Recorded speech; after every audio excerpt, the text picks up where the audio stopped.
All right, we're gonna hit this button and see if it works. Looks like it kind of worked. I gotta link in my spreadsheet. There we go. Perfect. All right, hello everybody. It's Sunday, and we are here to look at day 2 of the War of Faction tournament. This is put on by the people that run the Enterprise G thing. You're still not sure how Stream Raiders thing works. So what you do for Stream Raiders, Wolfie, is you just go to streamraiders.com and you find a person that you want to support, so me or others, and then you just drop units down. It's like a role-playing game, if you will. You remember when commercials for drag racing used the tagline Sunday, Sunday, Sunday? Me too. So anyways, speaking of which, I've been talking about Stream Raiders is shutting down. Unfortunately, there is a decent chunk of change just sitting there that's... Oh, really? Wolfie, seriously? Did you? Dude, that would be... That's huge if you did, because, like I said, I'm running low on... I'm running low on time, and once everything is done, that's it, you know? Oh, look at that, you did. Thank you, Wolfie, that's huge. I'm still $11 away, $11 from being able to get any sort of payout, which basically means that would be, I think, 4 more people. If 4 more people are willing to buy a skin, that'd be huge, frankly. Yes, I am getting closer to the threshold. That's exactly right, Wolfie. So I'm 11 away from that. The threshold's $50. I'm at $39.04. Basically, every time somebody buys or gifts a skin pack, that's $3 of progress. So if you think about it, $3 of progress per instance, $11 away, then that would be $12 I need to raise. So that's 4 more people.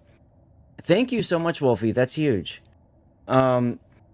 I was talking about that yesterday. It feels weird. I've been running Stream Raiders for, God, like 5 or 6 years as a partner, and I've never seen a payout from them.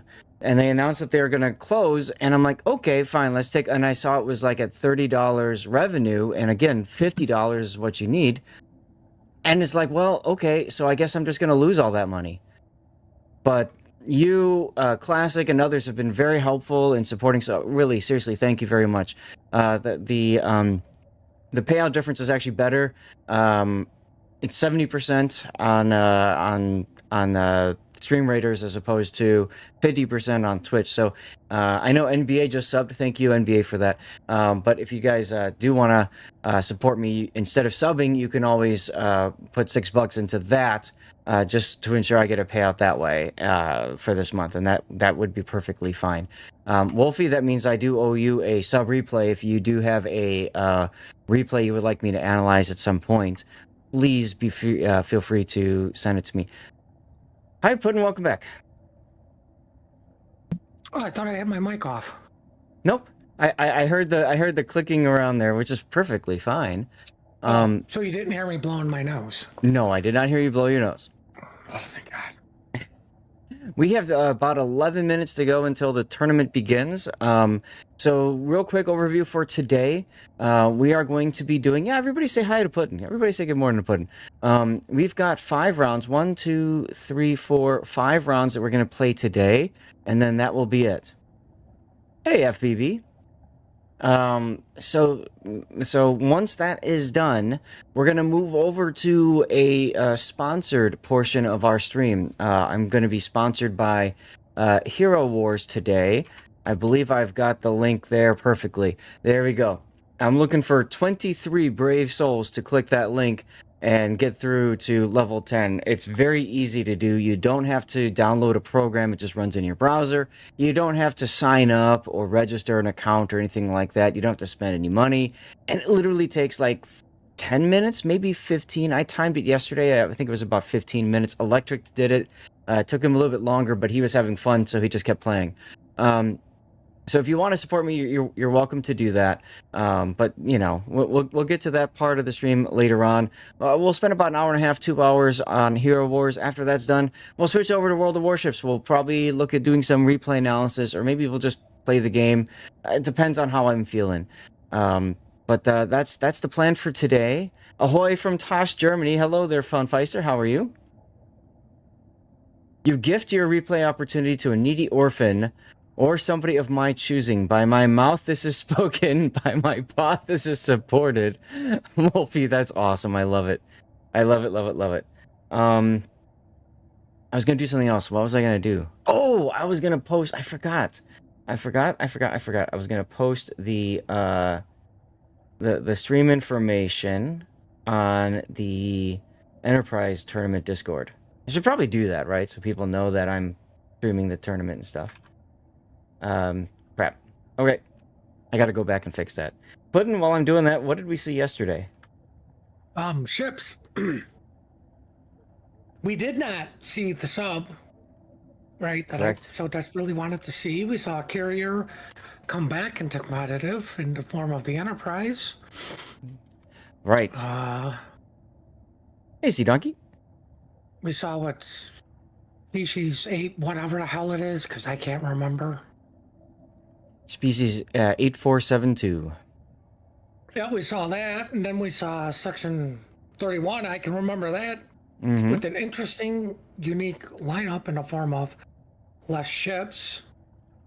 Mm-hmm. We didn't have any good stories because my mind was fried from playing co-op so much yesterday. Yeah, it was a thing, wasn't it? So for you guys to understand, in order to access the training room, you have to have a certain number of battles on your account. How many battles is that? Put in 200? I don't, whatever account level 17 is. You have to get to account level 17. Yeah. So basically what I could do is I can go buy a tier 9 or a tier 8, go into random battles, completely unprepared because I don't have the credits to buy anything for like modules, with a captain with one skill, and completely ruin everybody's day except for the enemy because they get to farm me for free EXP. In random battles and ranked, but you cannot go to a training room to try to get better, to understand how to play the ship until clan battle, until you have access to clan battles, which you don't have access to tier 10 ships unless you really, really know how to speed run to a tier 10. So essentially, Puddin was just, you know, blowing his brains out playing co-op mindlessly so that he could get enough battles so he can be a spectator in the training room for yesterday's tournament. Usually, Wargaming provides press accounts for tournaments, but this is an alpha test. This is just a, hey, let's see if this whole thing works. Now, I reached out to the organizer, Start Off, and I said, hey, would you like to, would you like some coverage of this tournament that you've got cooking? And he said, sure. So that's why we're doing this yesterday and today. And I forgot to catch the ad ahead of time. Sorry about that. That's probably good timing, though, because we are scheduled to begin in 6 minutes. So that should be fine. The training room is up, by the way. Oh, wait, okay. And once the commercial break ends, we'll talk a little bit about what they're going to see today.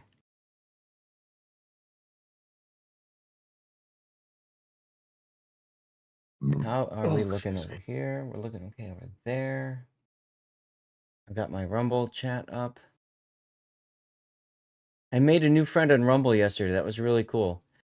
He took my stream and retweeted it out and stuff and told people about it. That was really nice of him. I can probably shrink this window. Yeah, let's shrink that window. And let's do that. Okay. So far, my 3080 Ti is hitting a balmy 43 degrees Celsius. Let's go. You know, I don't know Celsius.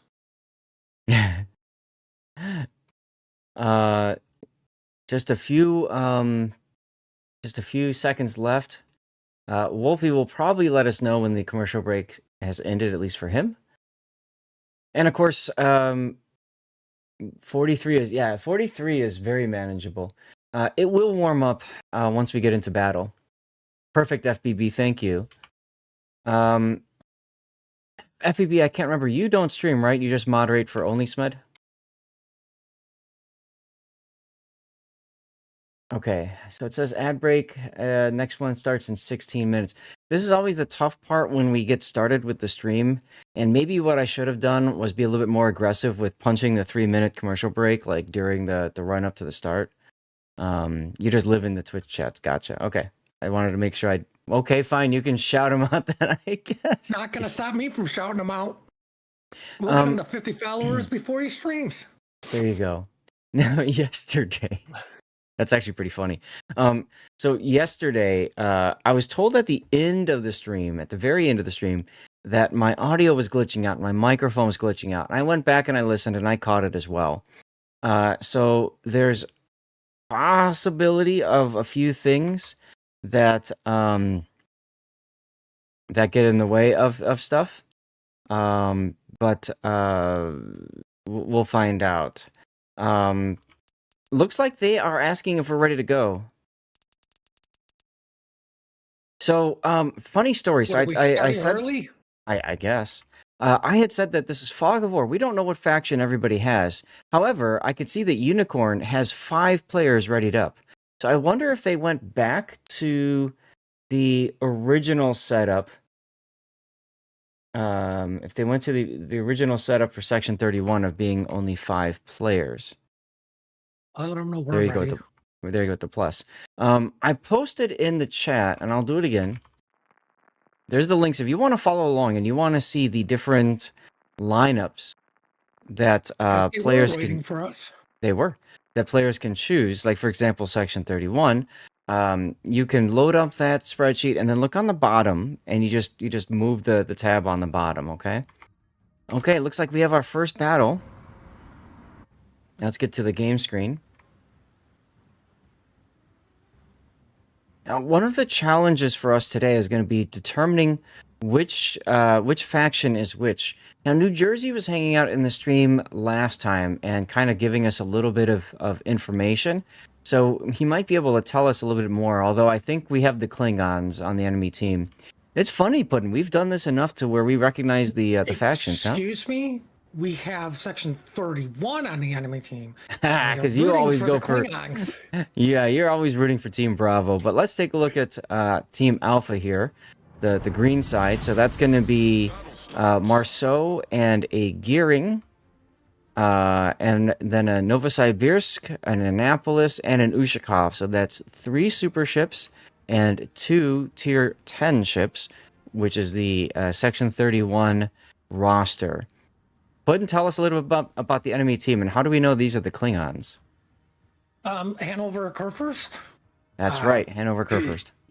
Well, since we announced those 2, we've got an Napoli B, we've got an Agar, we have a Brest, a Z-23, and another Z-23, and it looks like the Klingon super weapon has worked in the favor of killing a couple ships in warp speed. That's why Section 31 is down 2 ships. Yes, or they got a surprise attack on Section 31 supply depot when they weren't prepared. They decloaked and they found their opponent right there. Prepare for battle! See, that's what's so fun about this with the factions is you can really get in... I'm a huge Star Trek nerd, right? So for me, like, to be able to tell stories with this is the part that's fun, to me at least. I'm not a huge Star Trek nerd, so you guys are going to get a lot of everything mixed together. That's right. Go ahead and copy paste your thing if you want. Now these players, I'm lazy. All right, these players are all using their personal accounts. They are not using press accounts. They do not have access to 21-point captains, to spec up captains specifically for the tournament, etc., etc. So that's why, for example, you see a Kurfürst that's secondary build with IFHE, or a Hanover that's secondary build without IFHE. Well, I mean, at least they're both using Luchans. Yeah. I would suspect Luchans is set up for the the Kurfürst is set up for a Schlieffen, but once again, it doesn't really have. It's not a tankable ship, so. No, and Lutyens' talons do not proc in a training room anyway. So the only benefit that these players get from Lutyens is the buffed commander skills. So for example, Mr. Kurfürst here ain't getting anything special. Well, he's special. He's surrounded by friends. That's true. The power of friendship. Now, what I think interesting is both teams are sort of set up to kite C, and it's like a home-to-home push. Mm-hmm. We've kind of seen this before, both teams wanting to kite, especially Section 31. But because they're down on ships, they really want to win the opposite cap. They need to get that cap advantage, get the ticking started, that sort of deal. Hanover going through the middle is interesting. I mean, the middle's free for you because, right, you can't send one ship to sea because as soon as you figure out there's only one thing at sea, it gets run down and died. Mm-hmm. So there has to be two. Right, you can figure out what 2 is probably going to be, the smoke comp. Mm-hmm. Right, so what's to stop you in the middle? Because the Gearing's busy, the Marcel has to YOLO you. Mm-hmm. And now you get to push everybody into, like, the Kurfürst AR. You know, especially with the Napoli and the Hanover there. And the Hanover's got the option to go to A or go to C. True. Now, remember, this is... Oh, Wolfie, thank you so much, dude. This is a tournament with no stream delay. So what's awesome about that is that we can interact with everybody watching in real time. So if you're on Kick, YouTube, Twitch, or even Rumble, feel free to ask questions, share your opinions and stuff. Wolfie did another... Thank you, man. That's great. Wolfie is helping me out with the Stream Raiders thing right now. That's awesome. Thank you, Wolfie. Well, the Yushkov's in a bad spot. The problem with the Yushkov on this map is where do you position yourself, you know, to do Where the do best. you position a battleship in general? Like, it's not necessarily just a Yushkov. Mm-hmm. Yep. Wolfie, thank you. We will take a look after the game. I don't want to take too much away from casting, but seriously, dude, thank you so much. I'm also noticing there's a little bit of jankiness when I'm moving the screen around, so I'm curious if you guys are hearing me, like my microphone, glitching out. If so, it might require me to change up some graphics settings or something in the future to try to reduce the load on the GPU. Because I see my GPU is dropping to 51 FPS at times. Well, I have a feeling we're going to see a dead Ushakov in a little bit. Well, I mean, a Z opened up to try to take some pressure off the Kurfürst, but it's really not working. No. If you're the Ushakov, you don't care about the Z right now. You care about this guy that's going to have your broadside. And the Ushakov's engines were out. There's the DCP. Kurfürst might be eating torpedoes.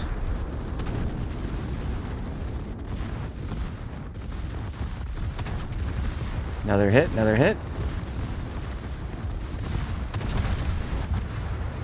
And that's a dead Ushakov right there. And one torpedo hit on the Kurfürst. Mm-hmm.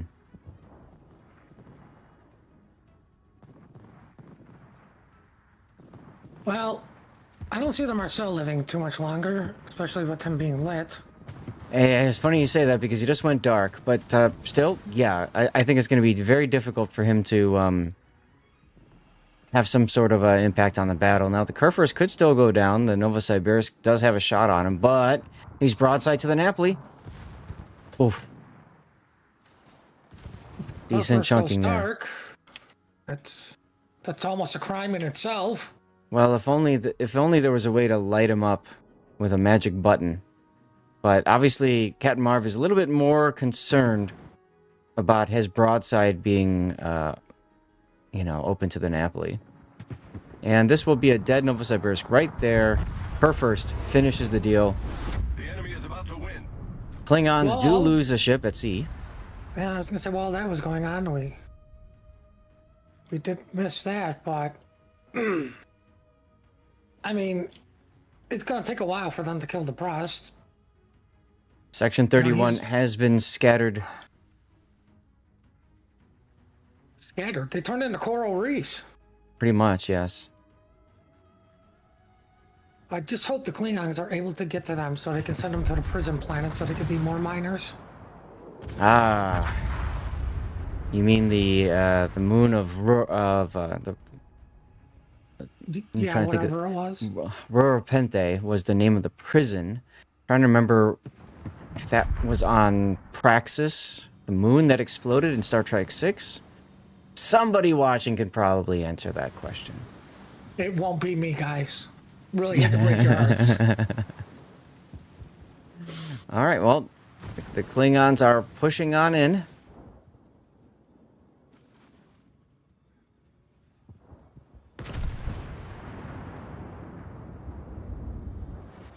How's the breast AP looking on the Annapolis? Annapolis is angled enough. Section 31 tries to rally.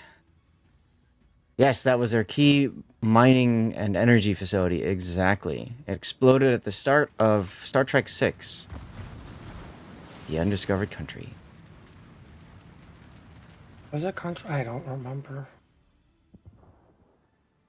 Klingon Gunner's famous last words, a lucky shot, sir. That was Star Trek 3, Wolfie, that's right.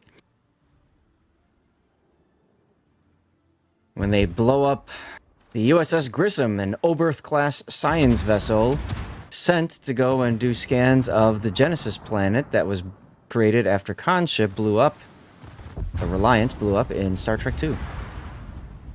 Well, the Klingons are definitely going to stop Section 31 from stealing a whale to make sure to, Starfleet just collapse, Payback's a bitch, isn't it? You blow up our moon, well, you ain't getting a whale.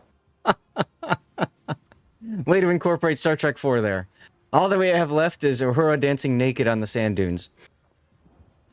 We still have Lands of Fire to play. Yes, that's right, exactly. Spock's coffin landed on the Genesis planet, and the Grissom discovered that there was a life sign. And if I remember right, that's landed. Yeah, so they fired. Really? We're gonna go with landed instead of we just shot him out at the planet. Yeah, they yeeted Spock out of the Enterprise at the end of Star Trek 2. But if you look at the very end, it's like resting nicely. Like you would think it would go like thunk into the ground or something. Did she also dance in Undiscovered Country? I think so. Section 31 manages to save a little bit of honor? Face by killing the Hanover. All you're gonna do is piss off the Klingons. We're gonna make sure you guys do not get this whale. Mm-hmm. They are quickly running out of time. So yeah, Christopher Lloyd's character, I don't remember the name of the captain. Who cares? It's Christopher Lloyd. Star Trek 5 is where they met Sybok, correct. Uhura met everybody met Sybok. Spock's half-brother, which just feels weird. Anyway, I gotta get in position for our death pick. Section 31 defeated by the Klingons. Nobody was surprised. Hey, it's Team Bravo. We like Team Bravo winning, right? Well, I do. Well, okay then. Is this multiple? I don't know. Still B01 today, right? Yes. I have to look at that. Okay. And that was actually Kirk that said, "What does God need with a starship?" Funny story. That whole thing was directed by William Shatner. And supposedly the story goes that he blew like the entire FX budget on his fight with God. What? I find it hard to believe that he would blow the entire budget just for his fight scene. I'm sure he saved some money for catering. Hey, Profe. No problem, Wolfie. No problem. I gotta run a commercial break because it's about because we're in between and it's gonna kick off on its own anyway. As I said, you guys know some of the difficulty of trying to get the a tournament day going and managing commercial breaks is at the very start. We have to be very aggressive with commercial breaks and running them just so that you know, you guys don't miss out on any action. So, yeah, I'm gonna run that now and. Chat, I'd really like some feedback from you guys. Did you hear any audio glitching? I noticed the video was glitching a lot more than yesterday. There's one thing that I did yesterday, which could be causing this. Unfortunately, in order to undo it, I need to restart my PC, which I'm really not going to do right now. So, sorry. I could try lowering some graphics settings. Maybe I do that. I can restart the game easily enough. Let's see, graphics settings. Right now they're on maximum preset. I'll set them to very high.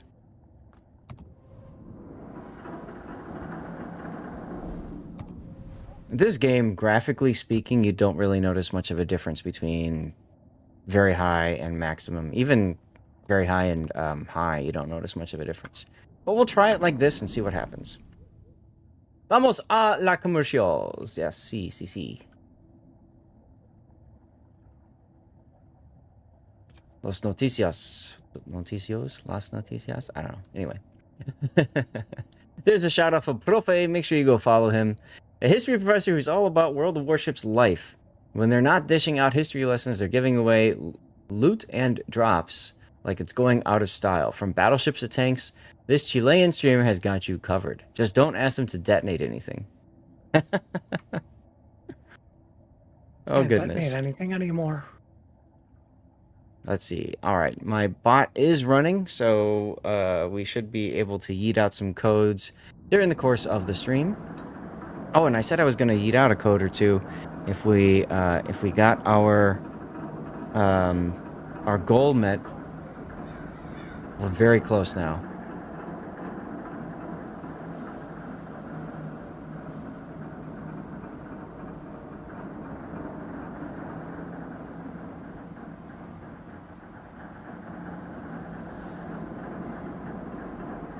Whoa.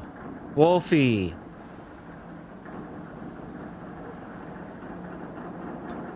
I'll explain in a second. Once the commercials finish in a minute. In the meantime, we got to get set up for our next game. Let's see in the training battle.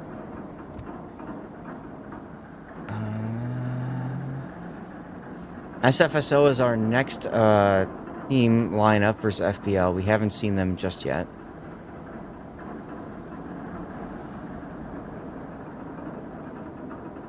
Okay. Armact? We're about ready to yeet. We're about ready to yeet. Gaelic? Oh, now that's the thing to do, man. That's the thing to do, man. That's the thing to do right there. Gaelic Knight boldly gifting where no sub has gone before. What, this bot is crazy. Beaming more support to the community. Your generosity warps us to new levels of hype. Let's set phasers to fun and keep exploring the seas. That's amazing. How are we supposed to know ads are over now? That's true. We don't know if ads are over anymore. We're gonna have to trust Twitch's timer. Chat. Wolfie, I don't know if you're back from the commercial break or not. But guys, I just took a look at this, and Wolfie, with all of his skin purchases, he's gotten us to $48.40 out of the $50 required. Wolfie, thank you so much. We literally only need one more person to help out on the Stream Raiders thing, and we're done. I don't have to ask people for help anymore. We can also eat out some codes if we can get that done today. Wolfie, please don't feel like that has to be you, okay? You've supported me so much already. It is bleeping close, but please don't feel like you have to do anything more, alright? Like, thank you so much. Like, seriously, I was so worried that, like, I was gonna stream this game for however many years and get nothing for it. At least $50 to show for it is nice, but, like, oh my god. So, thank you, Wolfie. And Gaelic, Gaelic, the man, the myth, the gifter. Abso-freaking-lutely, dude. That's awesome. You guys are the best community out there. The Warships community is the best out there, except for Puddin, It's true. because he's the greatest. Which is why we're shouting him out right now. Make sure you guys go follow Puddin, a self-proclaimed co-op main who serves up disappointing gameplay with a side of NSFW 18+. Don't let the dilly gap fool you, though. This streamer is all about those co-op vibes, even if the gameplay doesn't quite hit the mark. Tune in for some laughs and maybe a little bit of cringe. No. See, the bot got it wrong. Like I explained to Raz, we start at the gutter and we go down from there. Truth. We've got 10 minutes until our next scheduled matchup. Putting as a hot tub streamer. You know what I'm going to do because I got 10 minutes? I'm going to exit the game and restart it as well. I changed around some graphic settings on it to hopefully lighten the load for my GPU a little bit. And let's go ahead and pop this up again, because I really don't want to undo the setting that I did. Hero Wars is level 10, Gaelic. That's all you have to do for Hero Wars. And if you look at my Discord, Gaelic, and anybody else doing it, if you look at my Discord, I have a channel there with tips and tricks to get to level 10. It's very easy, right, Gaelic? I mean, like, seriously, it's stupidly easy. You got to level 10, Gaelic? Thank you, dude. That's awesome. Gaelic, I'm gonna owe you a replay then. And same thing goes with Electric. Let's see, sponsorship here. Anyone who gets to level 10, please share a screenshot below, and I'll make sure to cover one of your replays as my way of saying thank you. Okay, there we go. Sponsorship, Hero Wars. It's in the news section, Gaelic. Yeah, just post it right there and we're good. So, chat, what did you guys think about that battle? The idea of the fog of war, meaning we don't know who we're up against. I know that, obviously, Unicorn knew that they were playing Section 1, and I'm pretty sure Exile knew that they were playing as the Klingons. Obviously, they're not going to necessarily tell their opponents, but I suppose Section 31 has a bit of a disadvantage in this case, because it's kind of obvious, right? If you've got all these players. You know what we should suggest? How funny would this be? How funny would this be? Section 31 has to play with 2 Tier 1 ships. That allows them to have a full roster, so nobody knows it's Section 31. What about 2 bots? 2 bots also tells them it's Section 31 because they can see the name. It's a bot, right? I don't know. Tier 1s are pretty OP, especially Black Swan.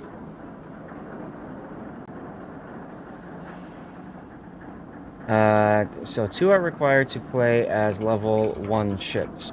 If those ships are destroyed, it's auto lose. I don't know if we want to go that one, but, you know, possible variation. Oh, you can't do that to a level 1?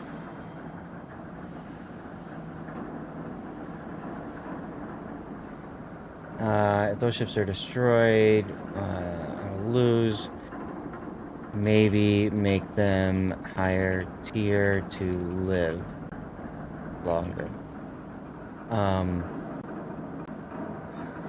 Reason so opponent does not know they are facing Section 31 in fog of war.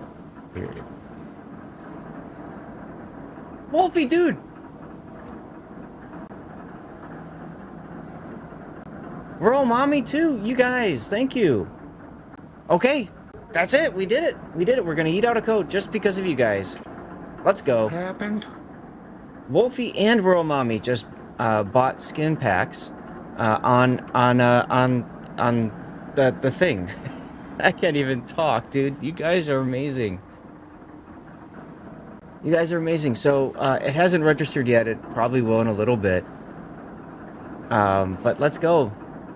Let's go. Now we went, and you want to win, Royal Mommy. You should win. I'll say the thing called Stream Raiders, right?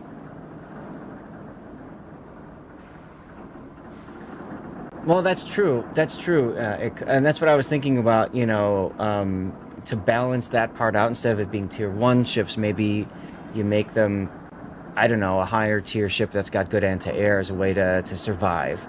But in any case, I think it's a good idea for them to at least have two like tier one ships as token ships, right? And if they survive or don't, it doesn't matter.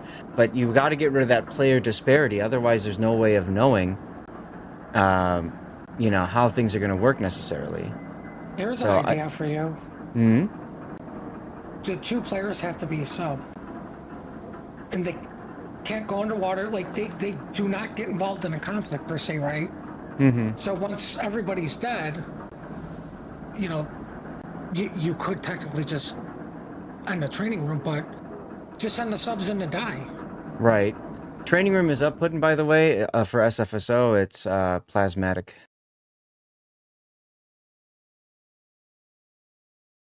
So, guys, we have yeeted out a code. I should mention that to you guys all. If you're on YouTube, if you're on Kick or on Rumble, head over to Twitch quickly. Make sure you're a follower of the Twitch channel and just write something in chat. If you're in Twitch right now, write something in Twitch chat. This is a World of Warships CC container code that we're getting rid of, okay?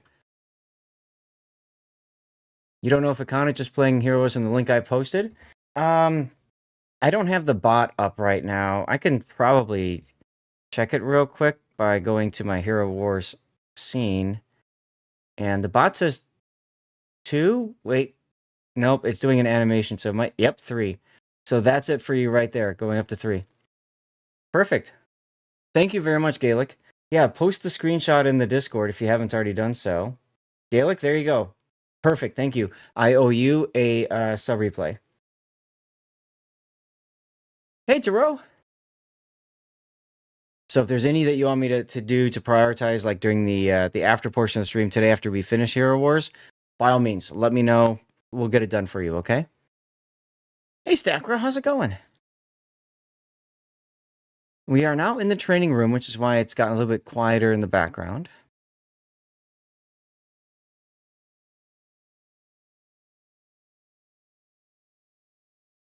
Ahoy from Iowa. Hello, Bosco. Welcome back. I saw you yesterday, right? Or was that earlier today when you were asking about stuff? Lurk on and off? No problem, Taro. Lurk on and off away. You guessed it, it's Cerberus in Ops if someone on your Discord wants to see it, even though I told him it's up to you. Okay, we'll do that. We'll do that. We have a couple minutes before we get started, so I can probably get that prioritized. Okay, I haven't even downloaded it yet. All right, let me fix that. Thumbs up, because I downloaded. Thumbs up, because I downloaded. Our Mac said should be required viewing. Yeah. Download scene. Here we go. Put these in my replay folder and prioritize this as Gaelic. Both days. Okay, cool. I'm sorry, Bosco. I remember seeing your name. I just don't remember exactly when I saw it. So Tommy can always download it himself if he wants to watch it. That's true. I saw that. But you know what? Hey, I don't think we've ever done a Cerberus game, Gaelic. Whoa! Taro with the bomb. 10 gifted subs. 10 gifted subs. Look at that. Taro, thank you very much, my guy. Look at that. Yo. Yo. Guys, that means we're in a hype train. When we get into a hype train, there's a few things that happen, okay? You can support me by subbing, gifting subs, or cheering. First of all, just so everybody understands, this is over on Twitch. If we get to level 7, hype train, if we get to level 7, we're currently on level 3 right now. If we get to level 7, we look to extend the stream. I have to negotiate with the wife on that one. We get to we get some special dirty water, and we yeet out an extra code to chat as well. We already have one code going, but hey, maybe we can get another one going. Rotten Bones just subbed with Prime. Perfect. Thank you, dude. Thank you so much. Where's the message from Taro? I have to find the message from Taro. Here we go. Ahoy, Taro, the submarine captain of generosity, diving deep with a whopping 10 gifted subs, now sailing. Guys, do me a favor. Say thank you to Taro. Just say thank you to Taro. That's all you have to do. Just even if you didn't get a sub, say thank you to Taro. He has gifted a grand total of 2,830 gift subs. 2,830. Your support makes the waves, dude, not as big as our naval battles, bigger. Like, that's a tsunami of support, if you ask me. Thank you for keeping the crow afloat and the emotes afloat. Now, I've turned off the Stevie slideshow, and I'm so sorry we're not seeing that, Tara. Maybe I can, if you guys remind me, maybe we can do that during the live play portion. We can, replay those or something like that. Massive sub hype train, yes, as we are now.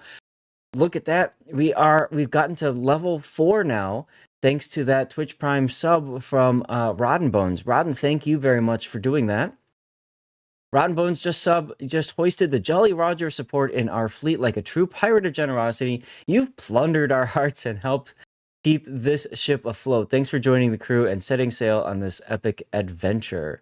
Stackrow won the CC container. Congratulations, Stackrow. Dirty water incoming. It's a possibility. I've got a very, very special bottle of dirty water that I'm waiting until we get to level 7 to open up and have some fun. Bosco with the 100 bits. Thank you so much, Bosco. I'm being asked if we are ready to go. We should probably not hold people back because of a high train. But that's amazing. Thank you, Bosco, for the 100 bits.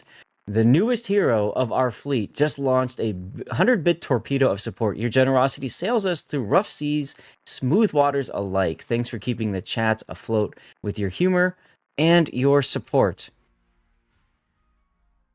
Okay, now I think we're seeing Section 31 again. Let's get to the game. So we are now at level 4 hype train. 2.5 minutes to go. The goal is always to get to level 7, but not required by any means. Okay, FPS is still dipping down a bit, so I might try, after this battle, changing it up. On the left, we have an Enterprise and a Tiger 59. So who's that going to be? Is that going to be Starfleet? Can Starfleet take a... They can. So I think this is going to be Starfleet versus... Section 31 over here. Moin, thank you for the follow. Go ahead, sorry. So, what you're saying is we're having infighting? Yes, we're having infighting. Oh my goodness. Okay, so let's see. So Starfleet is bringing a Kid, a Daring, a Tulsa, a Tiger 59, Moskva, Patri, and, of course, an Enterprise. You have to take an Enterprise if you're playing as Starfleet. And as Putin said, they are facing up against what looks like to be Section 31 again. So tell us about their lineup, por favor. All right, we have a Moskva, nothing special. We have a Gearing. We have an Annapolis who decided he didn't need to protect his turrets. Didn't take a... Yeah, that's kind of weird. That's kind of funny. Nova, the Yushikov, and the Schlieffen. And I'm not going to argue with Schlieffen taking range mod. Yeah. You know what's kind of funny about this is it gives us a chance to comment on player builds, and maybe the players are like, oh, I should fix that, for their random battles and ranked and everything else. So that might be helping them anyway. Random player builds. I ran into a Summers that went full gun build. Oh, there you go. That's how you do it. Right. You can guess who died first on my team? Gee, I wonder. All right, so we think this is Section 31 because there's 6 ships in this case. Yesterday, the Section 31 was allowed to move from 5 ships to 6. So it's possible that the other grouping missed out on that, and they just didn't have the players ready or something. Well, you don't like going in yourself. Mm-hmm. Still could have been a test of let's try it out. Right. But, I mean, the inherent problem of that is you're down 2 ships. Mm-hmm. That hill is just way too much.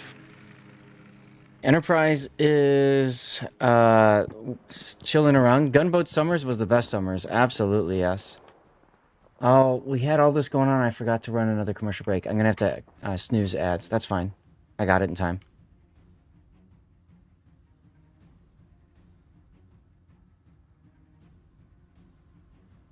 Okay.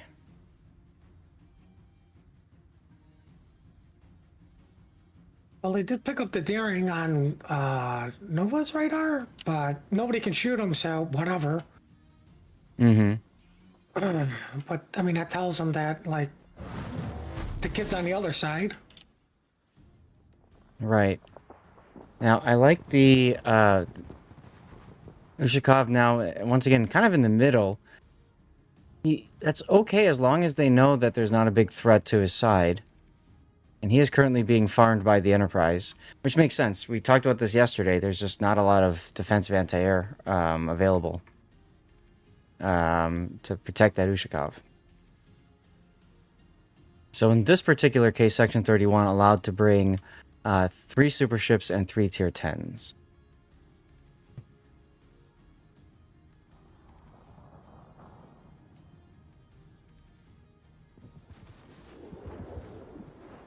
Yeah, I'm still seeing some jankiness from this, so I might need to fix my PC after this stream.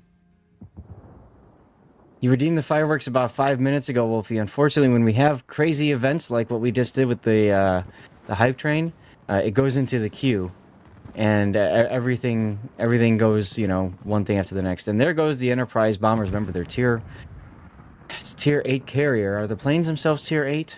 Gotta remember on this. I think so. Yeah. So super ship anti-air still goes Bert.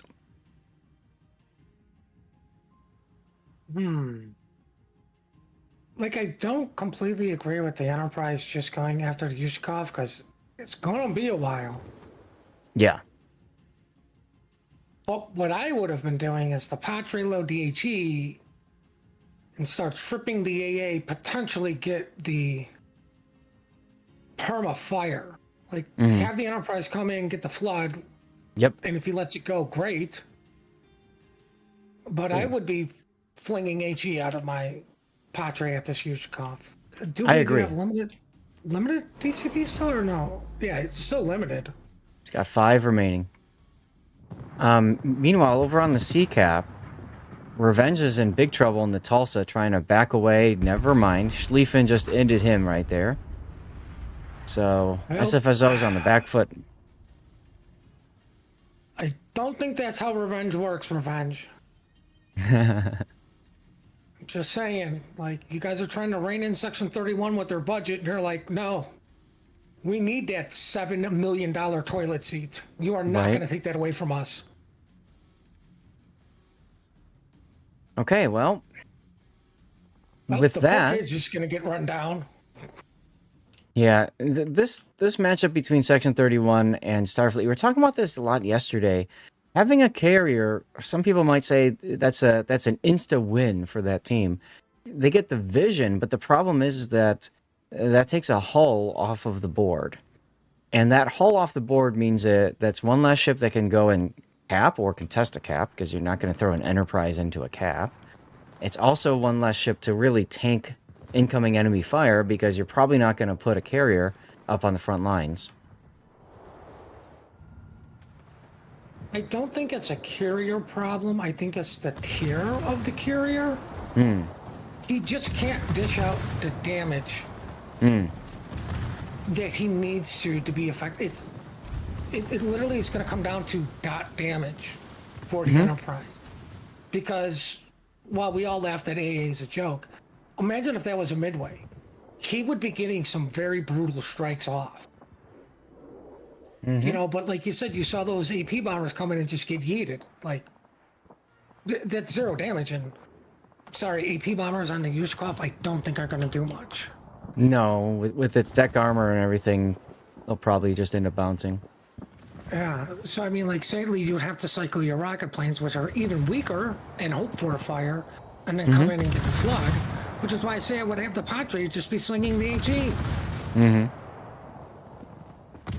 Yep. Now, of course, the reason the Enterprise exists, this is the Star Trek-based tournament. Nice kill there on the gearing. So, of course, you're going to want to see an Enterprise if any carrier is allowed at all.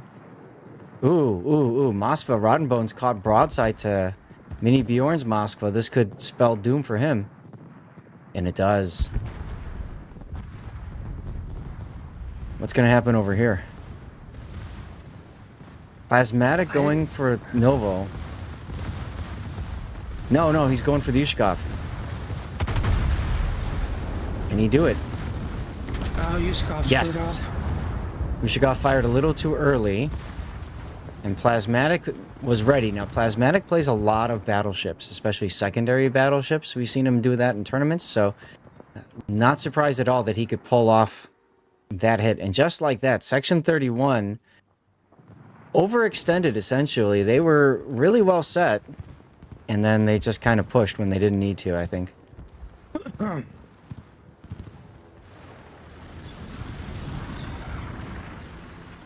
Hi, Yorick. Welcome on in. Thanks for the follow. And that's going to be a dead Novosibirsk. We have a lead change. Starfleet now in the lead. Section 31 on the back foot. Only 2 ships remaining for them. Well, this is what happens when you kill Section 31's budget. Oh, you guys wanted to bring 7 ships? Yeah, it's not in the budget. Sorry. Right. And you can see just how much damage Mini Bjorn's Moskva has done. Currently the VIP in terms of damage.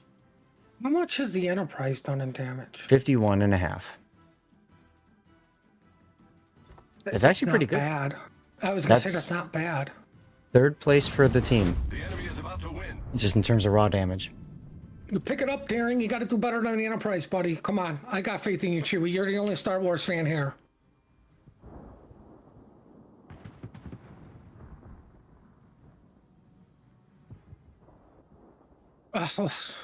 Oof, big hit there on Captain Rudy Schlieffen.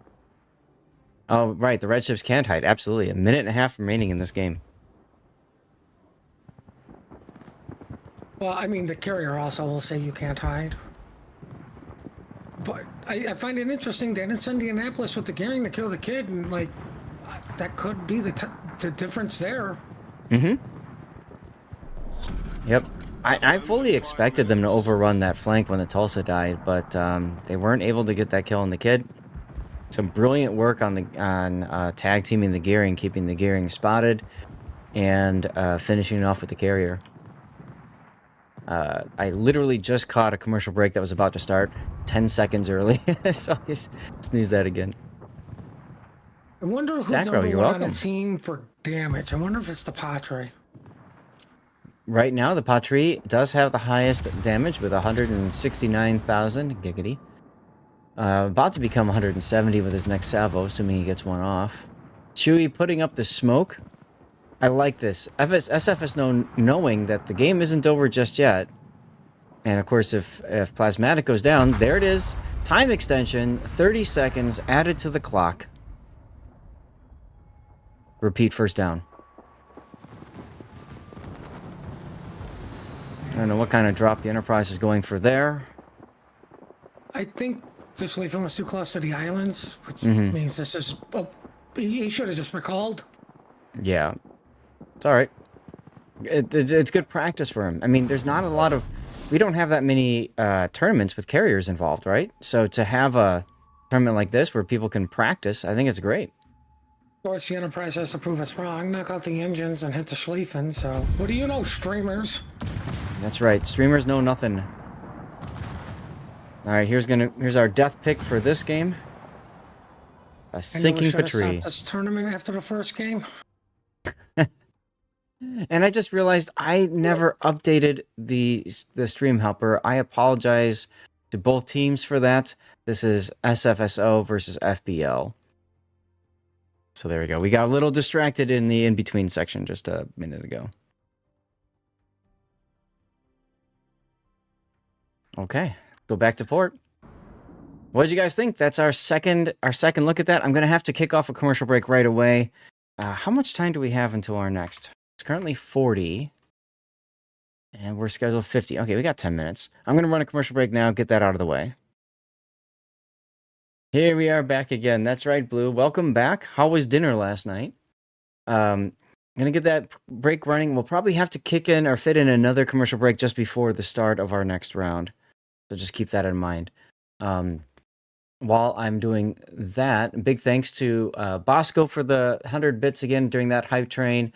Taro getting us kicked off just after Gaelic gifted a sub. Taro gifting 10 community subs.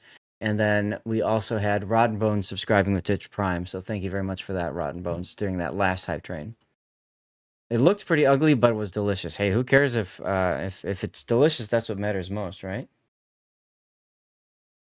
So we have Tosh versus Exile next. Let me not be a derp and get this thing set up. Tosh versus Exile. There we go. And I still had some jankiness, and it was almost even worse. So I'm going to try one more settings change. We're going to try dipping it down. And if that doesn't work, the only way to fix this is going to be to tweak something, a Windows setting, and restart, which I can't do right now. Just streaming. Ahoy, Captains, want to dive deeper into WoW strategies? There we go. Looking forward to some crazy unconventional plays. Yeah, I think we've seen some already.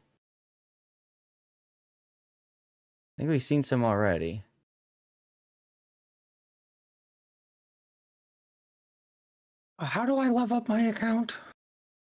Is that like that team level thing? Yeah, it's just team level. So you just play the game if you're doing Hero Wars.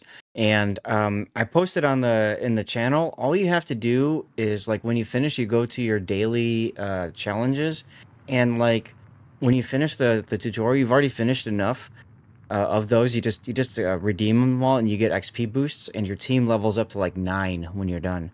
So like you level it up to 9, and then you just play like 3 rounds of campaign, and you're done. It's just stupid easy. I'm at 8, and I've done none of that. Well, then you're probably already done if you just go back and do that in the town.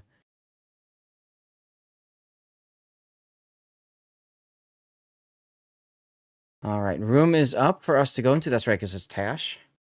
There's Exile. We've got 8 minutes to go.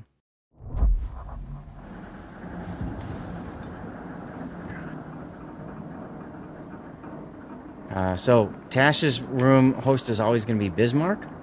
Ah, good old Bismarck. And remember the password.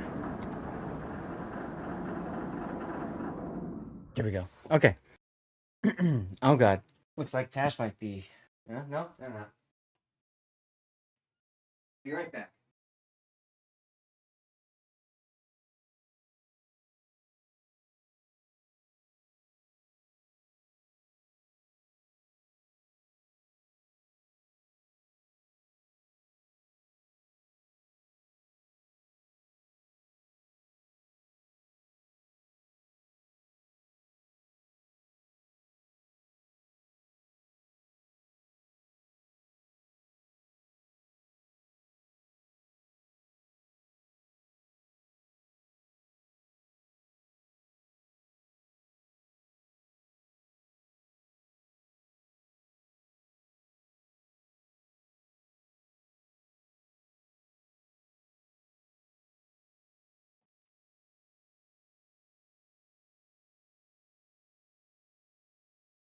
Rooting is a bit biased for Tosh. Yeah, I'm not surprised.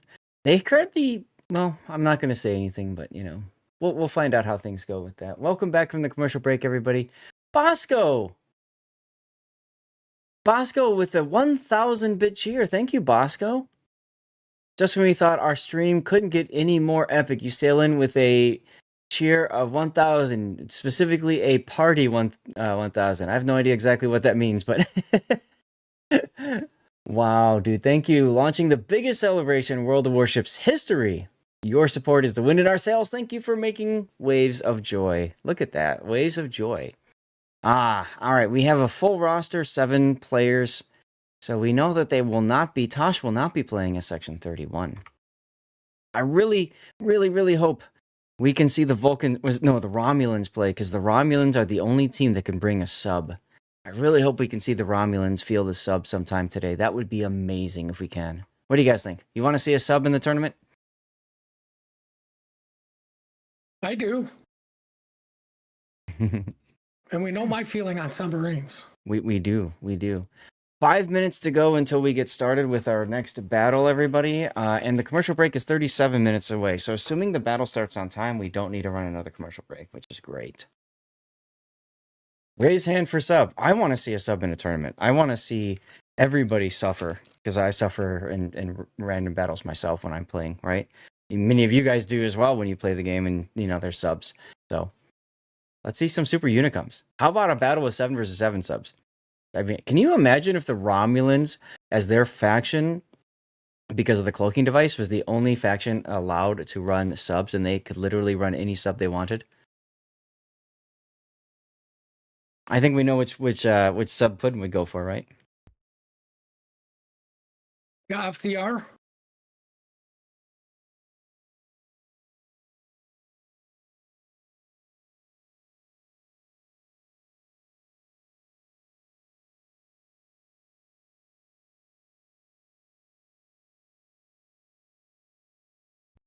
Hector, thanks for the sub. Sorry, I'm just the follow. I'm taking a quick break to grab a snack because I'm getting a little hungry.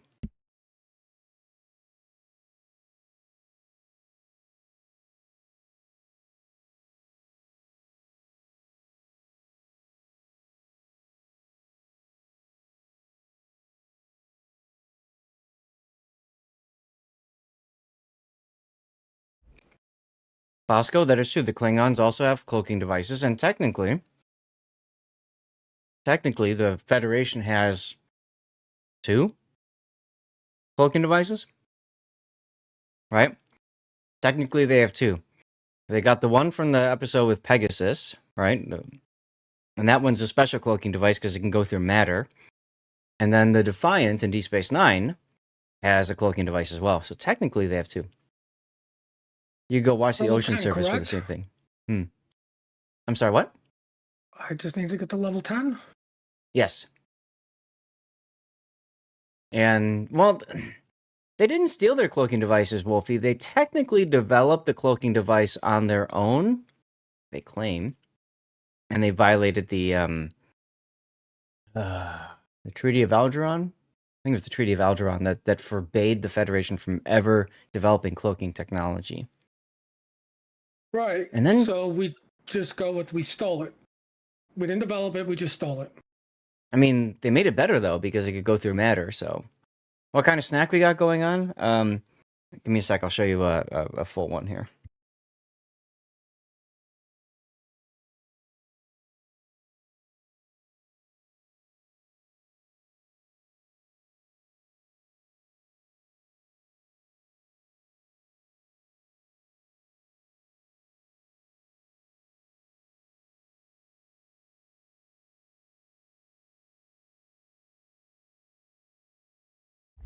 Thank you for that, Glacial. Yeah, so it's Nature Valley Sweet and Salty Nut. Honey Crunch ones are good too. I just had a one. We got them on sale, I think, at Costco 1 month. It was really cheap. So I bought a big box of them. So I'm working through those, and then I've got another box of other ones to go through next. And then I've got some special protein bars that they had on sale that were pretty yummy too. I think. I don't remember anymore.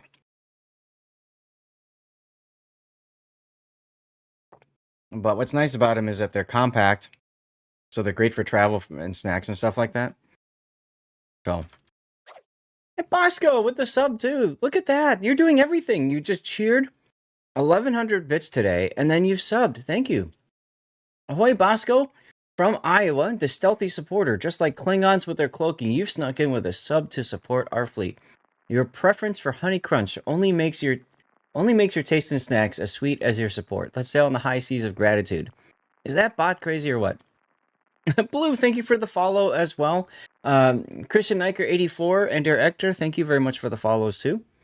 You keep Nature Valley bars in your car and at work. Yeah, right, exactly. You just never know when you need to get a quick hit of fuel, right?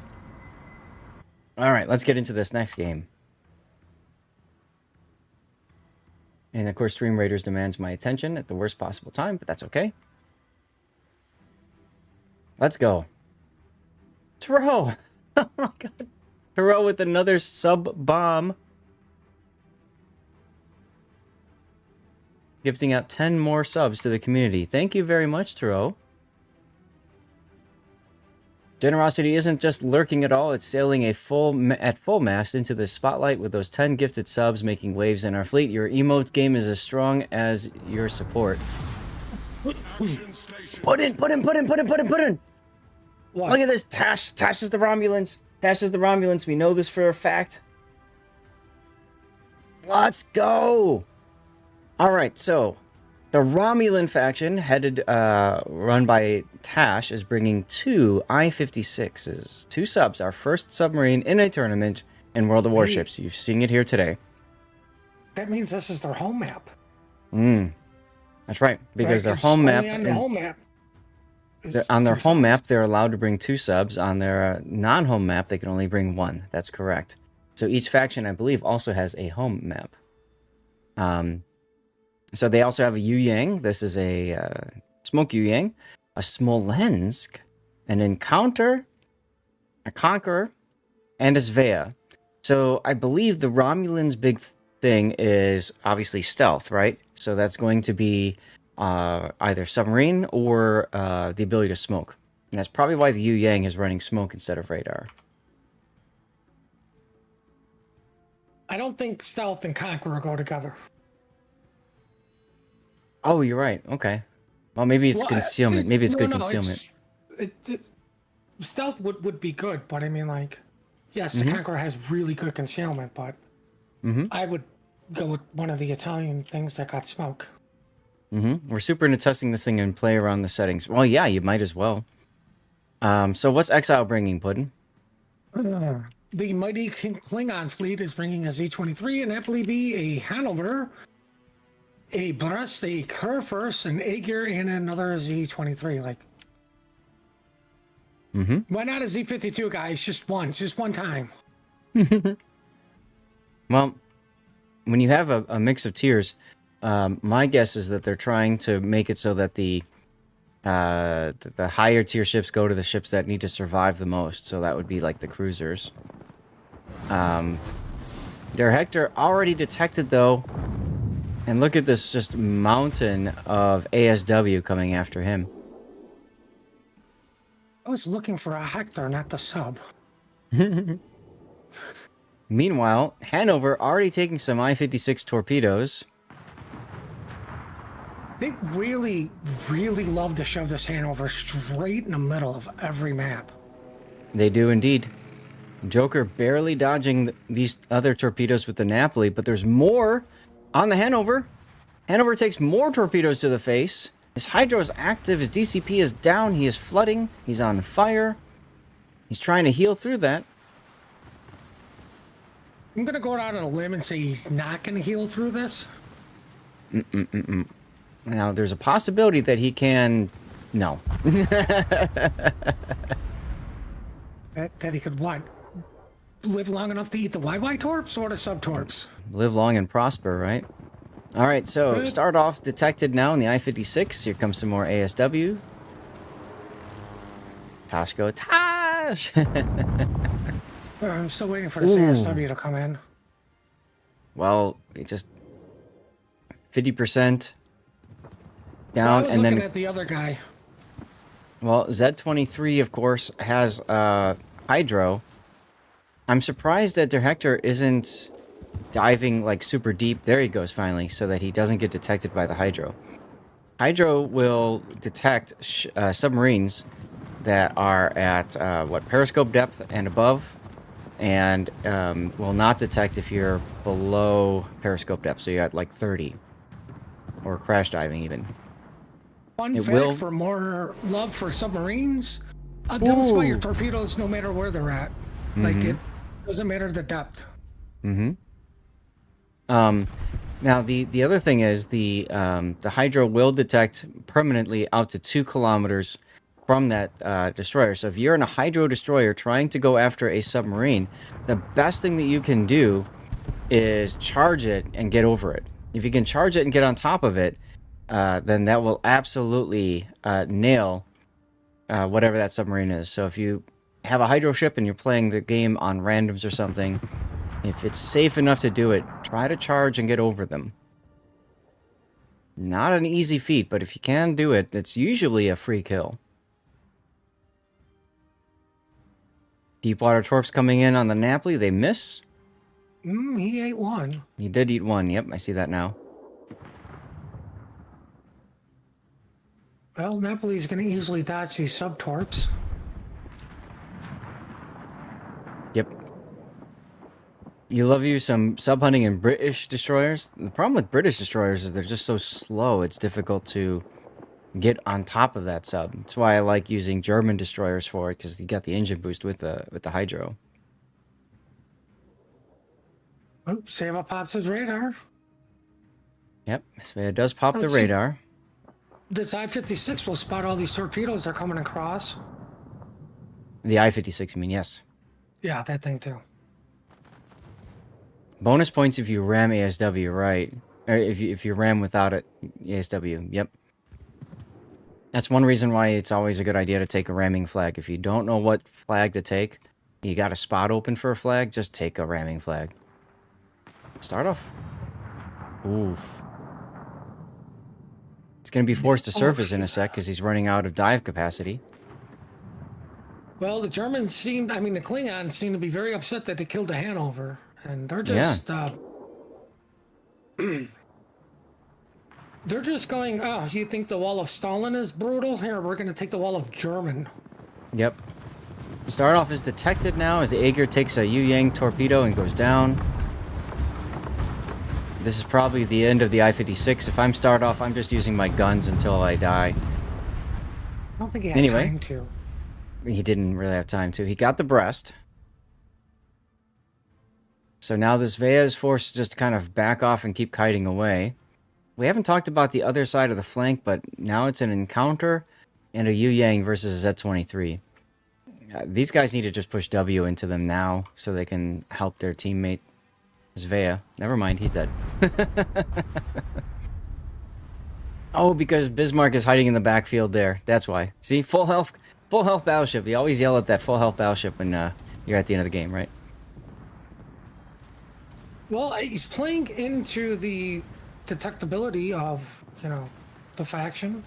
Mm-hmm. Unfortunately, they're going to lose their home planet and going to have to resend that stupid mining vessel back in time. Except this time, they're going to have to go after the Klingons and not Starfleet. It was such a wild, weird plot development. No idea why they would even make that, but that's alright. What was it? The Vulcan... Nope, it was a Romulan mining vessel. No, they went after the Vulcan home planet, which was technically part of Starfleet. Yeah, right. In the, what is it, 2006, 2009 Star Trek? Yeah, I kind of enjoyed those. I thought they were fairly well made, and... they were fun. In the day and age of they write movies about characters nobody gives a hoot about, they made me want to actually care about people on both sides. I thought it was great that they brought Leonard Nimoy in. Never heard of him. And they had a very nice tribute to him after he passed as well. I mean, I don't care what sci-fi you go for. They always seem to do a decent job of acknowledging people and their characters very well. 1 minute Looks left like for the... Napoli B is falling back to try to help out the Z. Well, he's also quite low, so he knows he has to back off and be careful. It's a Napoli. It takes an act of Congress for it to take damage.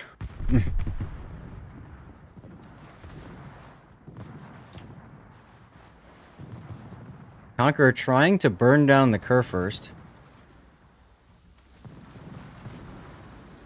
I mean, Bismarck's doing a good job of not showing a side. Yes. I'm like, his only problem is going to be is if the Z actually does get to a side, because that's going to be a lot of torpedoes. Yep. Yep. The thing about the Conqueror is you absolutely want to be careful about showing the side, but you also have that super heal, so you actually do want to be taking some damage early and just, kind of know when to back off and heal up and stuff. Unfortunately, he doesn't have the option of either one of those because he's got to kill the crew first. Get on a cap. Crew first looks like he's going to burn out. Yep, there it goes. Now that allows Bismarck to start turning. Unfortunately, he'll turn right into a torpedo. Of course, that does pull out the DCP. Battle ends in 5 minutes. As Tosh does grab the C cap. Ooh, Z-23 detected for a moment.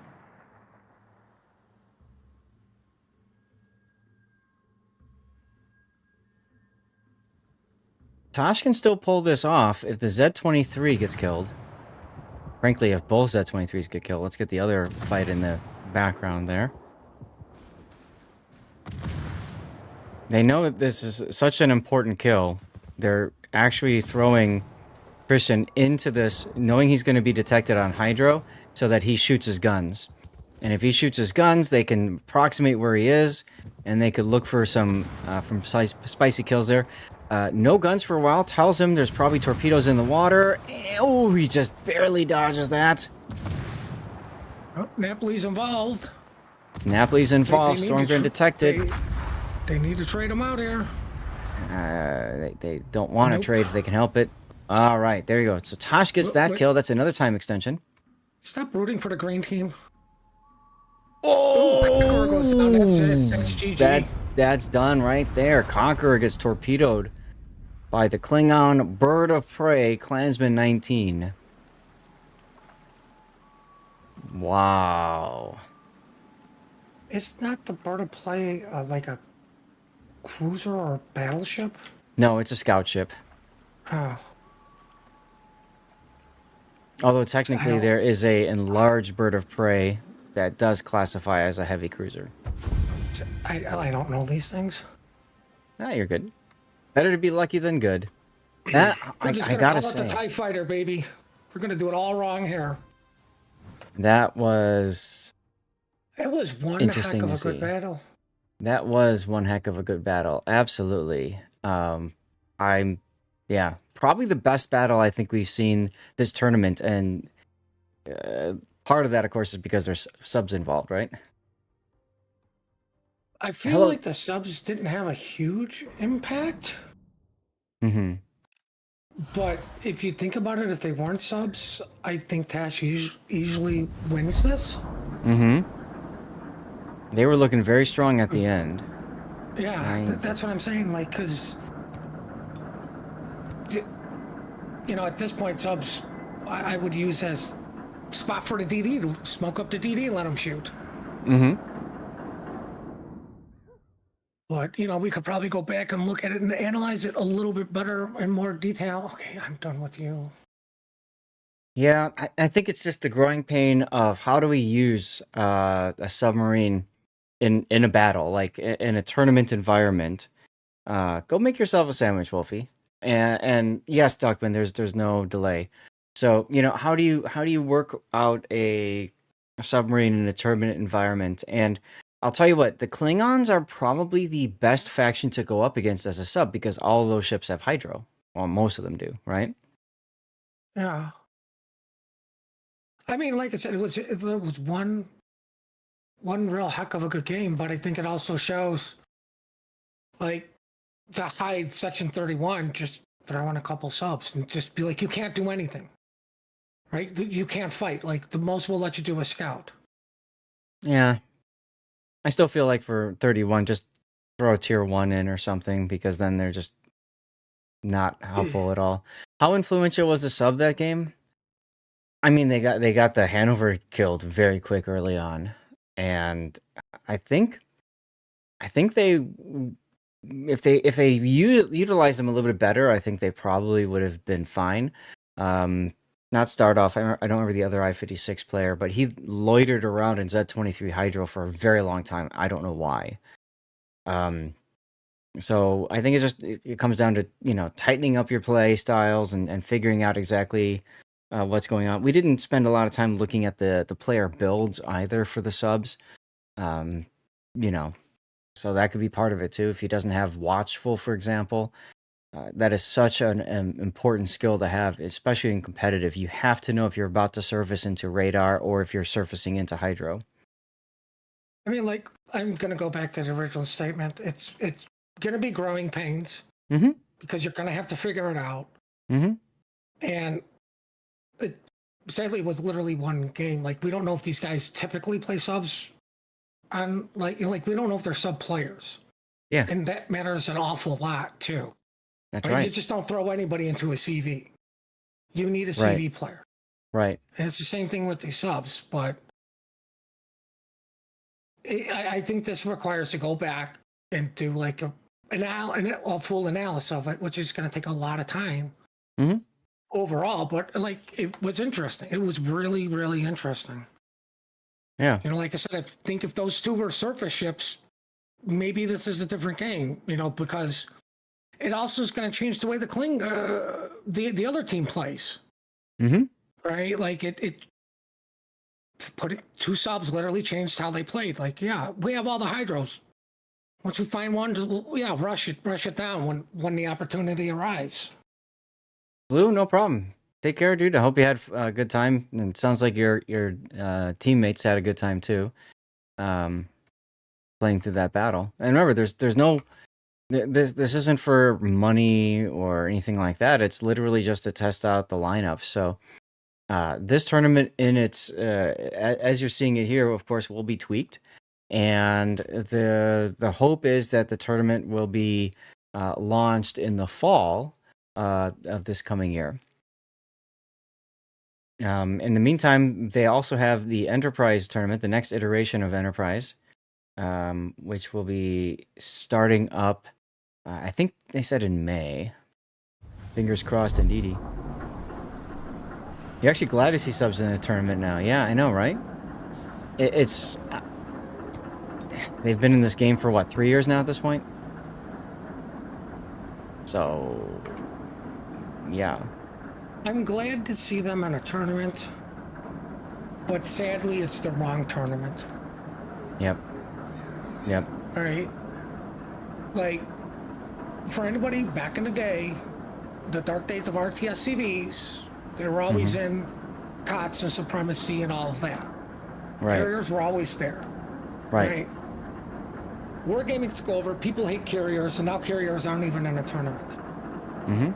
Right? Maybe it was one tournament, right? But then it goes to clan battles. You throw it in clan battles, and you see the people not wanting to play it, complain all over the forums when those things were around about carriers. What was Wargaming's answer? Yeah, we're not going to fix them. Just get rid of them. They're not in clan battles or tournaments anymore. They're a problem fixed. Yep. Yep. So Unicorn just finished their game. The training room expired, so they're probably going to be putting it into into the next training room a bit. And I agree with you, Bosco. I got so bored of clan battle. I don't do it anymore. I could. I don't need to. I've got over 1 million steel now, so I literally could care less about clan battles. And it's a lot of time investment, and it's just too difficult to do it for me. Evening time is time with the wife / work, so I just don't have time for clan battles. They don't make clan battles interesting enough. Oh, we're gonna let you play with 3 super ships. Ugh, great. They had what a change up. Wow. They really had a good opportunity in my mind to change it up and put like themes out for a season, right? This is a theme of this ship, and maybe Wargaming could have highlighted and said only this particular super ship is allowed, right? And that allows people, if they want to play it, fine, they could play it, but it also allows people to come up with tactics to compete against that super ship. Or you could have times where you're highlighting a particular nation, and like you have unlimited ships from this particular nation, but every other nation you're limited to only one ship from, or you can do kinds of crazy things like that to make it different. No worries, Link. No worries. Enjoy. Good luck. Chat, we have 6 minutes until our next scheduled match here. You can see that's going to be Unicorn versus SDW. So I'm going to go ahead and get a commercial break going out of the way. Seems to be a sentiment of a lot of players. Last season we just met the same clans. Yeah, it gets boring because what's the point? Cross server is still a thing, isn't it, Puddin'? Oh, God, yes. So I mean, you know, that's the only option for variety. What's up, Iron Meals? But you know, the reality of it is, most of the time you end up with like, you know, Mostly Asian what you teams trying to. turn- Yeah, Go ahead. it's the cross. There's a reason it's called Asia Saturday. Mm-hmm. You're literally facing all the hurricane teams from Asia because they know it's going to be an easy cakewalk because Mm-hmm. the NA is not as aggressive as the Asia clans are, and they run you over. Yep. Yep. Yep. So, yeah, I mean, a nation versus nation tournament would be fun. Clash of the Classes tried doing that a couple of iterations ago. They had like, what was it, Axis versus Allies. Really interesting to see because the Axis had the Hydro and the Allies had the radar. I don't recall which faction won out of that between the two. The Allies. The Allies did? Okay. You can't beat radar. It reaches out further than Hydro. Mm-hmm. Oh no, torpedoes are coming. Oh, they killed our DDs anyways. So you don't even need Hydro. Mm-hmm. Makes sense. All right, let's see if Unicorn is up. There it is. Unicorn game is up.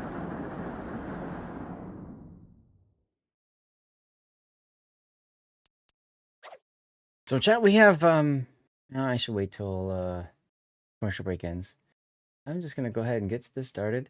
Taro, thank you again for the 10 gifted subs earlier. The second round of 10 gifted subs. That really means a lot, dude. Thank you so much. It's good to hear Puddin' pontificating. He should pontificate more. Absolutely. What the hell does that mean? You are thinking in a special form. I mean, I'm bitching. Why can't you just good? It's good to hear Puddin' bitching. Like, Jesus. Stop using $5 words on me. What? There's nothing wrong with that. I mean, like, in all honesty, the only way you do an Axis versus Allies is you tell the Allies you cannot use radar, right? Mm-hmm. Like, I understand war, you never ever fight fair, nor should you, because the goal is to win. Mm-hmm. This is a stupid video game based on warships, okay? You gotta equalize it somehow.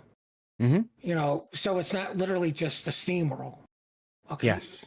You can't use radar, sorry. Anybody caught using radar, literally you will know right away. Sorry, automatic disqualification, you're gone. Mm-hmm. You know, Yeah, there are it's so many things they can do for even clan battles that, like, I've seen so many ideas. They're just not willing to do it. It's hard to do the disqualification if you use something thing because, I mean, you remember what happened in COTS with ASW? You know? Like that one game where a clan won and then they all just launched their ASW and were disqualified because they used ASW. But you know what? Like that, they knew better. That wasn't, oh crap, I did it on accident. They all knew it and did it. So the rule may suck and all that, but I mean, like there has to be some sort of consequences. Yeah. But there were people.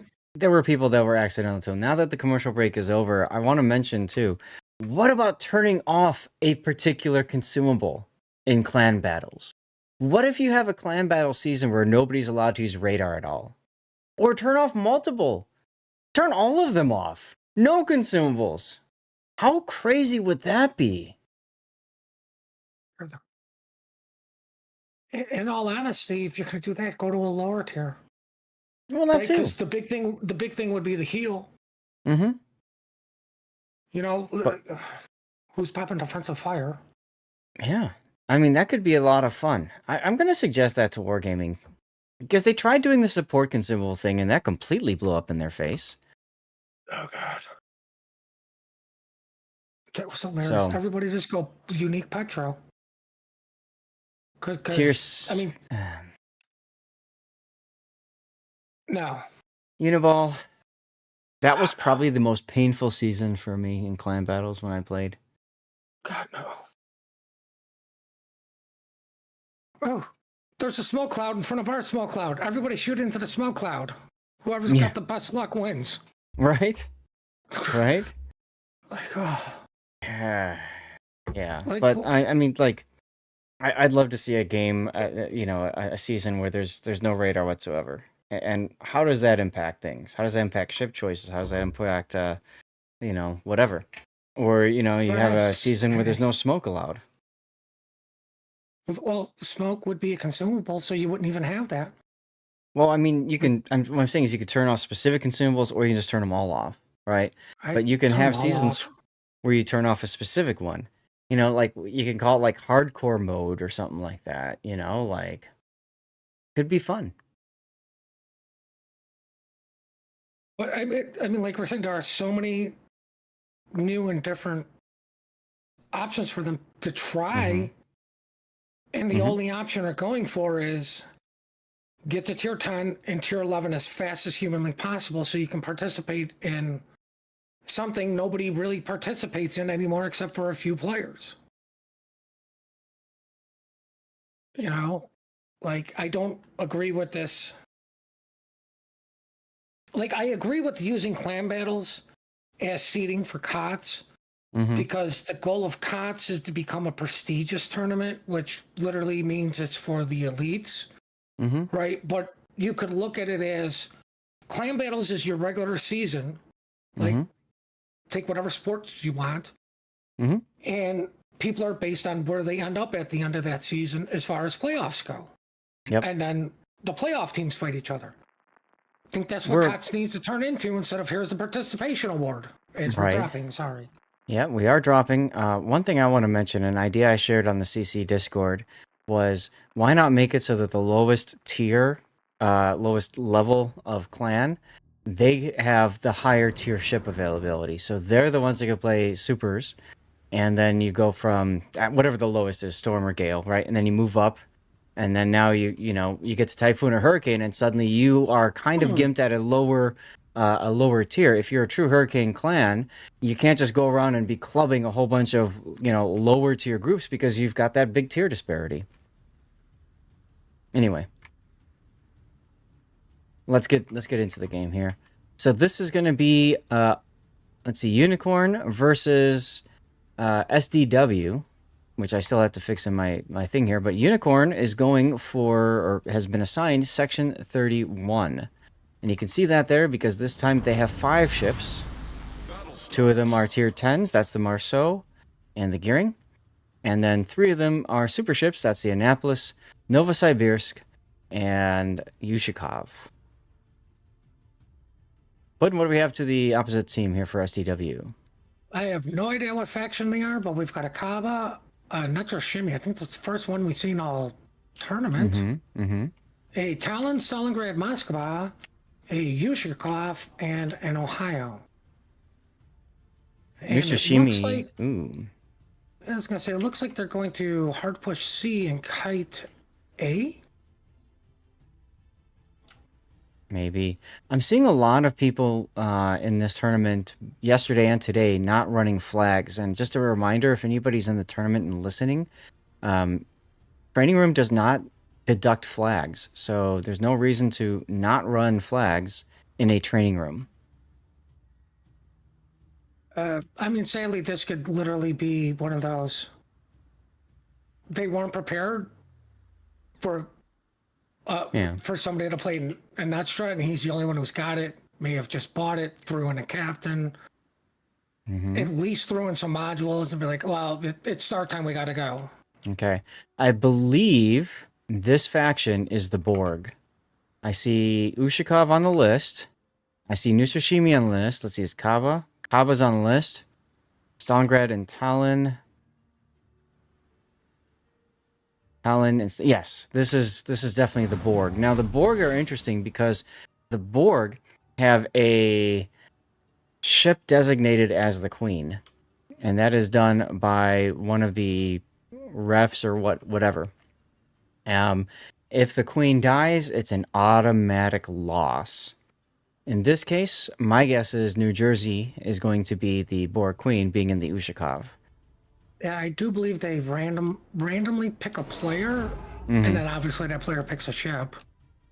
Right. So then it would make sense if the Borg realize, okay, we've got a queen. We have to we have to protect the queen. So that person is going to play the tankiest ship on the team.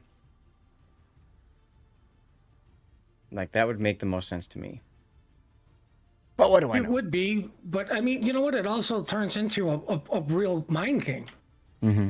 Oh, they're going to put the queen in the Yushkov, so whenever that thing's spotted, we need to all shoot at it. Well, the queen literally could be the Stalingrad who was parked at an island, fairly safe for most of the game. Right, Jacob's pretty safe. It could be a stealthy destroyer, although I don't know. I mean, Noostra's pretty stealthy. I don't know what else it was, but yeah, you probably want to put it on your tankiest of ship, like the Nushakov.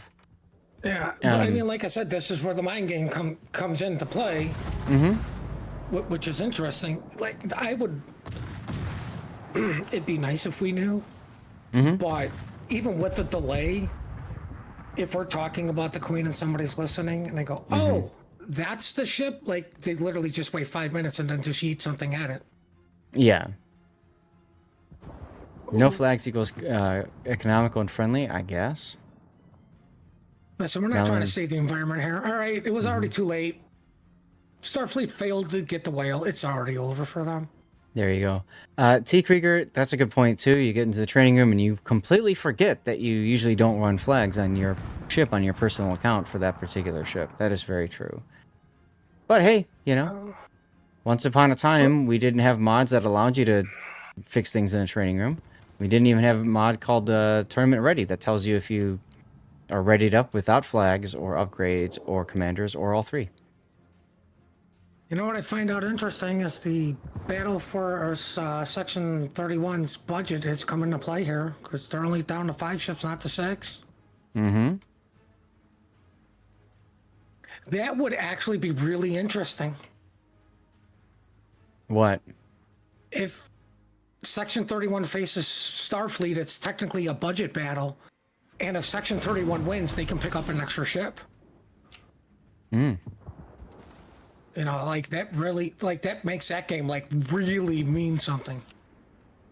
How'd you like to be this Talon right now? You've got a Gearing and an Annapolis in front of you. That's got to feel good, right? Oh, I'm fine. I'm not the Borg Queen. I'm just a drone. Oh God, he's dead. Yeah. Like this Talon's dead. He's just reversing. There isn't a universe he survives in. He's trying to live long enough to get his radar available so that his Ohio buddy can kill the Annapolis, but it's not going to happen quickly enough. Matter of fact, if I'm the Gearing, I might even open up with guns just to get him out. That doesn't matter anymore. So I like the idea of setting up a trap with the Ohio, but Alan just isn't tanky enough to handle that. I think the problem was the Talon got caught bow in. He should have been reversing in. I think that just comes to positioning. Mellon taking a torpedo in the face. Unfortunate for him. It's just a drone. Who cares? Right. Does have the We just super need heal to going. protect the queen, guys. That's all we need to do. Protect the queen and kill something. Well, and they also need to not lose the battle. I mean, protecting the queen is part of it. That's an extra layer, but As long as the queen survives, we will come back with more anger. okay.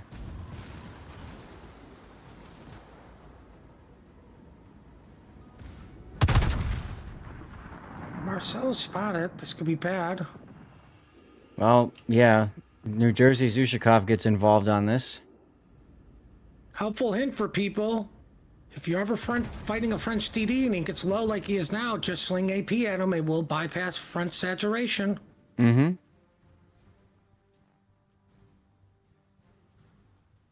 It'll be interesting with the poor Ohio alone. Yeah, that's true, T. Krieger. If you're listening or watching streams, even with a 5-minute delay, but I mean, the thing is, as soon as you load into battle, if you're a team, Like even we were recognizing some of the lineups just from playing yesterday or watching it yesterday.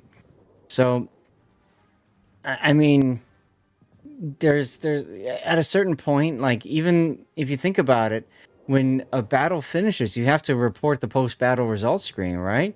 So just from that alone, you can tell what ships are involved and what the faction is.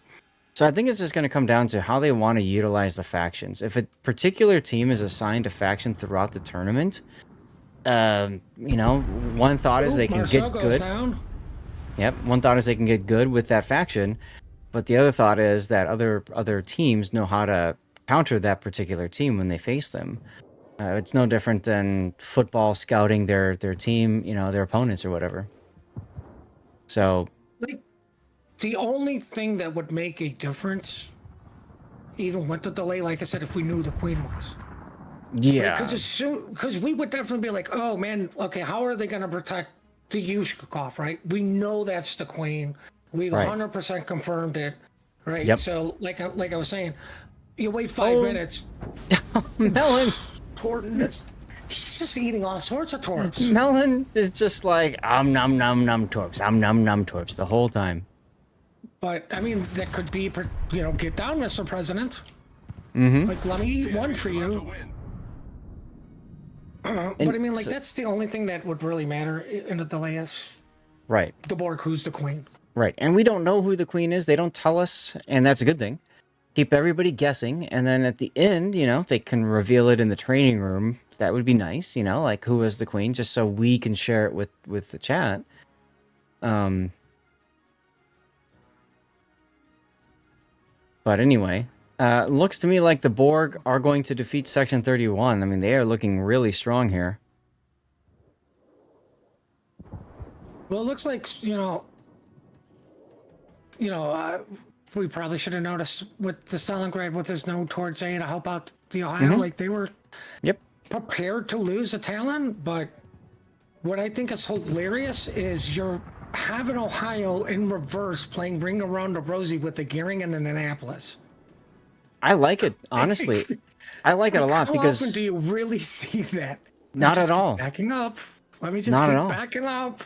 But it's great, right? Because this Annapolis has a smoke, and he's like, I got nothing to shoot. He even pops his radar to try to find something, and he can't, right?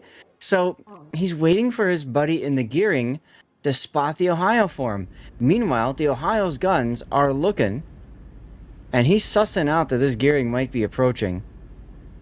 If he surprises the Gearing, I don't think he's going to, because it looks like the Annapolis has left his smoke, and there's the radar detecting, and you can probably watch the Gearing immediately put the brake. No. I thought he was going to dive the island just to crash, but he's going to come out. He's going to come out. What are you doing? But you know what's funny? As soon as the Ohio got detected by the radar, he W'd. I know. The complete opposite. Oh, God.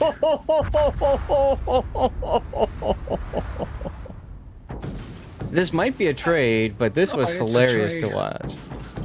Oh my goodness. Guys, that's a clip moment right there. What the heck? And people tell me not to shoot AP at DDs out of a battleship. Well, wow. Now if you're the Stalingrad, you just have to hold out for 47 seconds. Well, it's going to be less than that because the Yushkov is going to go down. Oh, you're right. We forgot he's still just sitting here trying to tank. His final heal being utilized. Hats off to, trying to tank as much as possible, but New Jersey's doing the right thing. It's, okay, you want to play bow in? I'll just shoot AG at you. I have that ammo type too. And there he goes. The Borg have defeated Section 31. And the Queen lives. And the Queen survives, yes.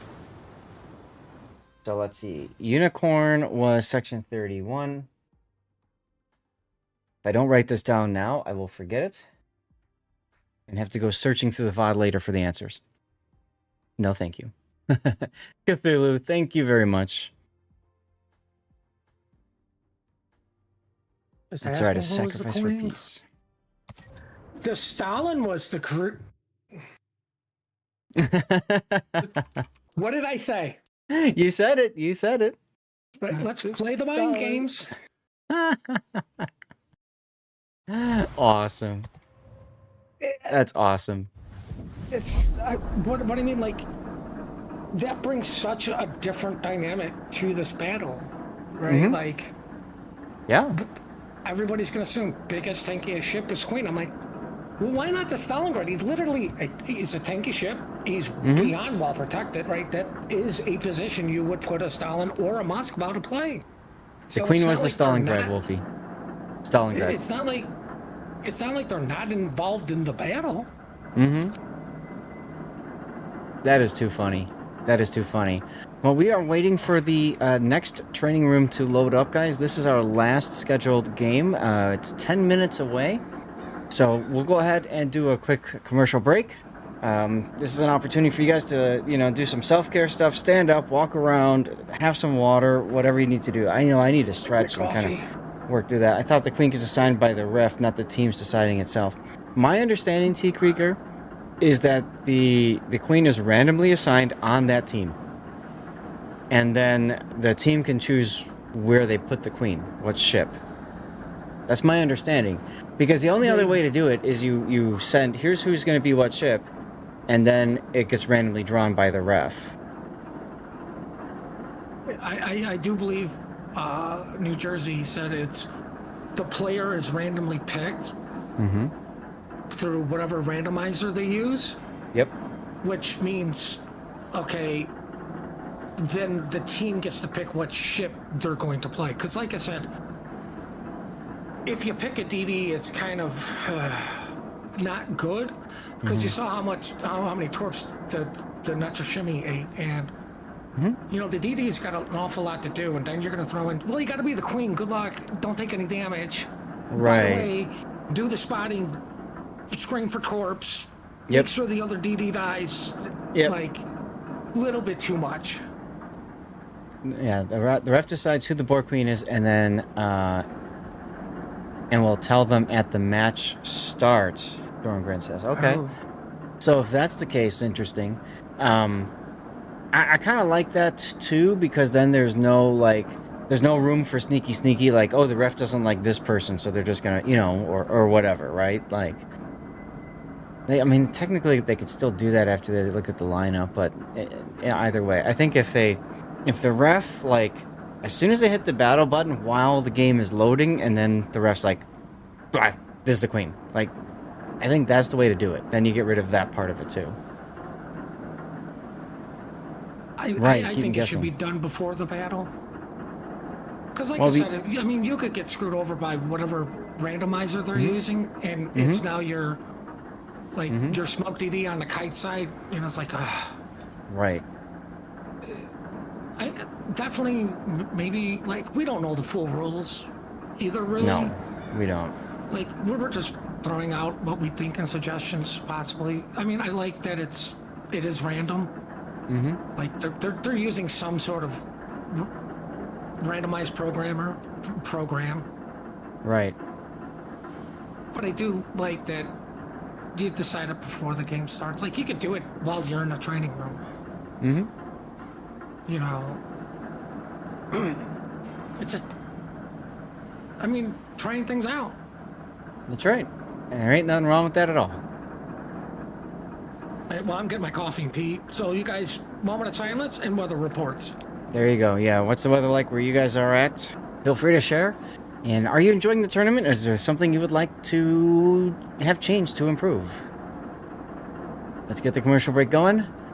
And in the meantime, I need to get things ready for our sponsored stream.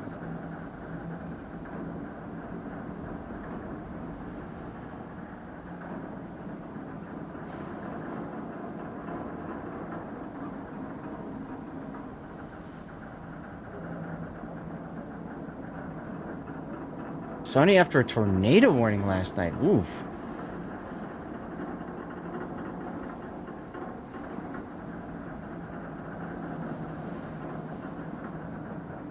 Let's see.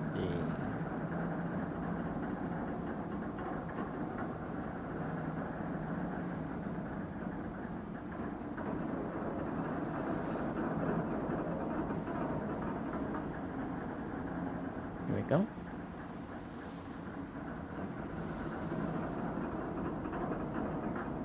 Let me mute this site for right now.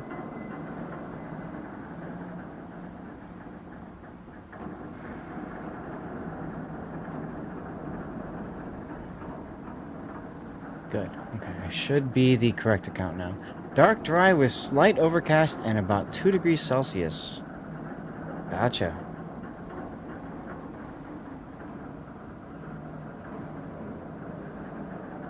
Studio mode on for a sec. Go to here.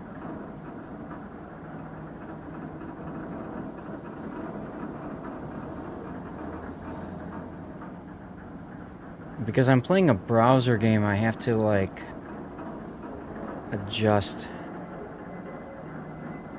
some stuff, it seems.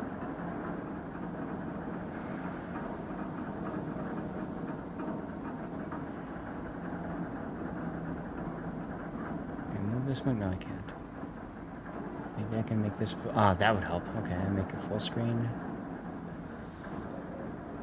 There we go. There. Okay. Good. Alright, and we're at 4 now, which is awesome. I'm guessing that would be Puddin that helped out. And was our 4th. Yeah, exactly. Thumbs up, right, Wolfie? Heck yeah. Heck yeah. Alright, let's get into the training room and see if this is ready. Commercial break is finishing soon. .tm. Training room is still not up yet. Hit okay. Pings, pings, pings, pings. Oh, okay. I see.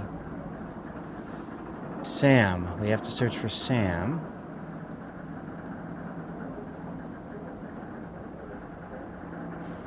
Alright.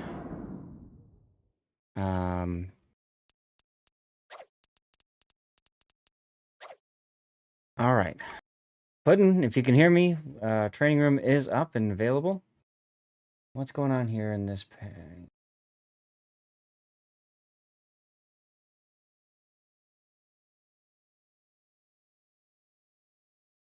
After the last match, all team leaders are invited to a final feedback talk in the feedback channel. Okay.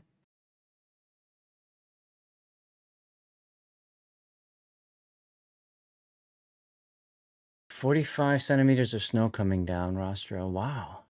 Okay. Have fun. We've been clearing out snow and stuff like that. It's been it's been blowing quite heavily today. Let's get this thing going.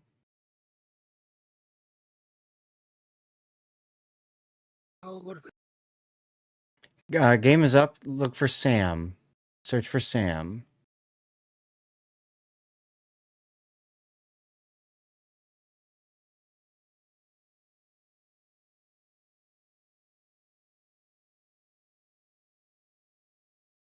"30 centimeter on Thursday," huh? Okay.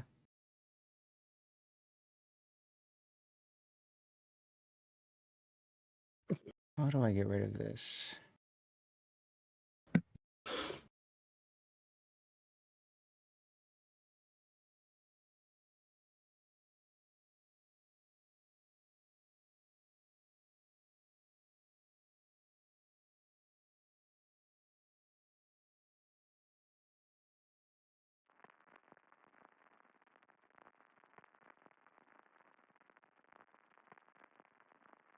Well, I'm sorry they were waiting for me, apparently.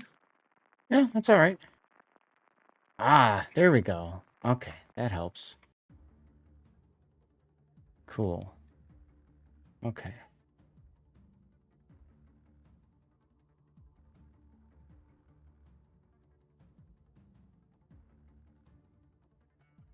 All right, guys, we have a game.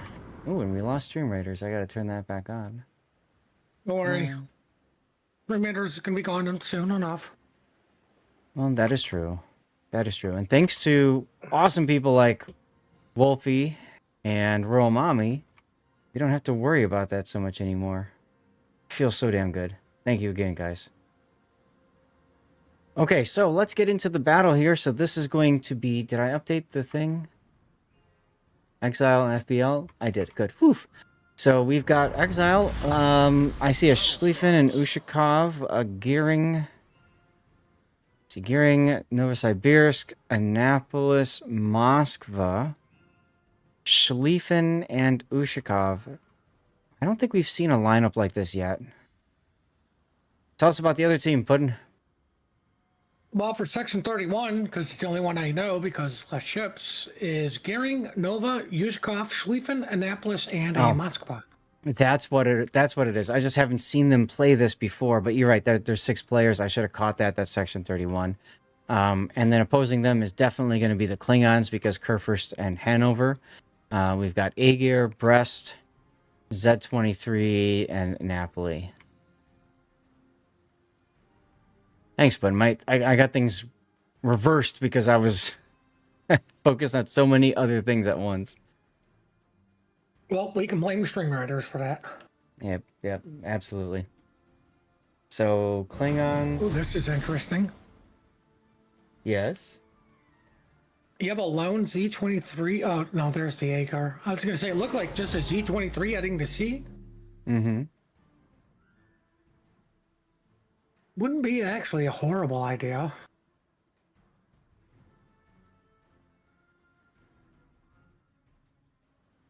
What, to just do one Z-23? Just send one ship to sea. You already have a ship.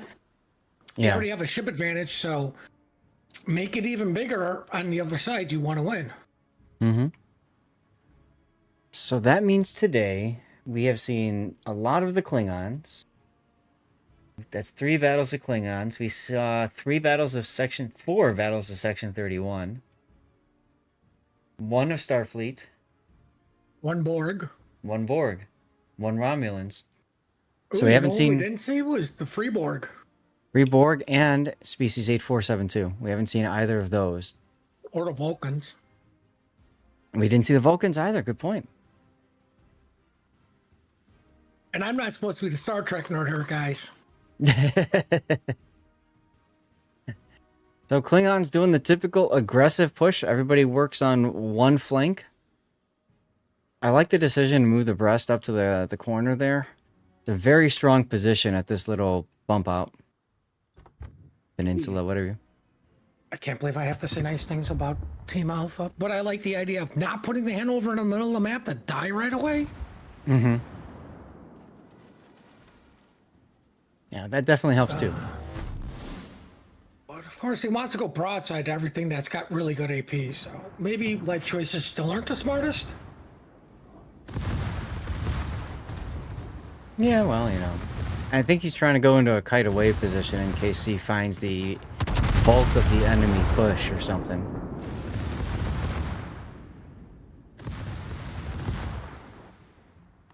And everybody, the bot has decided now is a great time to give away a code. So a CC container, I believe, is what's up for grabs.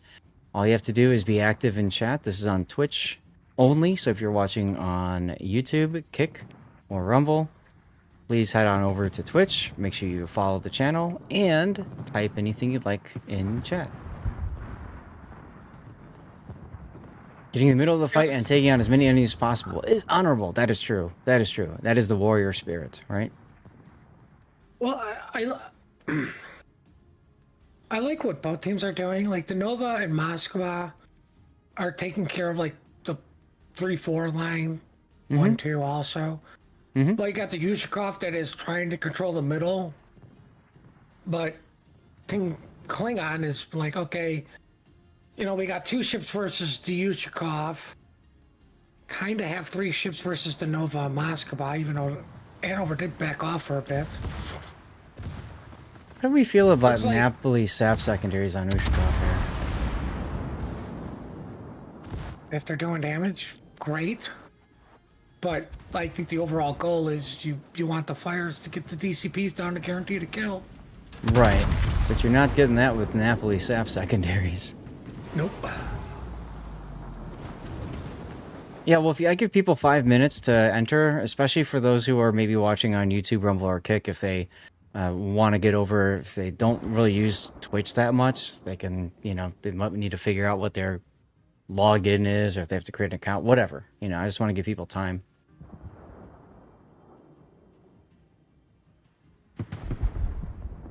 Section 31, I believe, needs to get a kill over at sea, and they need to do it quickly because the bow reverse only lasts so long at the A side. I agree. Like, the longer they're over here farting around with 2 ships, the worse off they're going to be. Now, you've also played enough clan battles to know that typically an even split is not the best way to do it. You typically want a heavy side and a kite side, right? So if you go even split, it turns into what you're doing is you're taking some of the guesswork out on who does the push. Like, oh, look, there's 2 ships at sea. You have a ship advantage. You have 1 extra ship. Push the advantage while we hold off the other guys. So when you start coming around, you take everybody pushing us. Like, you're like A side's on a clock. Yeah. And the clock is going down very fast. And it really comes down to your battleship over at A side. Right, but this is the key, though. Like I said, I mean, the Klingons putting the vast majority of their power on one flank ensures that if they run into Section 31's push side, then you get the heavy fighting that turns into a stalemate. If you run into their kite side, then you have to pay dearly to make that advance, right? Maybe you're charging into torpedoes like what Joker's doing right here at the Napoli, right? He just got slapped. So you need to create those kinds of situations. But Oof, if Moscow 30, just got touched. I see that. So if 31 is just going to sit there and play this war of attrition, you're not gonna because 5 ships versus 3 is an ideal arrangement for those 5 ships. Well, now it's 4 because the Napoli beached himself for some Starbucks, as you like to say. Right, but I mean, they managed to lose some. They did lose a Moscow, right? So Yeah. it's now 3v2. Or 4v2 with the curve first. Yep. Right, and Exile's kite side has always been a 3v2, but I mean, like I said, here we go. They're pushing them back. My God, why is the Schlieffen on a 9 line? Like, are we going on vacation to Hawaii or something? Yeah, maybe. And if so, why wasn't I invited? Hawaii's a nice place with nice people. Is that fast still in Hawaii? I was thinking that. That's what I said, with nice people. We love USFNL.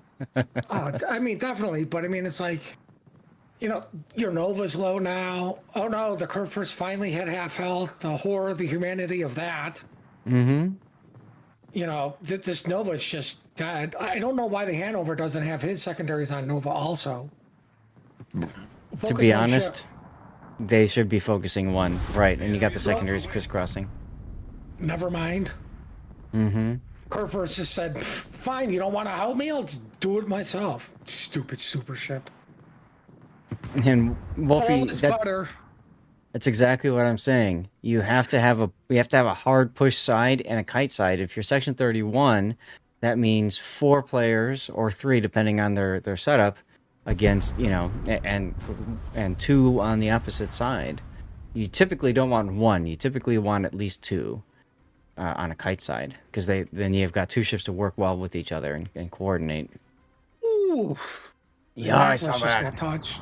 I saw that. What the heck hit him? Well, Aegir. That was the Aegir. No, it had to be the C-23's AP shells. What hit him? Jesus. Nice to see the Schlieffen finally get involved in this game. He just went a little too wide for my liking. Like, it's 3v2.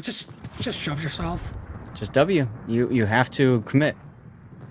But yeah, I like that right there, the Aegir and the Annapolis. It shows the power of the Aegir as an anti-cruiser cruiser.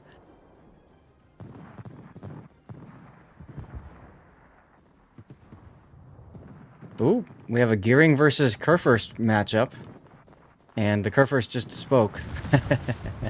Kurfürst doesn't have hydro, so... Oh, he's eating all these. Kurfürst is gonna die, I think. No, he's hitting the no, brakes I guess and he they're made a flying right turn. by. Guess he made a turn quick enough? Battle ends in 5 Maybe? minutes. Yeah, the island started turning early. 2, 3, 4, 5. That's it. If he slowed down too, he'd be fine, but he kept moving. I don't know why. If he would have turned in, he would have been fine. That too. Well, now there's Captain Rudy and the Schlieffen, our lone surviving Schlieffen, who's not using IFHE on his secondaries.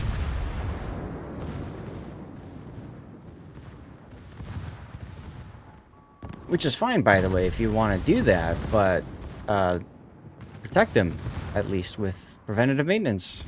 Especially if you got loot ends. That's a buffed skill. I don't know who he... I mean, like you say, it's... Like, it's so easy to sit here and judge, like, oh my god, why aren't you built like this? You know, because, like, he's so used to press accounts. Right? I don't want to sit there and criticize somebody's random battles captain, but what the hell is this captain? Hey, Cromoa. That's right, use the Death Blossom. I mean, it's clearly Lucian's. It's a tech-free ship. Like, so this is where he lives. Just like, I don't know. Like, vigilance, you have hydro. I don't need vigilance. I have hydro. Well, it stacks on Hydro, right? So you've got better Hydro for detecting torps, at least. Right, but I have weaker secondaries that don't do much but set fires. I know. I'm with you. I much prefer the IFHE secondaries, and I've got a Zaf chat coming out at some point in the future, all about, IFHE. I mean, And is it worth it or not? there's also the other trick is I'll use a teammate in front of me, so I don't even need to use the hydro. I'll just let the other idiot eat the torps and spot him for me. Absolutely. Maybe that's why he was so far off to the side, was so that he could do that. And if somebody says, what do you do if you're the lone ship? The game's already over. Either I've won it or I've lost it. Absolutely. So, chat, that does it for today. Cromoa Redeeming Film Projectionist. That does it for today. We just finished looking at our Enterprise, well, not Enterprise, the War of Faction tournament that is in alpha testing, and hopefully will be successful, and they'll get that going and do all the things, right? We'll have to see what they come up with, but I think it's looking good, huh? All the games are done? Our games should be done at this point, yes, because whoa, everything just went nuts on me. Heck just happened. I don't know. Anyway, yeah, the games are done here. We just did Exile and FBL, and that was it. So we are done for the tournament portion of our stream. Don't worry, we're gonna keep going. If you liked this tournament, feel free to share your feedback, and I can, of course, pass that feedback along to the tournament organizers. What did you guys think? Did you like it? Did you have a good time? Is there things that you would like to see different?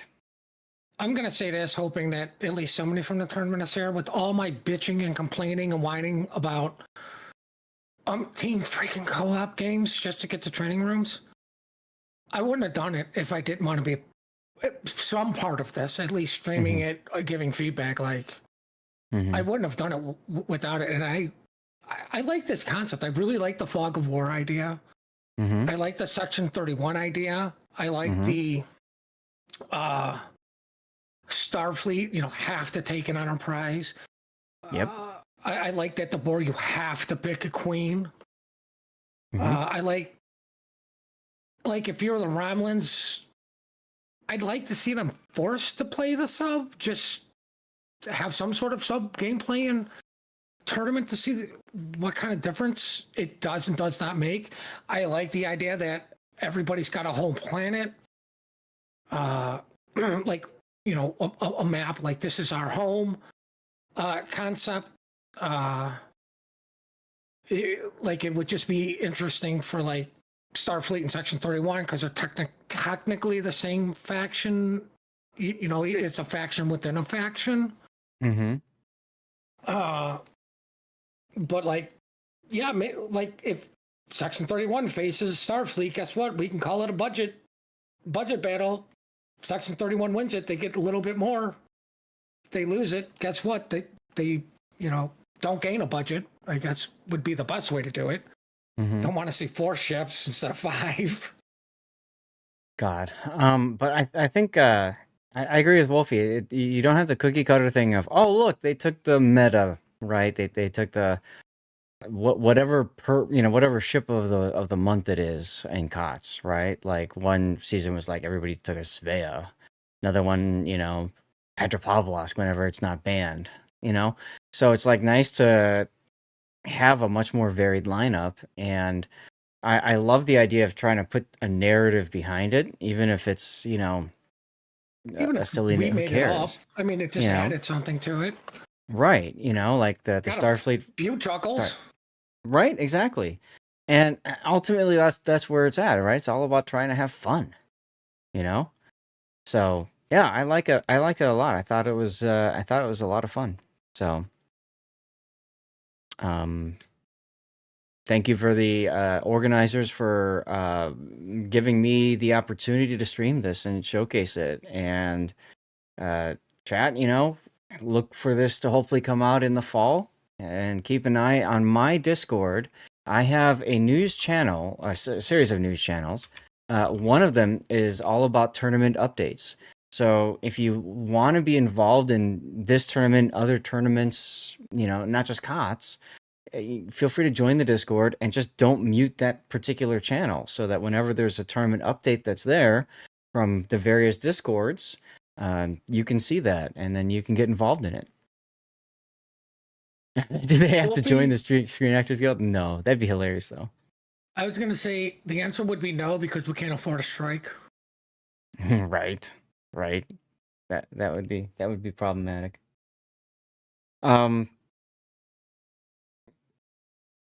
Chat, I need to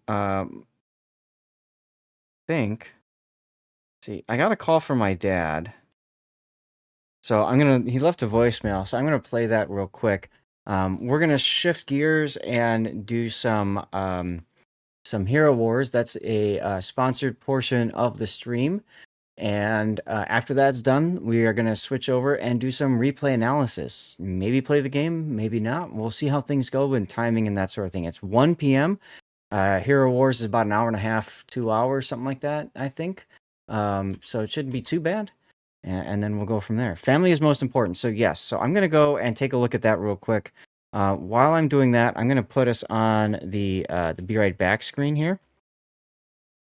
There we go. I'll put us on the Be Right Back screen. We'll get stream rate, words on stream going, I mean.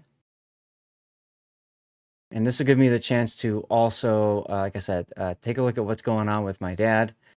And then I'm going to get things squared away for the sponsored stream. Okay, guys?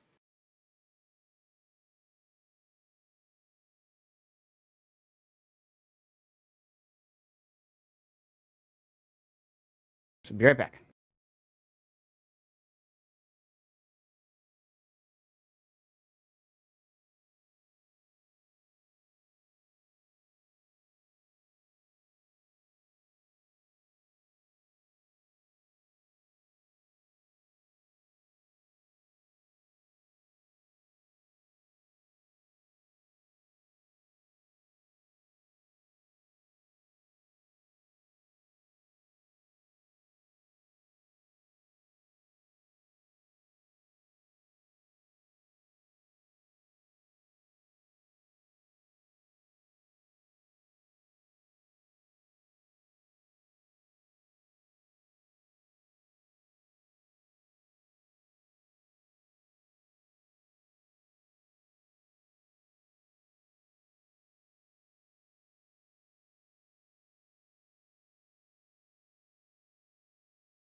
Okay, so everything's looking all right.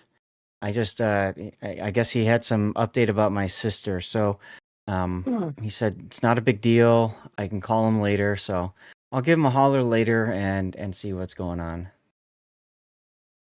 I shall return. I'm gonna make breakfast for my old man. Sounds good. Thank you very much for hanging out, Puddin'. Oh, I'll be back. It I know. shouldn't take that long. Yeah, no worries. How do I change the game that I'm playing on Rumble?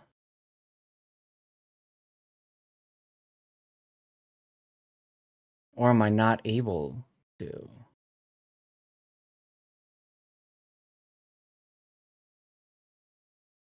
Huh. Let's see. Live streaming. Recording in progress.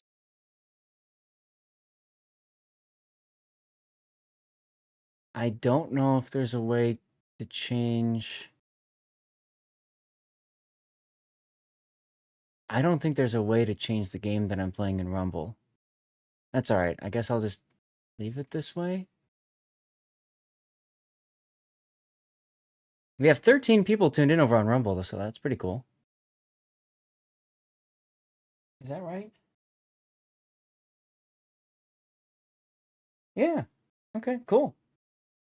But I can change, I know I can change it over on Kick. Let's get that done. Let's see. Stream info here. Change this to... Oh, did words finish? Let's go.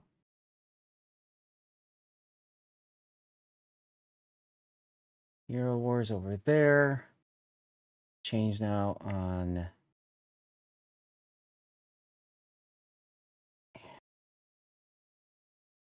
One of the problems with multi-streaming is you have multiple places to make sure that you've edited the game title so people, know what's going on.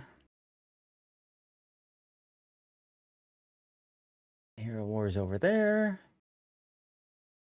Thank you for the hydration reminder, Mork Bork.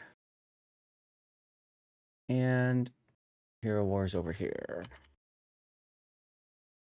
Okay, done. All right.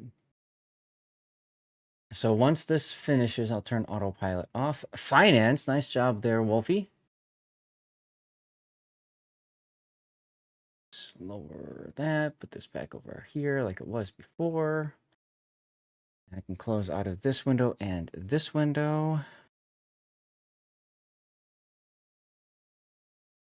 I need to move this window over to here, I think. Move that one to there. Does that mess things up? I guess I'll find out in a second.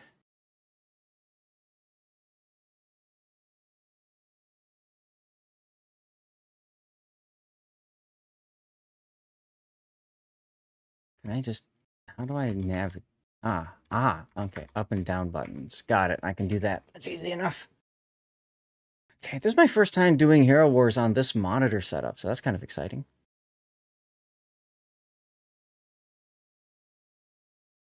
A few minutes to go in Stream Raiders. We should be good there.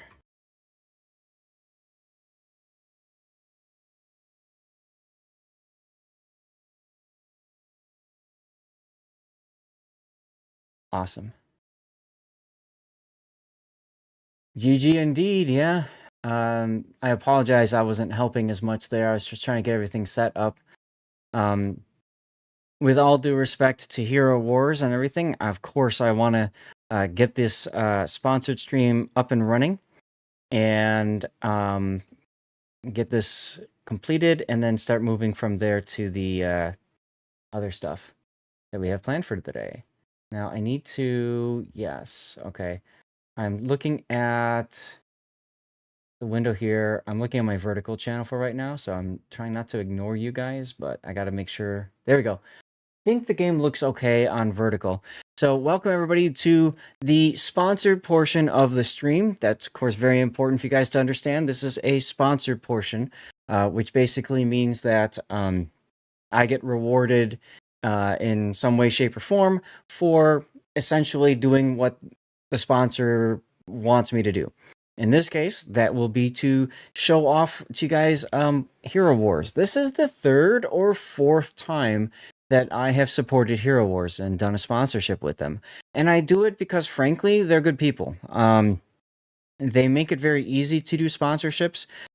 It's very challenging for people to let me get the lights back on here for streamers sometimes to do sponsorships because they say, oh, we want you to do this, but they don't give you the tools to figure out how to do it yourself. And they do a nice job here with that. So I'm always happy to support a game or company that does do just that. So if you want to support me and check this game out together, you can, of course, join us by clicking the link here and following along. Now, I will tell you a couple of things that's really nice about Hero Wars. One is it's a browser-based game, so you don't have to download anything, which is really nice. The other thing that I like about Hero Wars, especially with the sponsorship, is you are not required to link your email address or register. If you like the game, there are lots of bonuses that you can get by doing that, by linking stuff in. So that's really nice. You can try it out, get to level 10, and if you like it, cool. Link your stuff, get some extra stuff, and go screw around and play around and see what you can do with it. It's always a lot of fun. Electric, if I could use you as an example for a sec, Electric helped me test things out last night. He saw my post on the Discord about it, and he went ahead and got himself to level 10. And guys, you can do this in like 10-15 minutes, get to level 10. It is very easy. And so far, we already have 5 people that have helped. Our goal is 25. So just 20 more people. That's 1 out of every 2 people watching the stream right now. If half of you guys do that, actually, no, I think I can't even do math. 1/4 of you guys do that. Then that takes care of the sponsorship, and that's huge. I'm going away to New Zealand in a couple of weeks, and part of the reason I did the sponsorship was to make up for essentially lost revenue, right? Because I'm not going to be streaming, obviously, while I'm on vacation. So you guys supporting me by getting to level 10 is essentially putting more money in my pocket and helping to compensate for me being gone. That's really the reason why I said yes to the sponsorship. Is this the Raid Shadow Legends for kids? Yes, although there are some adult things on that. This is an account that they give the streamer. Remember, Gaelic, I was saying how they're really good at making it easy for streamers to do the things that they want us to do. So I have an account that is not fully unlocked, but is pretty well along. And as you can see, I'm at level 101, and you only got to level 10. I don't recall what the maximum level is in this game, but it's a very grindy game. There's a lot of the gacha components to it and stuff. But just like Raid Shadow Legends, Grunty, you mentioned for kids, just like Raid Shadow Legends, what I like about this is you don't have to do everything. That's one thing that caught me with that other game and kind of hooked me in on it was like, I wanted to see, you guys know, I don't spend money when I play games, right? I just play them.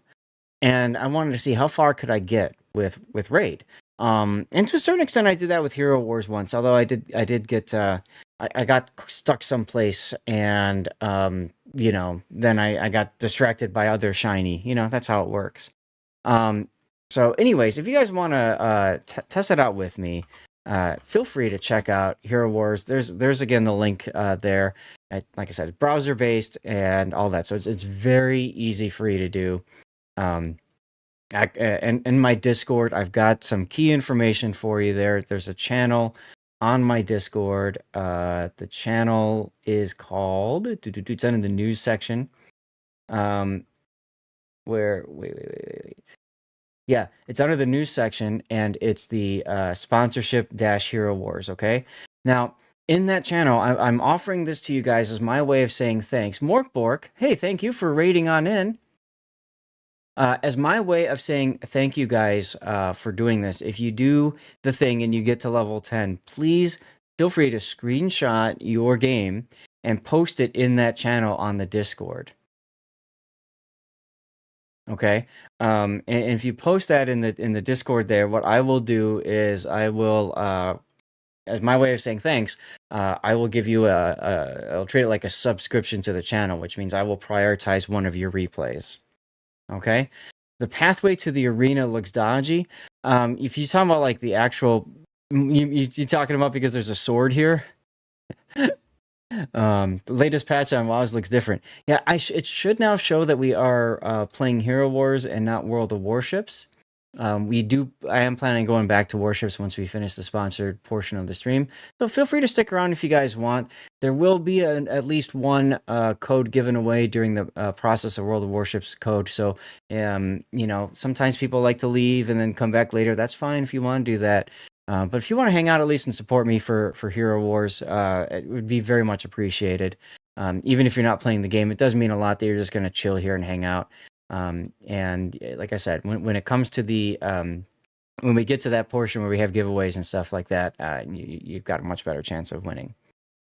The Stargate-like circle in the background takes you to the campaign. Yes. So there's a lot you can see on the screen here, and each of those little red dots is something to click on to clear away, essentially.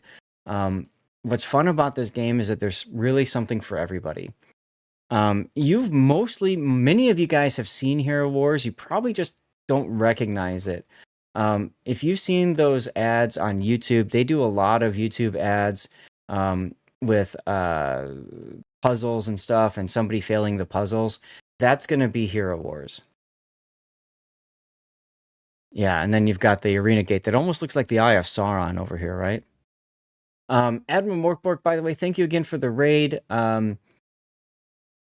Let's see. Femboy Florida streamer is all about those naval battles with a side of vibes. They're not just commanding ships.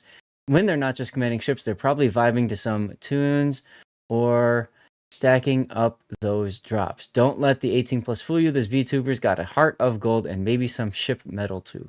Nice. There you go. So toss Admiral Morkborg a follow if you want. I'll go ahead and shout Morkborg out again. Games are okay, but God, the Italian battleships make you rage. Like fighting them or playing them? Because of course there's differences there, right? Hero Wars.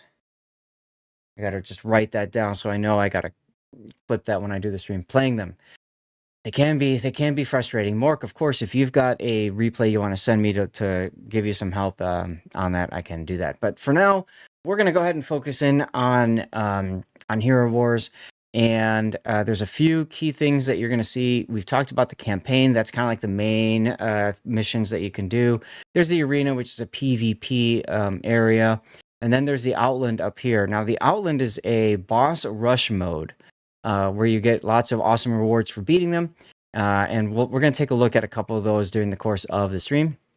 And then there's, of course, guild stuff. So if you get involved in a guild, then you can do a lot of fun things. And I think one of the things that I get to do is put together a guild as well if people are looking to join a guild for some bonuses. So once again, feel free to give Heroes a try if you would like.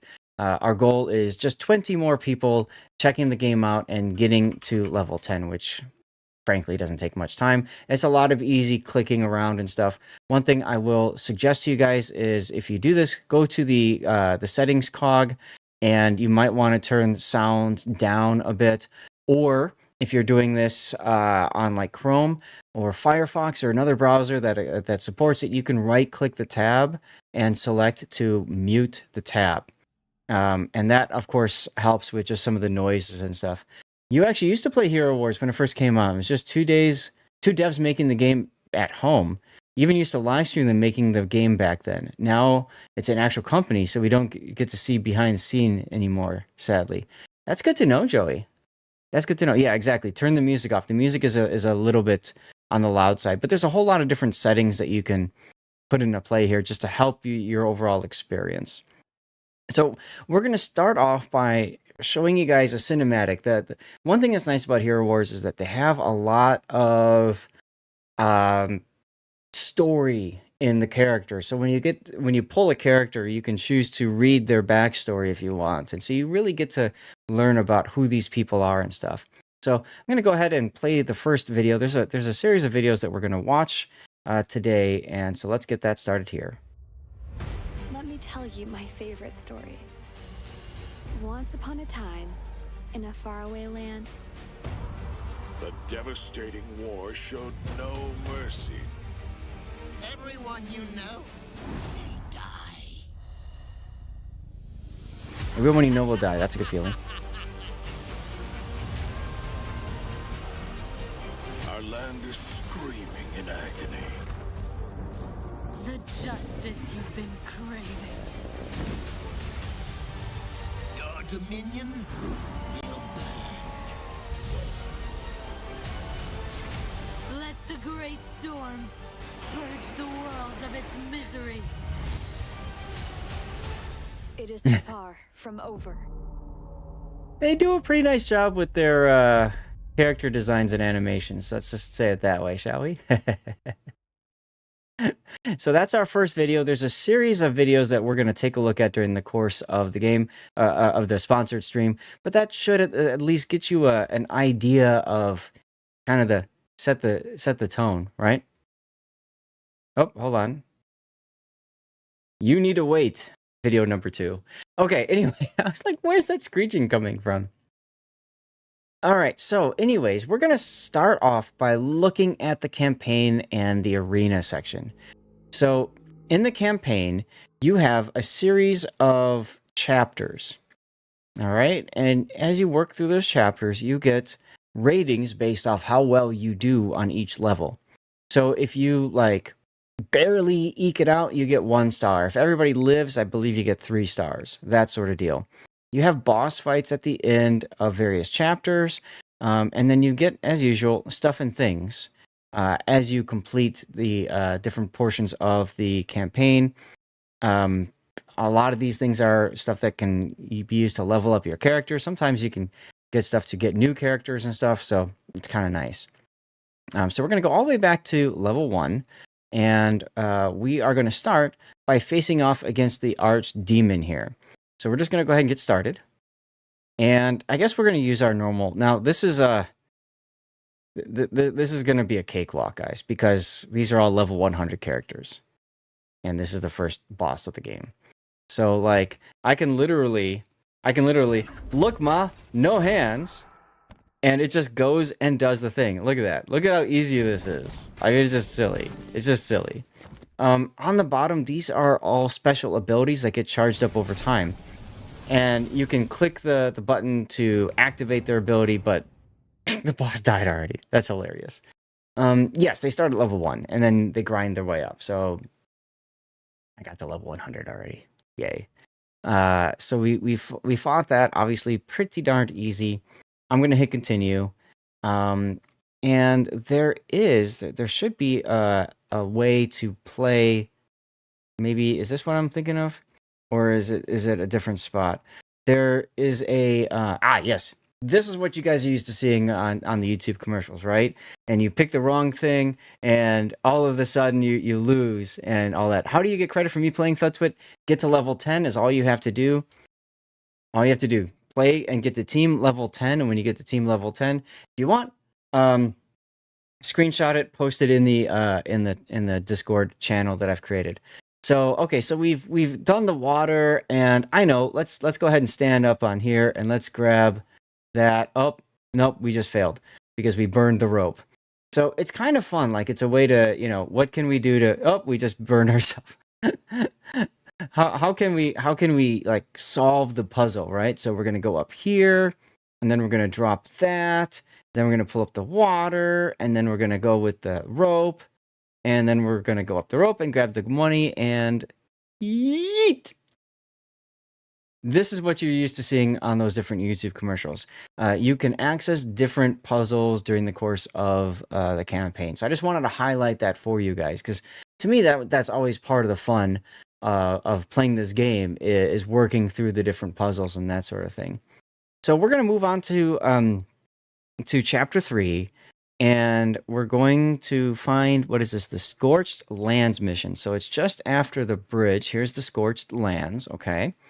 And we're going to start this one off, and we're going to change up our heroes. Okay, we're gonna look for Faceless and Fox. Let me just make sure that's not these top dudes. No, it's not. Okay, Faceless and Fox. I think these guys are down here. Yeah, here's Faceless. Here's Fox. Who else do we want? Faceless. We want Fox. We want Elmir, and Anvari and Chabe. There's Chaba and Vari. Okay. Oh, I remember Anvari. He's the guy that fists everybody. You'll see in a sec. And then go to the Pets tab. And then we're going to drop that pet. Let's see, where's the Pets tab?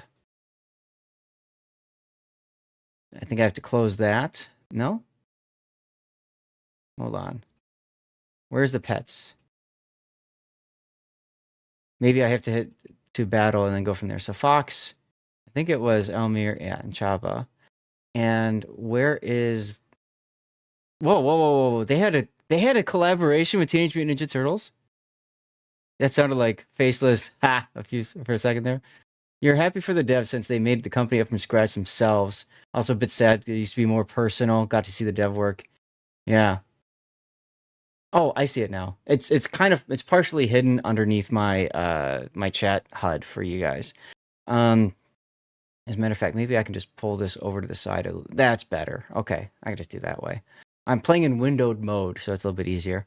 And then for pets, either Oliver or Fenris. What do you guys think? Do you guys want Fenris or Oliver? Oliver is level 64. Fenris is level 32. But Fenris looks fun. Fenris looks fun. So I think we'll just go with Fenris, huh? And let's get the battle started. I'm going to... No, I can't do that anymore. Train the young ones. Exactly. Train the young ones. Now, again, you could have the fight going, like, look, no hands.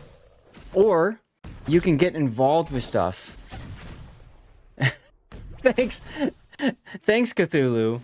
Thanks. Ooh, Fenris just barked at that chick and she went down. All right, this is going to be the Chomp Chomp. I remember the Chomp Chomp. You guys ready for the fist? Here comes the fist. Look, see? He fisted him right there. Did you see that? There's the fist.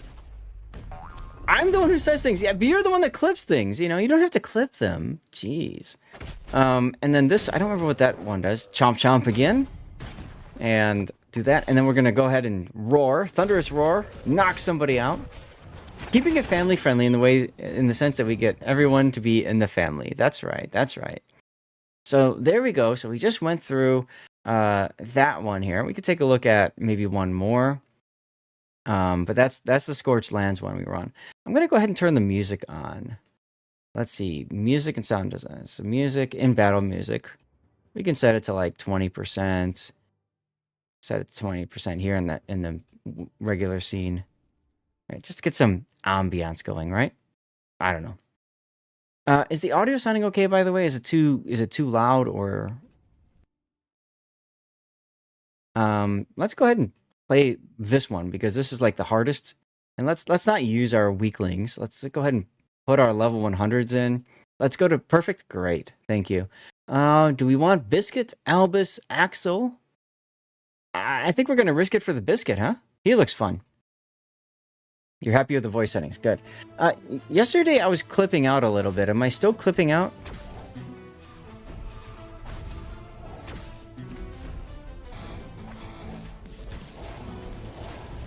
And you can see at the higher levels, now this is a more even fight, right?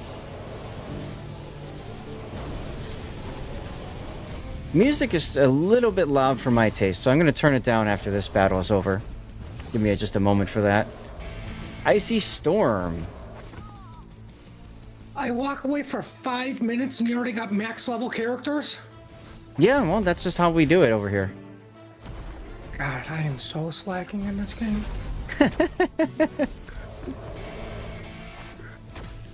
And Icy Storm. We froze her. Check that out, huh? Let's go. Let's go. You will not stop me.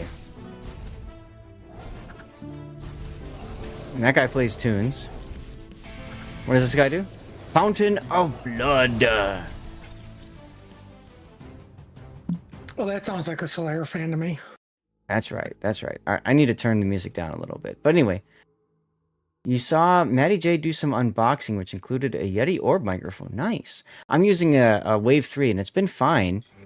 But yesterday, people were saying that there was some glitchiness at the end of the stream. I turned one thing off that I think it is, but there's always a possibility that there's something else playing a part in it. So I'm going to turn sound effect volume down to maybe just 10%. I don't want to blow out my ears or your guys' ears. I do have a bard, right? Okay, so let's switch it up and go to the arena. So the arena is the PvP, like we go and fight against somebody else. Now we've got our defenders slotted in. So these guys are our team that's defending, and then we can choose to attack somebody. So let's go ahead, we'll just attack this dude here. So this is the enemy team, and so we can choose who we're going to attack with, right? And since they're all equal, similar level, let's just go ahead and pick these dudes. We just saw them a minute ago. Although I'm really curious to see what Ninja Turtles Leonardo looks like. I'm going to throw Leonardo in. We're going to throw Leonardo in. And just to compensate, we'll put an OP pet on. Just because we can. Just because we can. Volume is much better now. All right, Leonardo, do something. Splinter says Leonardo is ready. Yes, he's just a poor level 1 sod. But you know, maybe he'll get a special move charged up at some point, or we'll just cut through everybody like a hot knife through butter, anyways. So that was easy. So we can go attack somebody. Oh, yeah. Now you can see here you have some time that you need to wait before getting started. That's obviously to protect the servers, but also maybe incentivize you to spend some of your special resource if you want to, or you can just wait. 30 seconds of waiting time isn't bad, but I believe after the second time you have to wait like 5 minutes or something. So, you know, it's a little bit longer, but that's fine. And we're done. So we'll attack, we'll attack this dude. Why not? We'll put Leonardo in here.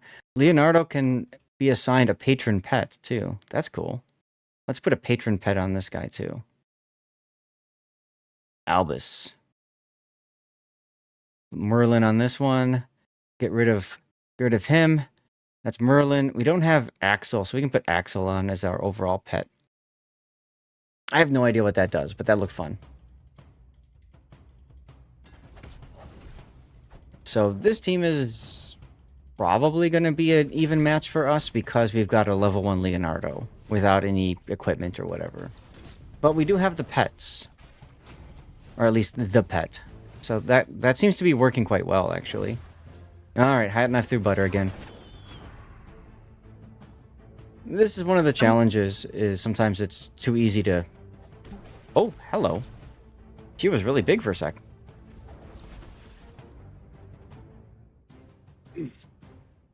Fat Dragon. Chaba does well all the time. Yeah, Chaba's fun. He just chomps through things. We'll do one more campaign mission. And then from there, we'll switch it on. I want to see Leonardo play. So we're going to just get rid of one of these dudes. Nah, you like the Slayer guy, right? You like the Slayer guy. I will never argue with Slayer, but I'm still waiting for it to be an equal challenge. Equal challenges don't exist in Hero Wars, but you know. All right, we'll put, sure. Oh, I see. You can only fit one patron pet. Ah, got it. So since he's a level 1, we'll make him the patron pet. And we'll just do something like that. Excuse me. That's fine. Let's go to battle. So Leonardo will probably just get killed. There are people that have resurrection ability, and I probably should have thought of that before I put a level 1 Leonardo in. Whoa!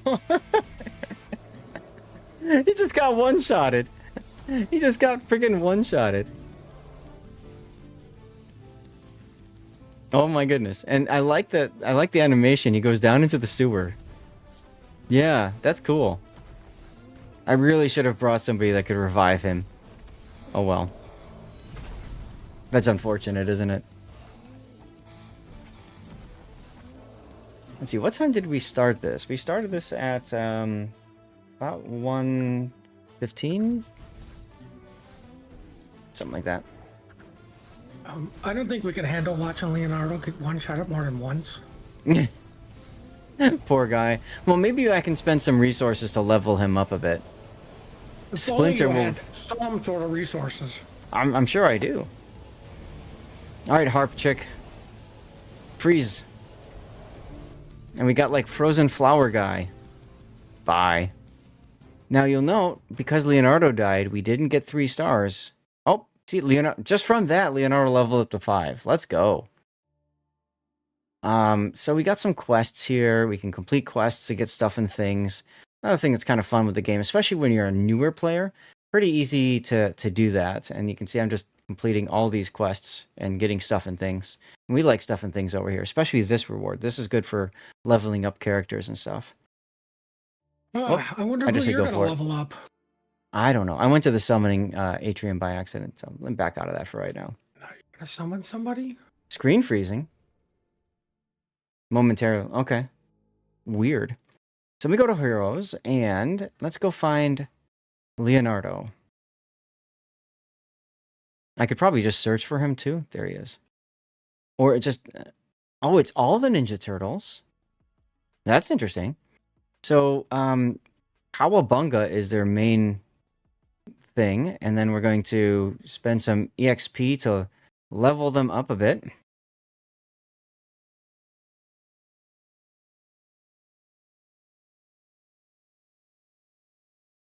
$62 should be good, huh? Let's go to 64. The other ones are 64.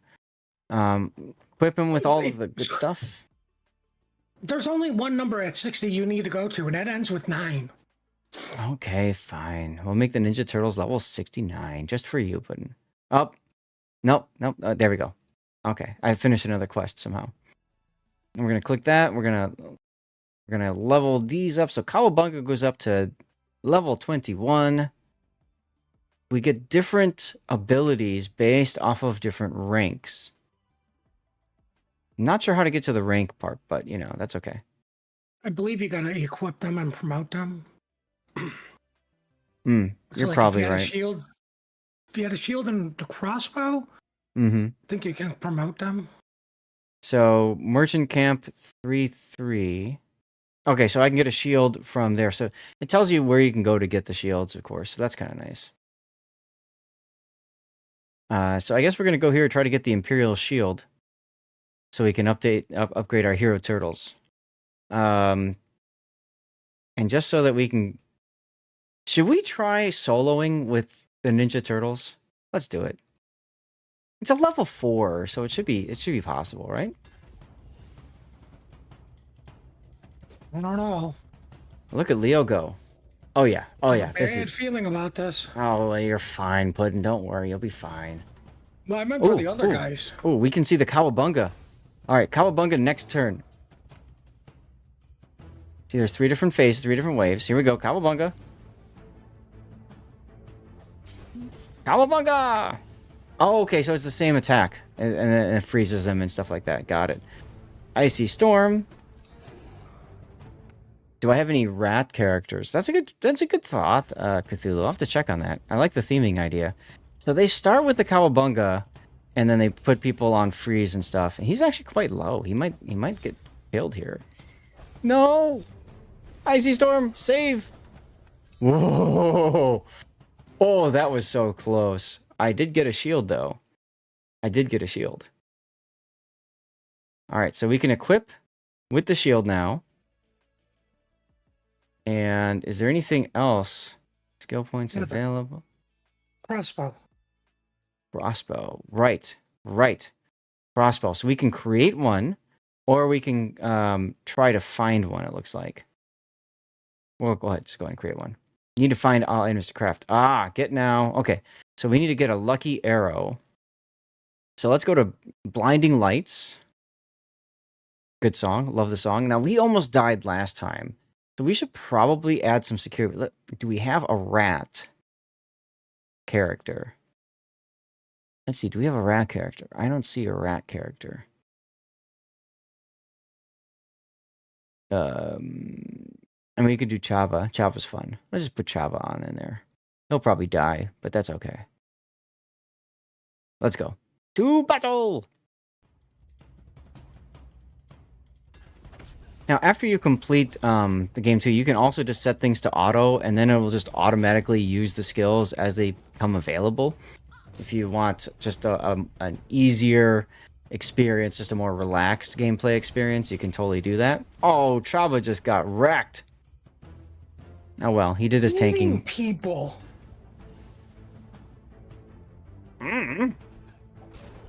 That's all right. Leonardo's coming in and doing his thing.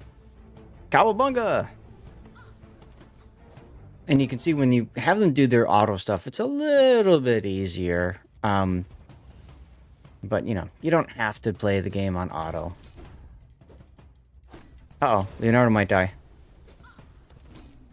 Oh, he got his skill off just in time. He got his skill off just in time. We got ourselves a lucky arrow because of that. Let's go. Okay, so we can go ahead and create the crossbow now. And equip it. And promote. And now we get Donatello's tactics because we've promoted the Ninja Turtles. But where would I be without you, man? I don't know, but probably better off. We're going to go ahead and do 20 levels of upgrade here. And then as you can see, we can use the ability to upgrade skill points even farther if we want to. So now we get to see Donatello doing some stuff. So let's back away from that for now and then look at some other stuff, some other content, and then we'll come back to good old Leonardo in a bit. So we're going to look at the later part of the campaign next. Oh, wait, hold on. I have to show video number 2, right? Let me double check this. What is the airship? Huh? What is the airship? Oh, After we watch this video. The airship is another little area you can do various activities and stuff. Like I said, they put so much into this game. It's hard to keep it all straight now. It's very similar like if you're playing some other games brand new. So let's get the second video on. This introduces us to a character called, I believe, Zesha. Here we go. Let's open it with Steve. Steve! Oh, wait, they're saving that for Minecraft, I bet. Bosco joined the Discord. Thank you, Bosco. Welcome on in. Oh, I remember her. I remember her now. What is this place? Am I dreaming? No. All these horrible things. Did I do this? We did this together, my dear. How long is this video? You tricked me. Not too long. Twisted my mind. This is not what I wanted. Don't lie to yourself. We worked hard for this, and you enjoyed it, didn't you? But we're not done yet. Other worlds are waiting for us. And you will bring me there. No. Get away from me. Let me go. Let me go.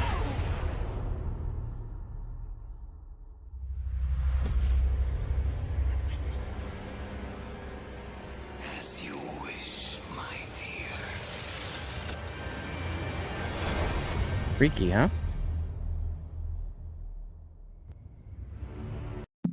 So what's so special about this game is they do follow up with various characters and stuff, and they do try to show like character development and stuff. And for Zesha, you see that she runs into this. She was a goody two shoes character, and then she starts running into like the dark side, if you will. So that's kind of fun. But anyway, let's move on. Like she got Dumbledored. Yeah, kind of, right? So we're gonna look at the late game, late part of the campaign. So let's go to, I guess, as far as we can get to, which is like, yeah, we could try fighting this boss. Sure, no problem. Its enemies are level, 108? Okay, so we're probably going to fail on that one. Well, if you just bring Donatello, yes. Well, no. We wouldn't just bring Donatello. But we can try it. We're going to bring our 100s except for Donatello, right? Or the Ninja Turtles. I want to see them in action. We'll try this out. Healer, support, and healer. So these are both support. Now, this is healer and support. This is support and healer. Sebastian support, marksman, and tank. And Ninja Turtles are warrior. We could try this out and see. And I think this was the best pet. Yes. Okay, let's go to battle and see what happens. How you doing, Bounty To Do? Hey, we just had somebody else finish. Thank you for whoever did that. We've gone up to 6 now. Awesome. Oh, my Oh, God. oh, Donatello's stick. Donatello's stick. I see a stick. Oh, so they fight as a group. Okay. Yes. No, I meant the Ninja Turtles, not the group. Ah. Go do your snowblowing, Wolfie, and feel free to come back if you want. Thanks for tuning in. And thank you so much for your help earlier with Stream Raiders, dude. That was so nice of you. More importantly, thanks for the ads that Gaelic had to ruin. Love you, Gaelic.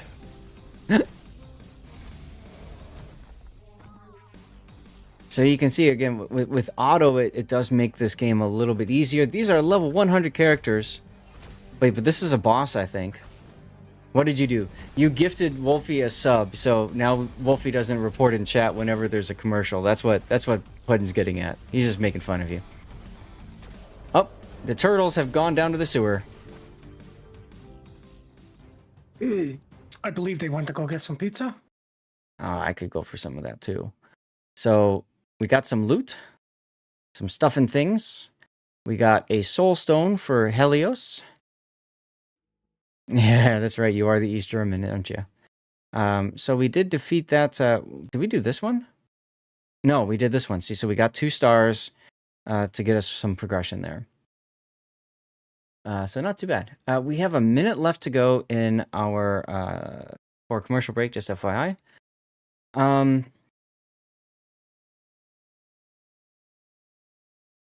Okay, so I'm supposed to do... Oh, okay, so I just did that one, but I did it with a slightly different setup than they wanted me to use. That's Crystal Waters. Okay. So I'm supposed to put together a prediction for you guys if you are looking for some loot, I guess. Will I defeat this boss with mages only in my team? And you just saw how I played a second ago, so the answer is sure and don't think so. You're going to have 1 minute to predict while I figure out how all this stuff is going to work. Oh, that's too long. Okay, so let's get rid of only mages only. There we go. Start prediction. There you go. Got it. Prediction started. Sorry, I don't do a lot of predictions when it comes to streaming. I probably should. All right, so only choose any mages that I want, and we're going to face the boss with only mages. Okay. Now, it didn't say anything about pets, so I guess I'm going to go ahead and take a pet in because I can. Tank, marksman, support, healer, support, mage. Mage. Tank, another mage. Control. Healer. Yeah, that was, okay, there's Heidi.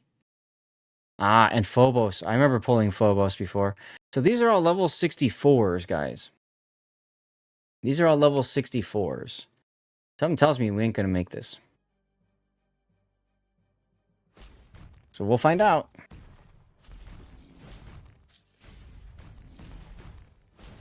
We are making it through the first wave okay. We're about to lose 1 mage, though.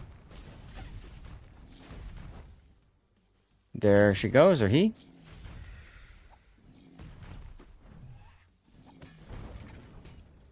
They're all using their special event attacks, and we just lost a couple more.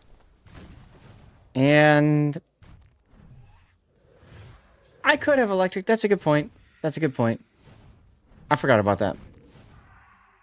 And we failed on the first try. Ouch. Ouch. So the answer for this is going to be no. I prefer to look at it as a strong maybe. Strong maybe. Fair enough. All right. So, as a reminder, guys, we are doing Hero Wars. If you want to help us out, feel free to click the link that's going to show up right there in chat. Remember, this is a browser game. You don't have to create an account or anything or link emails, all that good stuff. It's very quick and easy to do. And everybody doing this, you guys are supporting. Whoops, I just hit the mic. You guys are supporting me quite a bit in the process. So, cheers to all who do. Thank you very much. All right. Let's get to the next segment then. And we're going to look at Corvus. This is one of the main characters of the game.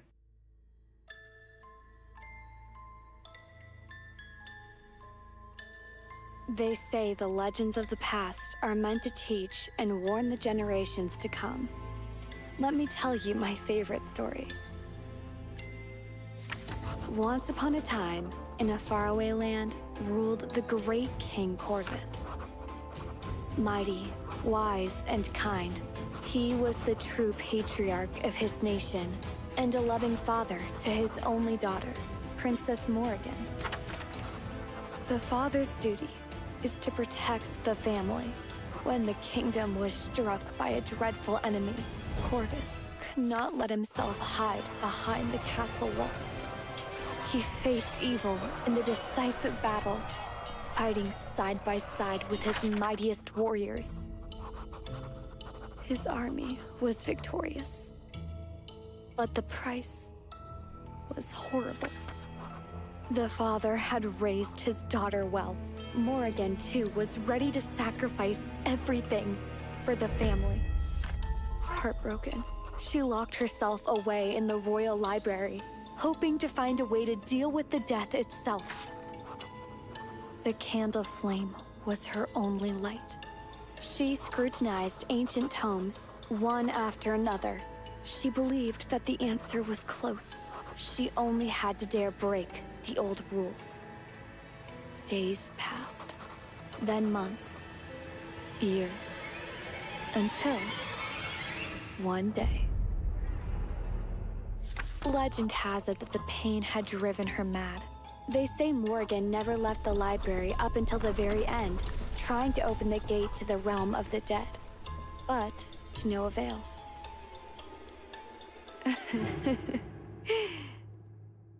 Do you know why this story is my favorite?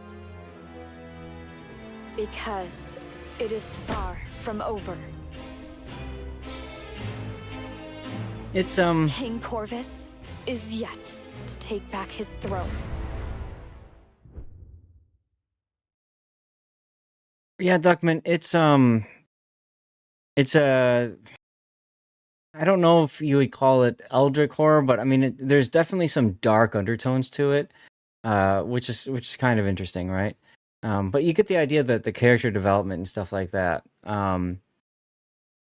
Well, Electric, I mean, she locked herself in the tower and she became mad with trying to figure everything out. Yeah, so it's they have all these different videos on YouTube and you can go and really immerse yourself in the lore. It's quite interesting. So I didn't mention before, but when it comes to the when it comes to like building your team, you saw the impact of just doing the mages only. Like you want to make sure that you build a well-rounded team and stuff. So we're gonna go next to an area called the Outland. Now, the Outland is a section where you fight against bosses. You can see down here, there's different bosses that you can fight, and then you've got certain required heroes before you're able to do these battles. Okay, so I'm going to start with a prediction, and that prediction, I wonder if I can just copy and paste this. That'd be quicker than typing it. I can. Can I defeat all 3 bosses in a row? And your chances are, your options are, you can do that, or impossible. So I'll give you guys 1 minute to vote there. Can I do it? Yes or no? I have to defeat all 3 of those bosses in a row. Keep that in mind. Not just 1, not just 2, but all 3 in a row. And we're going to start with Ilsa the Weaver. You get a reward for defeating the boss daily. You can open it and get your stuff and things. Did you do the Ashen Road? I never went there because it uses triple the amount of energy resource. I haven't yet. Have I been practicing? No. So Ilsa the Weaver's level 55, and we're going to attack her using the following heroes. We need Artemis, Darkstar, Ginger, Kara, Dante. Okay. So I said she was 55, and here's who we've got. And I don't know if we need a special pet or not, so we'll just go ahead and do this one. In that case, you'll die, likely on the second. You're probably right. I'll just go ahead and put auto on so that they use their skills as soon as it's available. Just easier that way, because otherwise you have to kind of click around. I mean, there's something to be said about charging up a skill and only utilizing it when there's like a certain like weak point on the enemy or something like that. Unfortunately, I don't know the game well enough to know exactly when to use it or not. You can see the shields that were just put up. We did lose one of our characters already.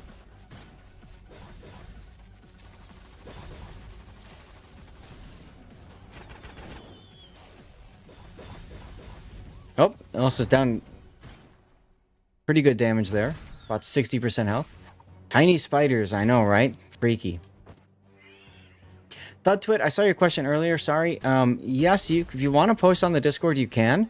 If you want to get credit for helping me out and me covering one of your replays as my way of saying thank you, go ahead and post on the Discord. Anybody who gets to level 10, post that screenshot on the Discord. It's a Sponsorship Hero Wars channel, and I will send you, I will cover one of your replays as my way of saying thank you. Electric, you're already included in that because you sent that to me. Just remind me. So fun when the bloody opponent just keeps healing endlessly, right? It was easy, wasn't it? So we already lost. So the answer for the prediction was no. Impossible. And you can see the game isn't quite as easy as you thought. You can try to promote people if you want. Now, they're asking me to move on from there to Brog, Conqueror. So here's Brog the Conqueror. And I'm going to fight Brog. I need to claim a reward. You win, kinda, right? And we've got a set number of heroes to fight Brog with. So we're going to attack Brog, and we've got Thea, yep, Lars, Heidi, Arachne, and Astroloth, and Oliver. So let's see. One of these, we'll go ahead and give that one. Oh, we can't. Okay. I want to find one where we can... Or can we change out the pet? Yeah, we change out the pet. There we go. Boom. All right, to battle.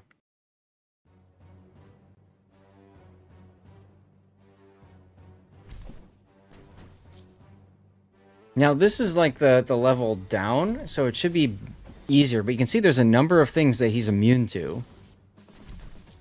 So that could be problematic. Yeah, you upgrade your heroes in the city. That's correct.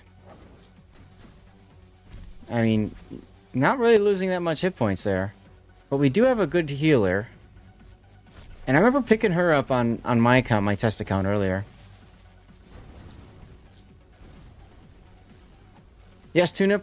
This is a sponsored portion of the stream. We are sponsored by Hero Wars. If you're willing to help me out, click the link there in chat. Get yourself to level 10. And I have got a channel, Sponsorship Heroes, Hero Wars, on my Discord. You can post it there if you get to level 10. And I will thank you by covering one of your replays, just like if you had subscribed to the channel like normal on Twitch. This doesn't take a lot of time to do. It's 10-15 minutes of time. You can do it while you're watching me play even. It's pretty fun. And it's a browser, so there's nothing to download. And you don't necessarily have to hook anything in, but of course, if you're enjoying the game and you want to get some extra stuff and goodies and whatnot, you can, of course, link your account and stuff. These guys actually look like they might be able to take out Brog.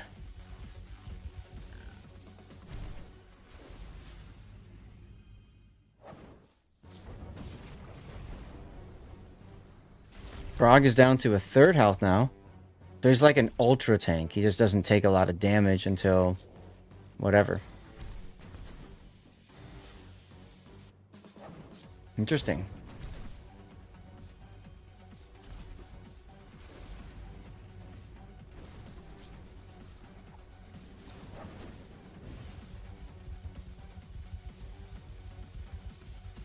Is that thing playing the bagpipes riding a mutant pig? Yeah. Yeah, you notice that? The character design is pretty fun in this one. You call them a flagship in Ops, there you go. They are very creative with their designs, that is for sure. And we just defeated Brog. So we can open chests and get stuff and things. And then we have one final dude to attack, and that's Vajar. Here we go. Okay. So we're going to go ahead and attack Vajar. We have to get our rewards. Scottish Navy incoming. There you go. Right? Okay. And now we're going to attack. So as you can see, you do this once a day. And we're going to attack now. What do we have? We've got Nebula, King Mao, Yasmin, Ishmael, Galahad. Galahad is the main character in the ads and stuff like that if you watch them on YouTube and stuff. The lowest level is King, so we'll put Albus on for pets. Pets. Albus. There we go. Galahad is a weakling. Early game he's not, but yeah, mid game he definitely is. But he's got that smile. Oh, and then there's the snake lady that you can buy right off the bat. If you play the game and you like it, you can pick her up for pretty cheap. Oh, she just died. Wow. Okay, these guys are getting wrecked. Oh well.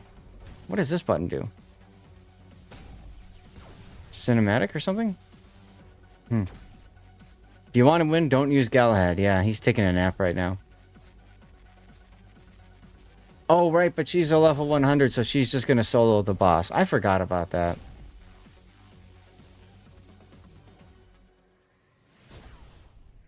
Look at that. Sonic boom. No, that's the Sonic. No, that was the Kamehameha.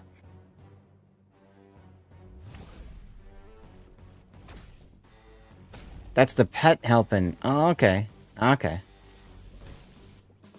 Pet's doing a lot of damage. Must be bad breath.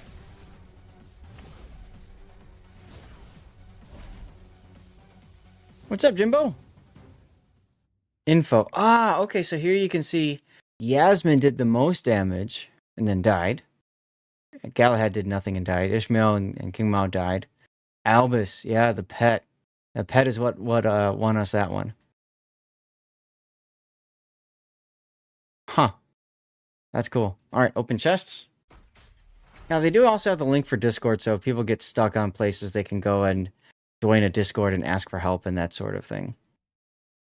So, as you can see, the game isn't as easy as it might have looked. There's a lot of time and thought that goes into like building them stuff up. Doing the rounds before you start your own games and streams sounds good, Jimbo. We are doing a sponsored stream by Hero Wars. So if you've got a few minutes and you're willing to help me out by opening up a new browser, go ahead and click that link there. Play along with us. Our goal is to get to 25 people doing this. To get to level 10, it takes about 10-15 minutes. You try to sign up with email and it will not work. That's weird, ThoughtTwit. Let's move on then. We're going to take a look at our next character. This is going to be Dante. Oh, cool. I got it set up already. Let's go.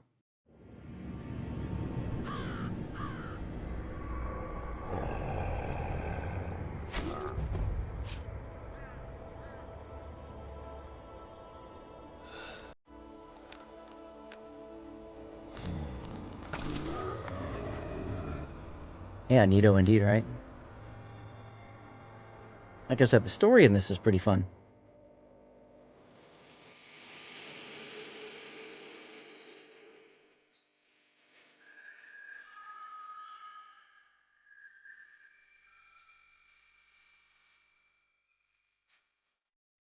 No need to sign up, by the way. Love sign you up with Google even knows your username already. Wow. That's a scary thought. Yeah, actually, and you know, now that I think about it, I tried doing that to me too, Electric. What did I do now? Nothing. I don't know. That was a lot of arms. That guy had a lot of arms. Look at that. Is wow. Okay. That those arms could come in handy, I guess, huh? All right. Well, let me get the next video prepped for you guys. Might not play. I don't know. We'll see. All right. So let's move on. So next up, we're going to look at guilds, titans, and dungeons. So we're going to start by clicking the guilds button. Where's the guild button? There's our guild button there. If any of you guys want to get to the 30 team level, we can, of course, put together a guild. Let's see. How do we do that? I would assume we'd go to Guild Island. Members. Oh, I already have... Okay. I already have a guild with 30 people. Ah, okay. These are all other streamer accounts that they set up. Got it. So let's go to members. Let's leave the guild. And we can create a guild. Guys, what are we going to name this guild? We need a name. What are we going to come up with it for? And while you're doing that, I'm going to... Steve? Heroes of Steve. I love the name. Heroes of Steve. Should I do like all capitals like that? Google and Facebook links work. Email does not. Interesting. Let's go with the fist. Steve gives him the fist.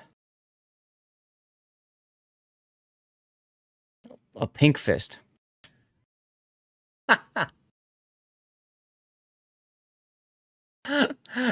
Now you have to be minimum level 30. So I guess this doesn't apply to most of you guys because you're just starting this off. But if you do get to level 30, the Desolators of Smog. No, I like the Heroes of Steve. That's fine. So Heroes of Steve create. Cry bring loop. Oh my god. You guys. So we're gonna go to Guild Island. Bring the dish pods. There you go. So Guild Island, and we're gonna go to Titans. And we've got different Titans available here. So you gather Titans in packs like you do with heroes to participate in different activities like dungeons, tournaments of the elements, and guild wars. They're only available via guild merchants, and you do need to play with other players in order to be able to unlock it. Thudtwit, you join by getting your account level to 30. If you're only at 10 right now, you can't get there yet. So it's just like in Warships, you can't do something until you get to a certain point. So we're going to go to Circle of Summoning here. And we're going to summon Titan with 10 summon spheres. Here we go. I know. Don't feel like you have to get to that point, Electric. So we've got Avalon. We got a bunch of loot.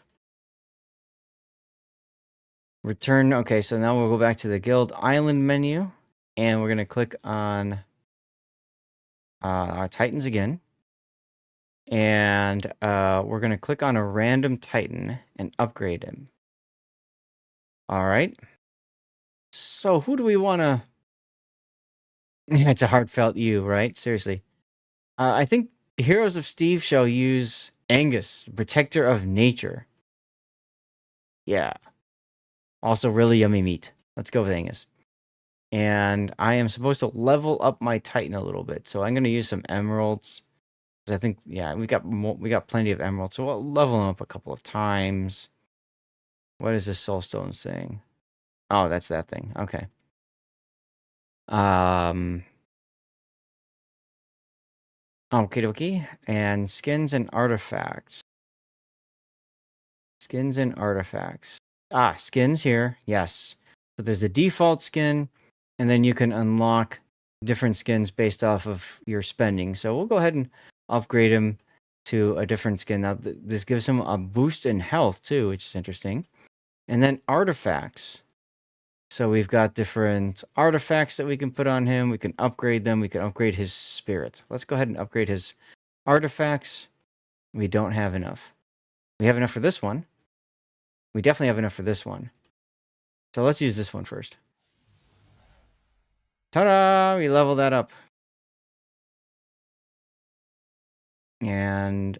Oh, okay, so yeah, so showing that we can do both of those. I see. And then we just can't do that one yet. That makes sense. And then, of course, we can go and upgrade his elemental spirit by awakening him at the altar. Ah, okay. So you go here, and you get elemental spirits and do stuff and things with that. We'll leave that alone for now, then. Okay, so we've built up our Titans. Now we're going to go Dungeon Guild Island. Okay, we're going to do 5 battles in total. In the, I believe we go to the dungeons for this part now. Let's see. Okay, yes. So we're going to go to battle here. We're going to attack. And this is like a dungeon crawl that you go up. But what's interesting is I don't see the elementals that I just picked up here. But I'll go to battle so you guys can see what this looks like at least. I'll just throw them on auto. I want to read exactly what do I need to do with Titans.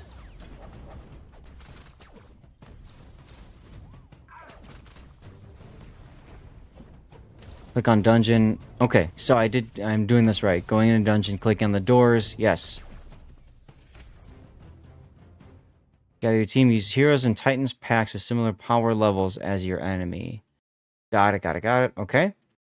So, as you can see, you move from one place to the next. Go to battle, attack. Okay, so these... Now here's our Titans. Okay, so here's our Titans that we've got. We've got Ignis. Where's Anus? Or Agnes, sorry. Angus? Angus was the name. Apologies, guys. All right, here come our Titans. It's too late. It's the other one now forever.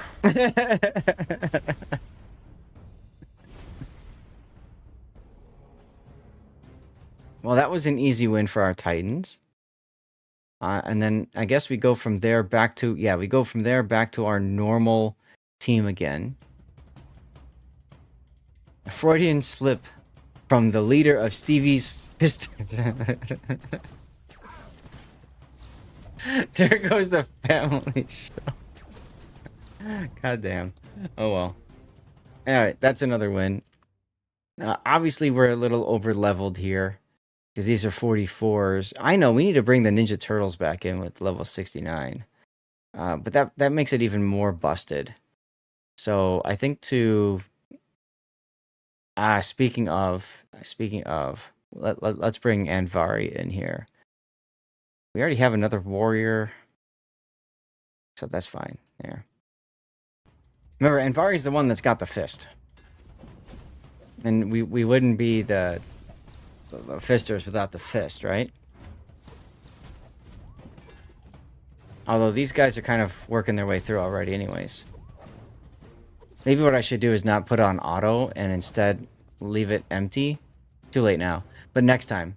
That way I can like specifically choose. Now I can defeat a team of fire or water titans. I have to decide which one I want to defeat. I'm going to go with the more powerful ones because I can. And I can attack with 4. Okay. Why not go attack with 4, right?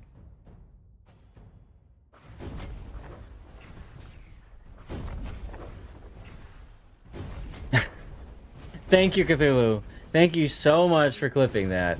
I knew I could count on you. Knew I could count on you. Okay, we finished that one. Those are the clips Hero Wars are looking for. The community, yes. The sponsor, maybe not so much. Yeah, fighting without a healer is a big no-no. That is true. That is true. You need heals. And I'm pretty sure, isn't she a healer? I thought she was a healer. I don't know. Alright, here comes the fist. Bam! Oh, we can fist again. Look at that. Oh, we just fisted Galahad. And the music in the boing. Oh my god. I don't think your healer's healing enough. No, she's not. We need more heals. So Less warrior, more heal. I don't know. I mean, we can get rid of Yasmin and put in maybe another healer. Martha, Morrigan. We learned about Morrigan before. She just said the light will heal your wounds, and then I died, right? That's okay. Ooh, shields up. Give him the fist. Yeah. I guess because we lost, I should probably just put this on auto and let them do their things. More fisting.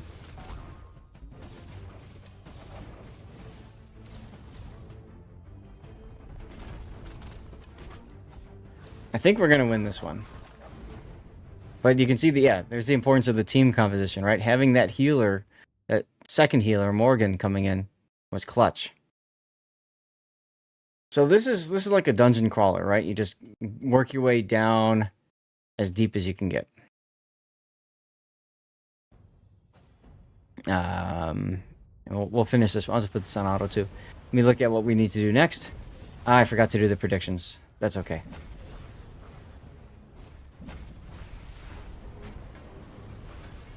That's okay. All right, so you get the idea of how dungeons work, and then there's all these different levels, and you work to get to different levels to get stuff. Should I clip you work your way down as deep as you can get? I mean, if you want to, Electric, that's up to you. Oh, I see. Okay, cool. So we're gonna take a look at something I haven't looked at before. And that is a special cinematic movie that they've added. So let's see if that pops up properly. Here. Oh, good. It does.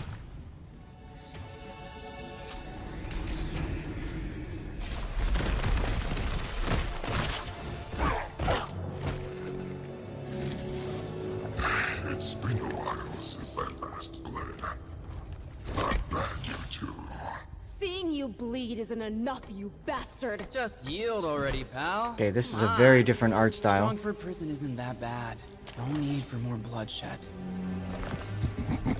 No, I don't think so.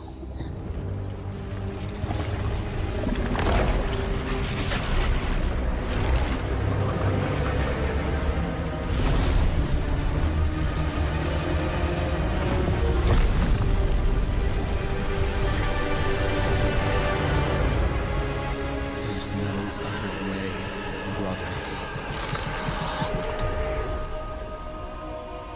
Light up the chaos sphere, and fast! Then buy me some time. Go!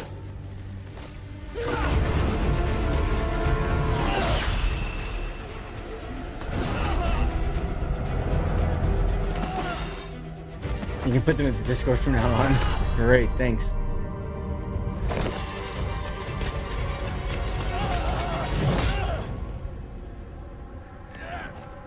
Same old moves.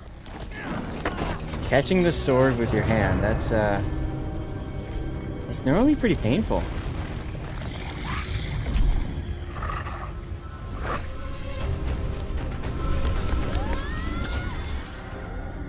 When was the last time you did that? Never. Right.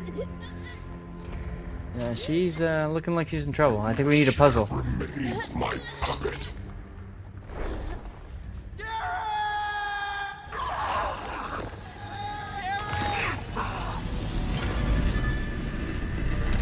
Take care of Aurora.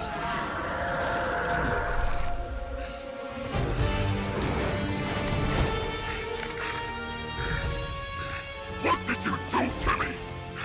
I knew you were still there, brother. We'll find a way to save you. I promise. It's his brother.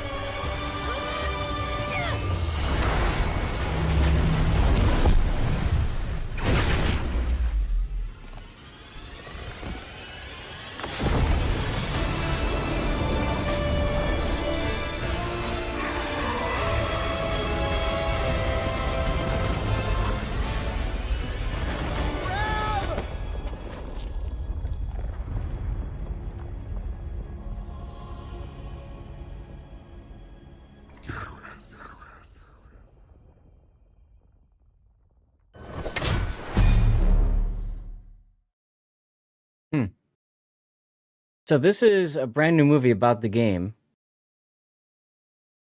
And you could tell you could sense the very different art direction that they went with it. Not bad. All right, let's go ahead and move on to the next section here, and this is going to be the Tournament of the Elements. So the Heroes of Steve. So descend back to our city. Where is that?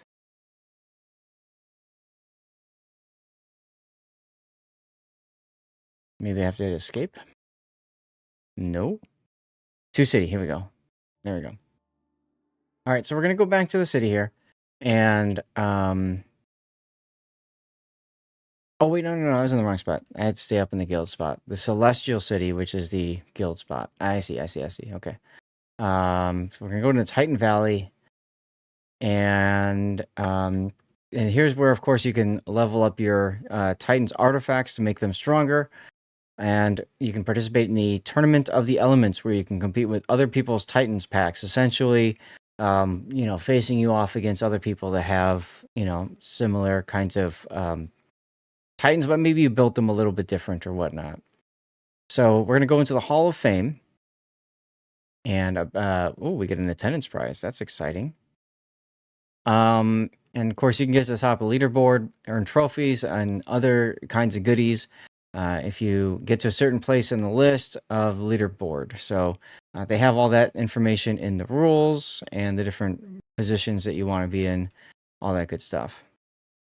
See, here's all the different places and all the stuff and things that you can get. So that's kind of cool. All right, so we're going to go Tournament of the Elements here. And let's see.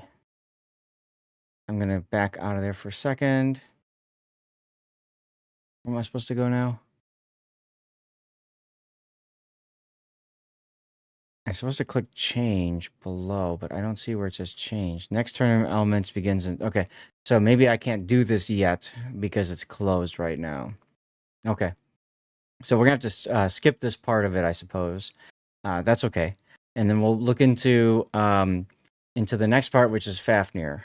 Which is another story that we've done before. So once again, guys, we are looking at Hero Wars. If you want to help me out, all you have to do is click on that link right there. It's a browser-based game. Doesn't take you too long to play through it, and you don't have to link anything if you don't want to. I've got some tips and suggestions on how to do this on my Discord and the special channel that I made just for you guys. If you complete this, if you want to help me out, if you want credit for it, just click the screenshot, show that you got to level 10, post it in the Discord, and my way of saying thanks is I will prioritize one of your replays, same thing as I would do for like a normal subscription or something like that, okay? And hello, Scheist, how you doing? Thank you for the hydration reminder.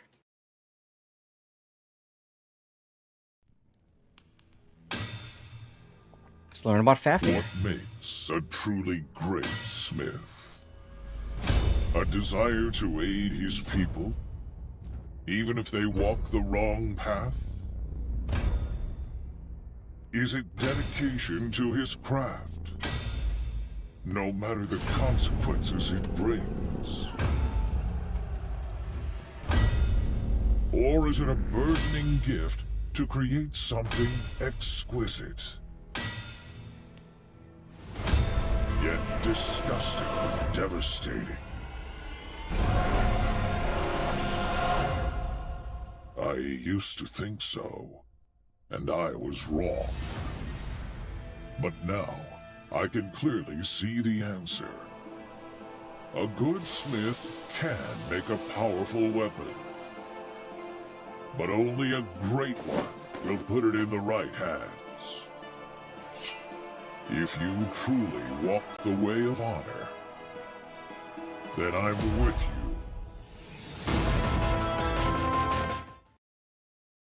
Okay. All right. Interesting. So I'm just scrolling back through. I want to make sure, of course, I am doing everything right for you guys and for Hero Wars. So we just looked at Fafnir. Let me get ourselves set up for our next one. And chat, remind me to show you Peach, because I might forget to do that otherwise. So remind me to show you all Peach, okay? We'll do that in a moment because I have to get that one downloaded, I think. Okay, so the next one is, yes, good. I have that one ready. Okay, so next up we're going to look at the Guild Wars and the Sanctuary. So let me get out of here. So we've got Guild War and Sanctuary here. So we're going to take a look at the Guild War first. And as you can see, the next one doesn't start. So we kind of got into this at a bad time. But what I can show you guys is what you do is you create a team of heroes to defend yourself. And you set up a team of Titans to defend yourself. Okay, now typically you're going to want to do like your highest level dudes. And you might want to think about their different roles. And for these guys, they're different elemental levels and stuff like that. Oh, God, no.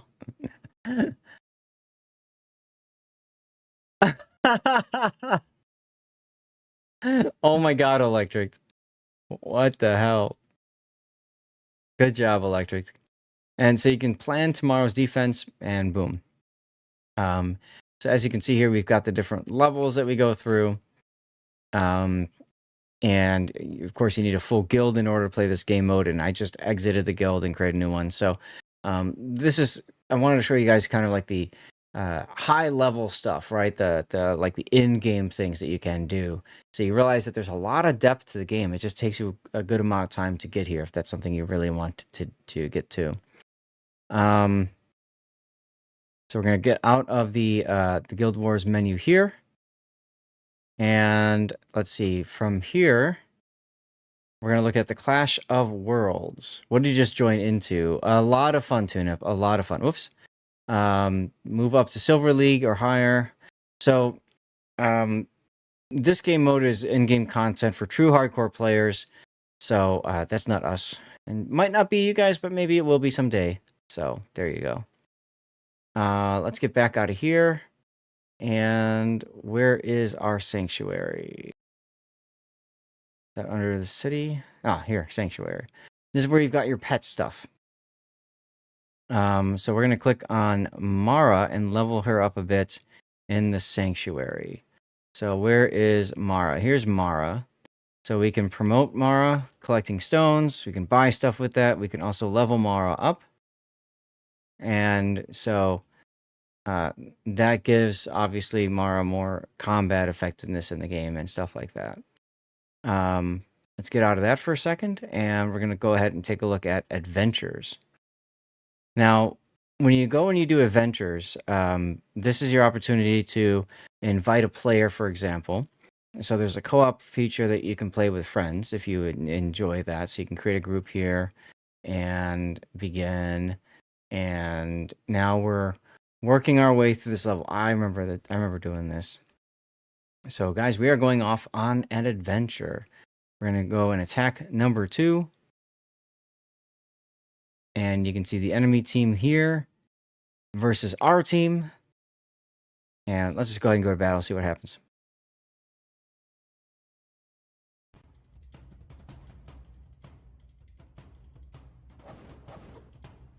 Now I can still put these guys on auto, or I can choose not to. See, the auto can be problematic, of course, if you like use an AoE effect when everybody's got shields up. So, if you really do care and you really want to focus on making sure that you win, it might be best to learn the game without playing it on auto. Does my account do the X5 thing? You can activate it, it looks like, using Valkyrie's favor. If that's Valkyrie, I definitely want her favor. Let's put that out there. So you can do the ×5 thing. It's just you have to pay for it. Whoa. All right. I probably have enough of whatever resources are necessary to do that. Let's see. Let's go ahead and I'm gonna put up another prediction poll for you guys. I forgot to last time. And will I get a chest in 5 minutes is going to be the question for you all.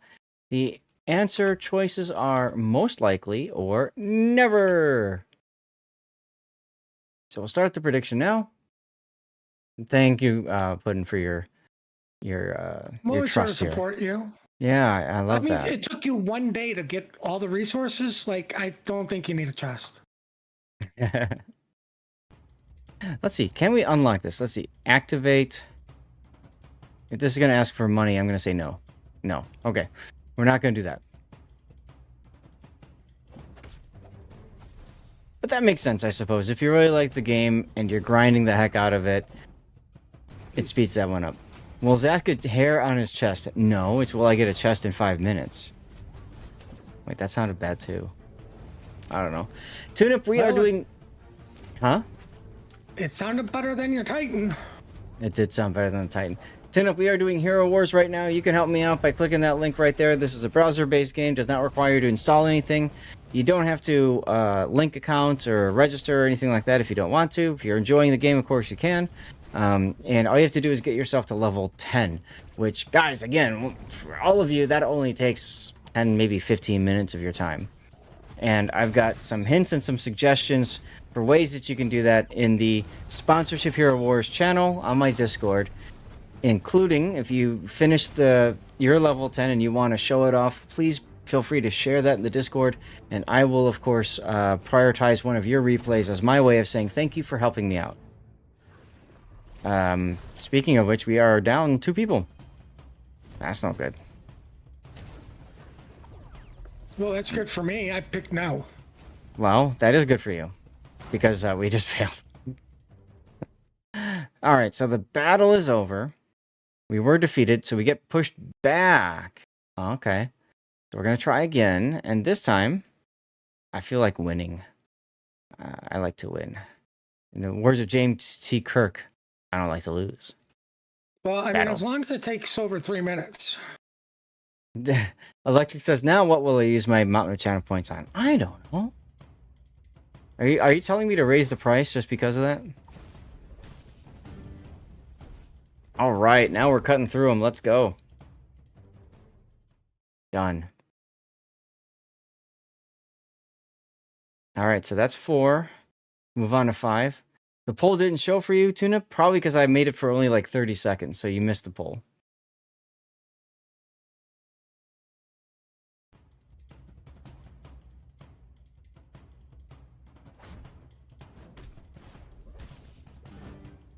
Hey, Hoojam. Hoojam's still here, hanging out. Lurking, getting ready to strike when we have a giveaway up. Fair enough, my dude, fair enough.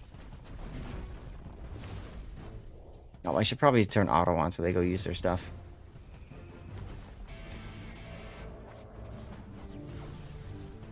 Of course, if they use their stuff, it slows things down, which helps Puddin with winning that prediction. We've got 2 minutes left on the prediction. And the question was, will I get a chest? Now, how do I get a chest?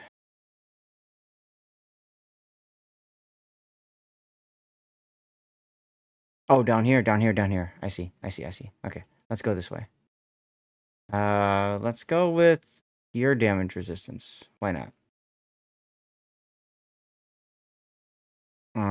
And go to battle. You have no idea how you play the game manually. Doesn't explain that either. So manually is literally just you choose when to use the abilities that are charged up. I don't believe, yeah, you can't click on people for specific stuff, but like, see, for example, manually I triggered Ice Storm, right? So that's where, like, if you're playing a very close battle, you might say, I only want to attack, you know, with this special ability at this particular time. 102 points are needed. 120 points, I mean. So, yeah, I don't think we're going to make that. We're 1 minute away now.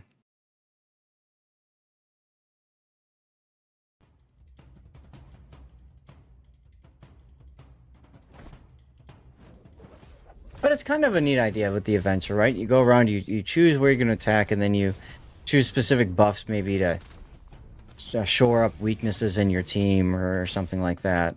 I mean, for me, this is easy because I've got an over-leveled account, right? It only showed... Over-leveled. Play the ability once for your support to remember it from that one random time. Sometimes the abilities are time specific, like you can only do them at a specific time. And if you don't do it right away, the ability goes away, or if the opening to use that ability closes, you can't use it either. So that could be what it was, Electric.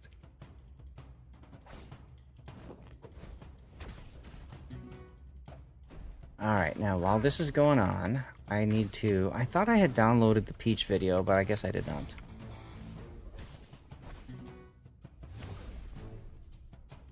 Here we go. Timing healing skills is pretty important in the arena PvP. Yes, absolutely. If you're fighting while underleveled, it's what helps you keep going. Mm-hmm. Exactamundo. What a shame. You got your chest as time expired. I got the chest as time expired. That's correct. Okay, so I've got 2 different movies here. Download. Okay. Gotcha. Let's open up the chest and see. Go ahead and say no on that one if you want. Close the I can't. thing. Oh, Because okay. I participated in it. Got it. Okay. Choose outcome. Never! Something about that would be cheating. All right, so I forgot to do this at the start, so I'll show you guys Peach. Now, this is a brand new hero with a dark and mysterious past. Players will embark on a 4-week adventure to uncover the new hero's story and get an exclusive opportunity to be the first to unlock and upgrade a new Guardian. This is available from February 16th, and it's exclusively for players of Hero Wars Alliance. So let's go ahead and take a look at the 2 videos here about Peach. Oh wait, that's vertical? That's vertical. Why is that vertical? Okay, maybe the second one is not vertical. Nope. Okay. So maybe what I need to do is rotate them. How can I do that?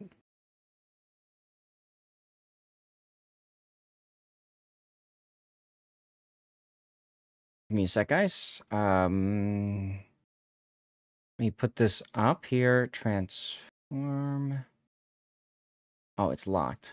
Here, transform. Rotate 90 that way. There we go. Okay. So I think you guys just saw that. Oh, it's upside down. Okay. Hold on. Rotate 180. Reset. Oh, dang it. Okay, let's do transform counterclockwise. Where'd you go? There you go. Okay. So here's Peach fighting there, and let's see, can I do that on this one? Vertical, you're just gonna have to deal with it. I don't know. We'll put it up one last time here. No? Maybe? There we go. So Peach is... Oh, okay. That looks like somebody I recognize. Sit on it and rotate, right? Seriously. So let's take a look at the second battle movie. This is hopefully still rotated. Yes. Okay.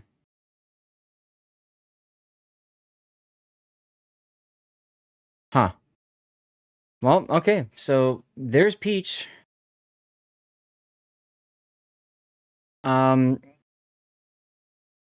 Let's see.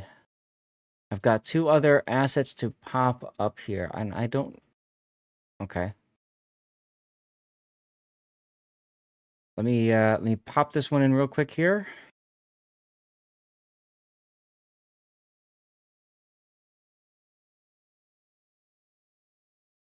Aha. Okay. So, drum roll, everyone. Peach. There you go.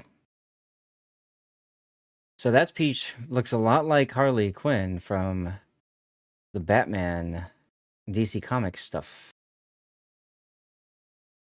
let's see, what is this? Okay, so this is the event, favorite of the Empress. Okay. So there you go. There's Peach. All right, let me get back to where we were. So we did that video there. We did the adventure. Okay, next up is going to be Asgard, I think. Did I miss anything on the adventure? No. Okay. Let's move on to our next part then. This is Asgard, but first I need to introduce you guys to Tristan. Now I'm going to have to reset my transform for this. There we go. And let's get this set up for Tristan. There's Tristan. Hey! Somebody, please! Let me out! I did nothing wrong! Release me! Hey!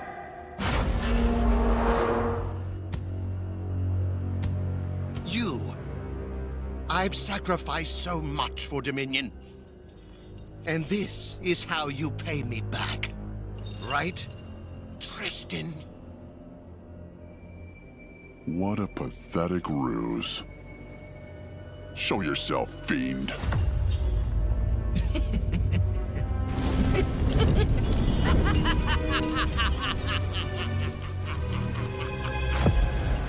They must have summoned you to interrogate me, eh? Well, I'm glad to cooperate. I'll tell you everything you need to know. Your Dominion will burn. Everyone you know will die.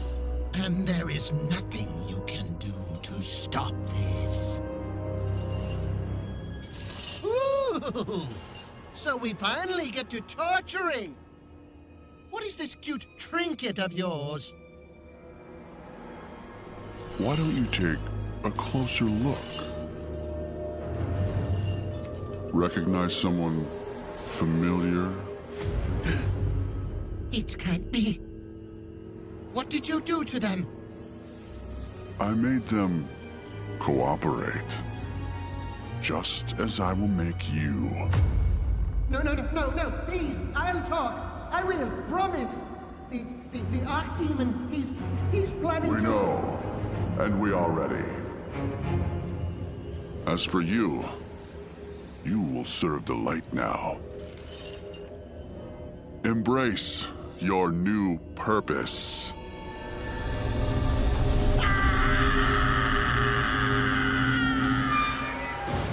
I don't know if I'd want to be that dude. Done already? I have just begun. Tristan seems like a bit of a badass, but also kind of a scary dude, huh?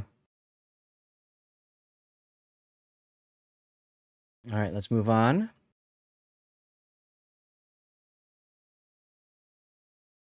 And we're going to take a look at Asgard next. Right, Tunip? Right? So, as a reminder, guys, we are doing Hero Wars. We are currently at 6 out of our goal of 25 people getting a new account to level 10. So if you wouldn't mind helping me out, please feel free to do so. You got the link right there. You can click on and follow.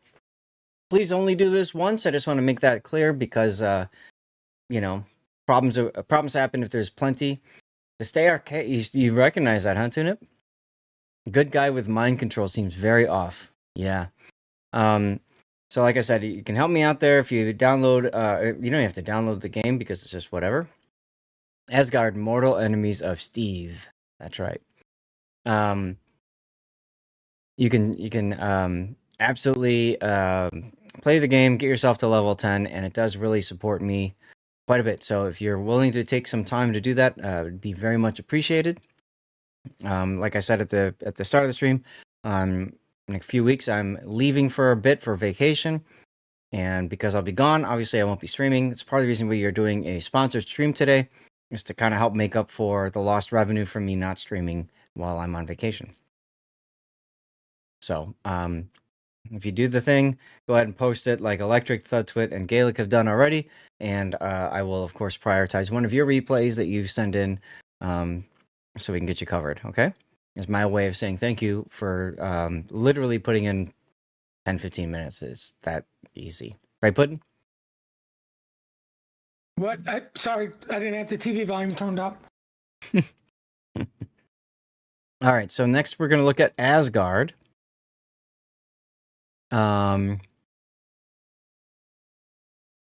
Okay. So here's Asgard, and then this is where you can, looks like, raid other guilds. Now, I just joined a guild, so I can't do that just yet. But typically on Monday to Thursday, you fight mini bosses and stacks of mobs. It's recommended to use players like Corvus, Morgan, Dante, Celeste, and Isaac. And then if you're streaming on Friday to Sunday, then it's typical that you're going to fight a full-fledged boss, and you have 5 tries to deplete the whole HP bar. And good teams for that is like Morgan, Corvus, Dante, Celeste, Isaac. Same characters, obviously. Unfortunately, because I left the guild and created a new one, you know, we're kind of here. So I've got a couple of options for prediction, but unfortunately neither will work. Will I finish a mission on my first try, or will I finish this boss? Technically it works. The answer would be no, because I can't do it. So, oh well. I thought I was supposed to leave the guild and start a new one in one of the earlier requirements, but I must have missed that somehow. It happens. Okay, so with that, guys, that's about the end of our sponsored stream. I told you guys it's about an hour and a half to 2 hours that we play Hero Wars. One thing I'd love to do, you guys all enjoy the puzzles, right? So let me see if I can find where those puzzles are. And let's see where we can pick one up.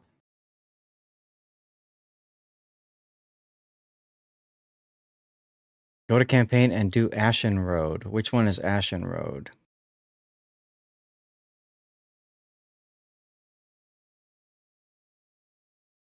Let me get my stuff and things here. Yay, stuff and things. Left, left, left, left, left.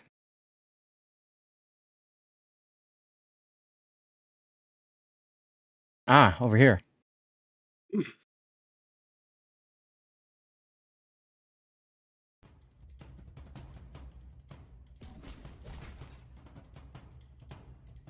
What? You just sneezed on the guy? Oh my god.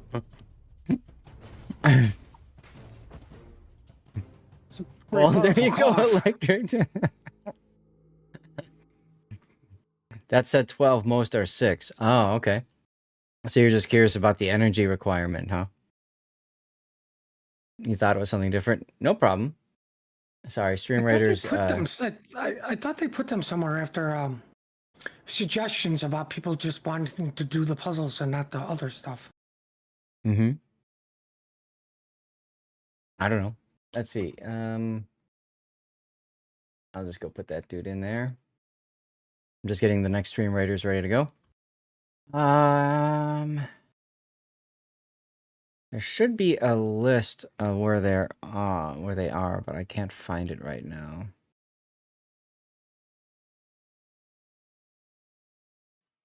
Let's see.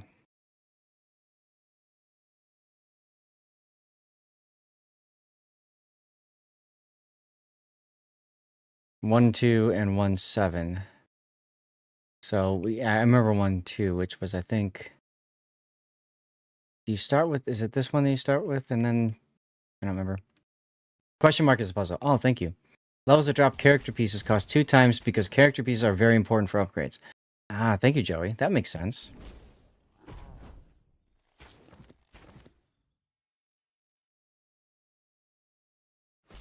Yeah, I'm doing a search on the. Last time I did this, I found a list of the puzzles, but Can't seem to find it. So this is, I think this is the one that I already played. Yeah, this is the one that I already played. And is there one here?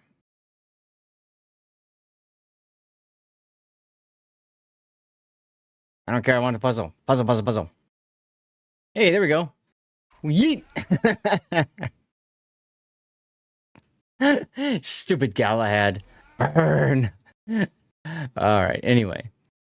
I can open this. I can close this. I can open this. I can close this. I can open this. And then I can just drop Galahad. You know, technically, the water should also do that. But let's open that. Let's do that. And oops. That's a fail. Obviously, we open this. We drop the lava. And then we drop Galahad. And then we open that. We close that. Go get the sword, you dumb. Ta-da! We did take our sweet time, didn't we? So yeah, there are some like puzzles in here. Unfortunately, there's not as many puzzles as people would like, but this one's fun. You can do that and that. No, that failed. Let's just hey. The animations are great. Oh, right. I can't because of that. Can you have his main try? Yes. Yes, you can literally just sit there and keep burning him if you wanted to.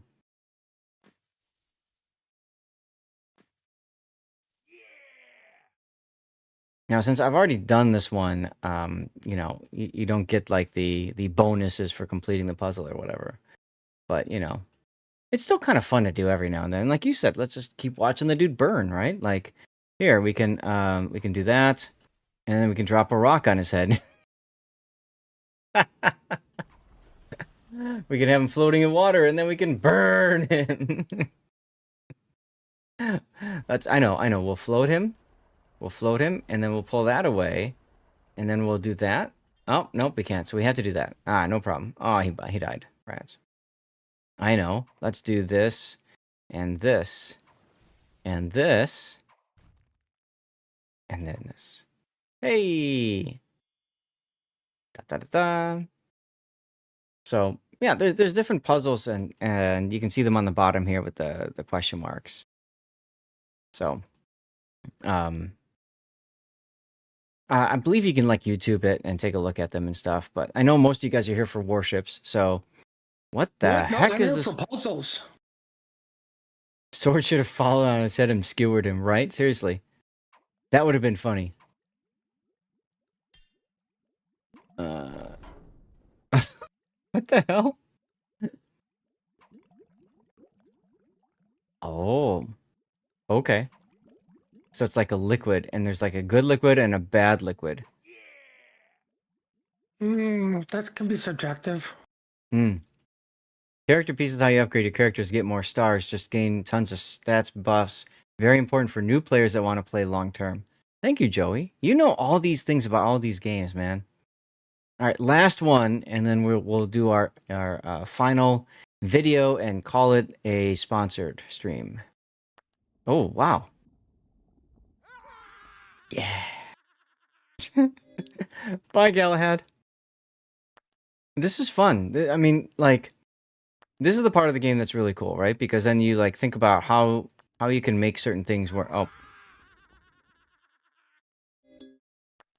So it's all about the valves. So obviously we want to move the valve. Like, okay. Yeah. Monsters have been punished indeed. All right.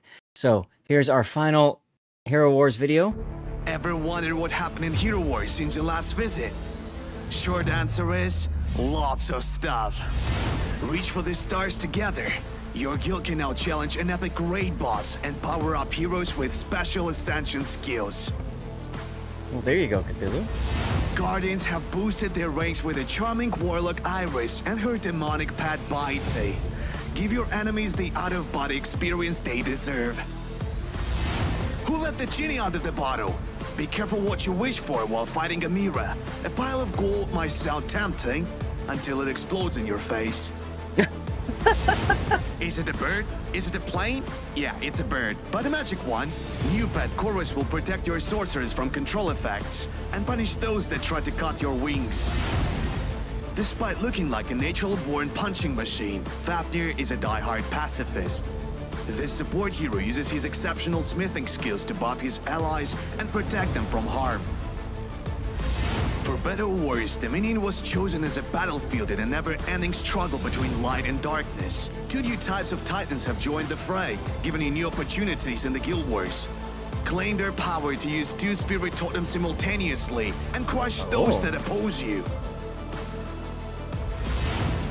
But guess what? It's just the beginning. Check out the new skins for your favorite Guardians and prepare for the fresh content updates coming to Hero Wars very soon.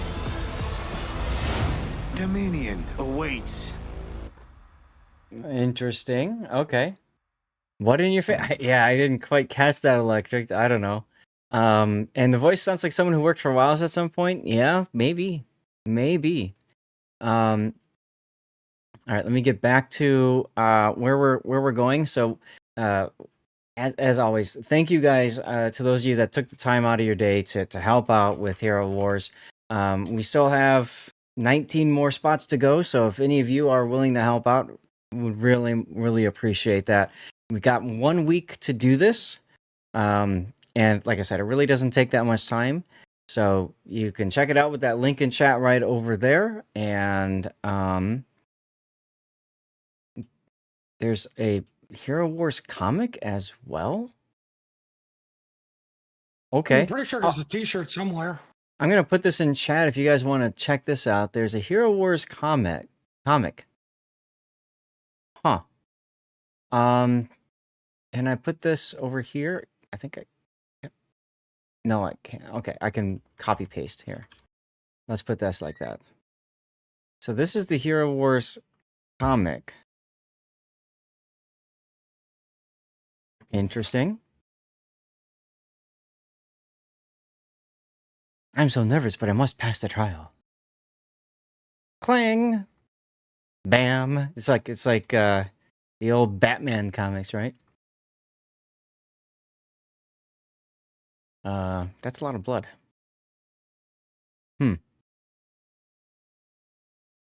Oh, okay. It wasn't his eye. I thought it was his eye that was bleeding, but apparently not. Just everything else about him is bleeding right now. Doggo. This place is not for a woman. Man, that dog just sits there and growls the whole time. When's he gonna do something? He is doing something. Suddenly there's 3 of her.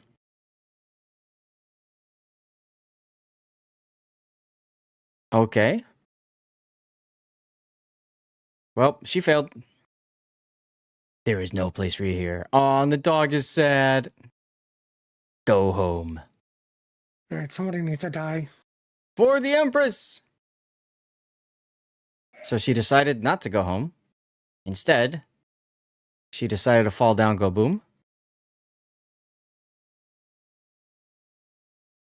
And this guy used Chun-Li's kick thing. But she won't lose her way. Kind of weird the way that they've got the rotated stuff as well. But I guess she was loyal and therefore wins. Cool. To be continued. So that's a character you can play as. And there's more comics. There's 4 different chapters in the comic. Go home, buddy. Right? Seriously. That's interesting. I didn't even realize that was the case. Huh. All right. Well, in any case, big thanks to Hero Wars for supporting me, for sponsoring the stream. Appreciate you guys. This is like 3rd or 4th time we've been able to look at this game. Like I said before, I do enjoy it. They do a nice job, and it's a lot of fun to check out. So on that note, guys, it's time for us to move along home ourselves to Warships. So this is going to take a little bit of time because I need to get a few things up and running. Big thanks to everybody for sticking around and being a part of the stream. And let's get to the music. I've already been listening to music, so I'm covered. Some nice PG content to upload to YouTube. That's right, Electric. By the way, Electric, have you noticed any glitchiness in my microphone or anything else so far today? I noticed a couple of drops in the movies we were playing. No, good. Okay. So it is what I think it was. It was that AI thingy.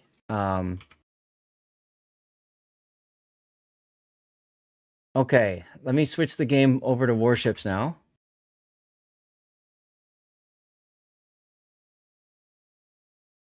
I say we go wild and go PG-13. Well, Tunip, if you want me to prioritize that replay, you can sub, or you can, of course, do Hero Wars. Well, what kind of replay is it? Like what chip? I'm not going to worry about that for right now. I need to move some things around. I need to change the game title back on my various streams.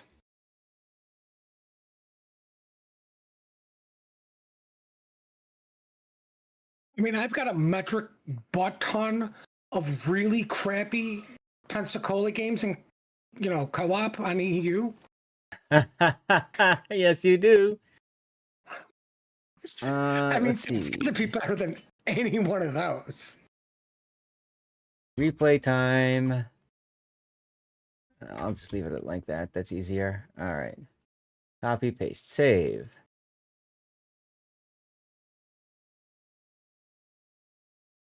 Paste that there. And You don't have to have good replays. Like, you can have a ship you're just uncomfortable with or not sure what to do. Yeah, that's true. You know what? If you die in the first 2 minutes, I was just gonna say, nobody has tried trolling me yet by doing exactly that. Like sending in a replay where they just YOLO it and die in 5 seconds flat, you know? Rob tried that, but he just didn't know how to do that in a kitty. There you go. All right, music is coming through properly. Okay, so that's good. All right. The issue is you usually YOLO. We totally haven't seen that happen at all, Tunip. At all. Let's see. I need to get my sponsored widget up. There we go. Like that. And I need to do that in my other scenes as well. Okay. Rob moment indeedy. Gaelic, if you're still here, we're gonna probably start with your replay. And then Thudtwit and Electric, if you guys have replays that you want me to prioritize, I will absolutely do those for you. If not, I will pick a couple. Let's get replay checker open here.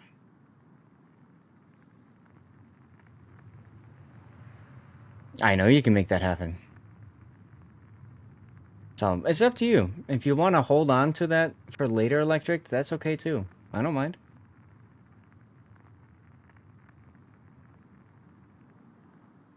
Do not mind at all. Okay, that's probably in the way. Got it. You got first kill in CV since you started playing again. Well, congratulations. You meant the YOLO play? Sounds good to me. Okay, this is... you got the special camo Gaelic. All right.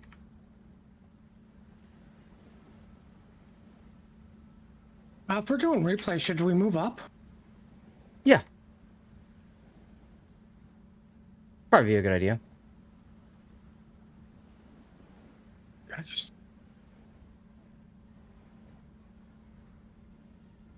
There, I moved you for you. Thank you, because I wasn't going to do it until I succeeded or failed at this booster. You don't have to, Gaelic. It's up to you. Your replay.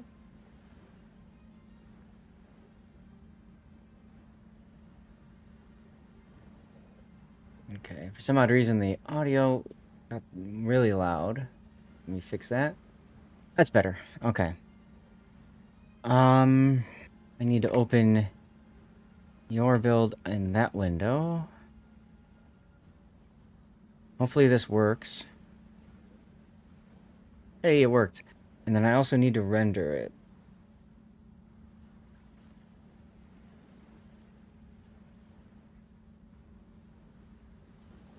Alright.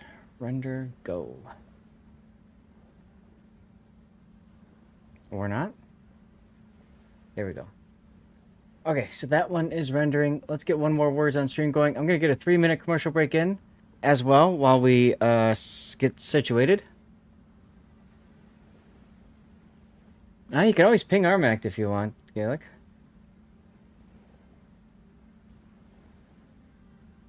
Let's see. I also have a Bronigan replay from Machine that is using Helfric.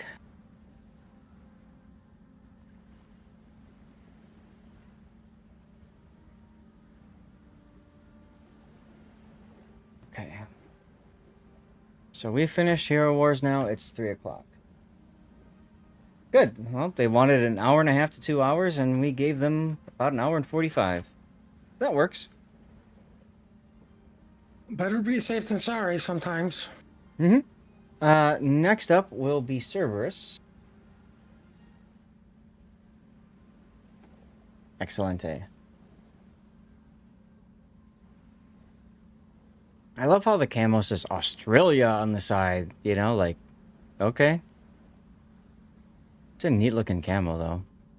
I can't believe they're spreading lies about a place that doesn't exist. I wonder if does it glow underwater? No. Does it glow underwater? Well, some of them do glow underwater. You know? But it's just 30,000 leagues under the sea? Yes. Well, okay, you got me on that one, then. Excellent. But is it the Disney version?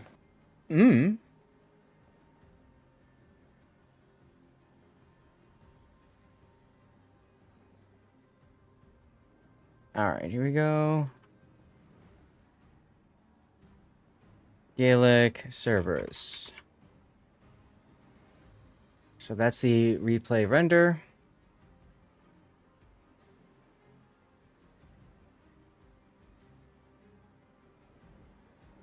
Okay. Hello, Cosmos. How's it going? What's the movie button on the right next to the 1.5 times button? I have no idea, Tunip. But hey, thanks for doing this for me. Appreciate you, man. Appreciate you.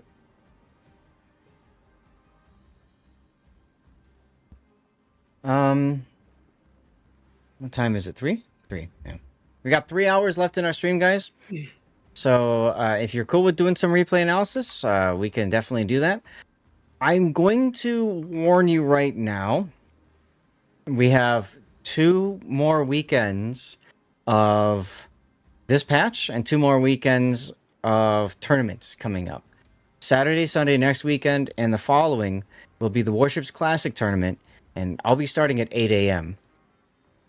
I don't know that I'm going to want to be doing replays after that, okay?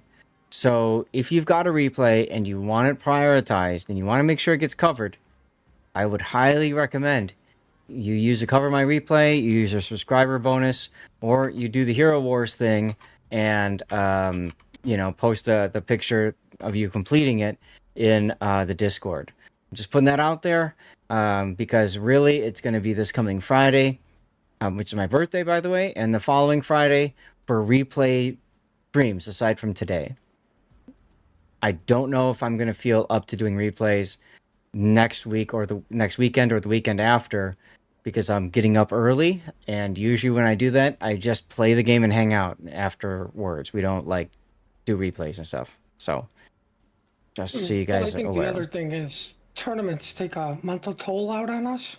That's what I'm getting at. Exactly. Because yes. Quite frankly, all you're doing is analyzing gameplay. Yeah. Yeah, it's a lot of work that we put into for that, so. Okay, build viewer on. There it is. Hi, Grunty. What a crap day. What's the matter? Yeah, I'm having electric issues again. Oh, jeez. I'm missing one of the 3 power lines in my apartment. It's just not there. And obviously, that's the line I use in the room where my PC is. Obviously. And I can't cook because my stove requires all 3. So, yay! German engineering, least- everyone. At least he can't cook because he has no power, not because he's German. Look, that's a valid complaint, Electric, okay? Not having power is a valid complaint. Nonetheless, you are here either way to grace us with your complaining presence. I have a great game just now. Vorksprung Dork Technic. So let's get into this game then. This is Gaelic Knight in a Cerberus. Gaelic supporting me on Hero Wars. Thank you again, Gaelic, for that.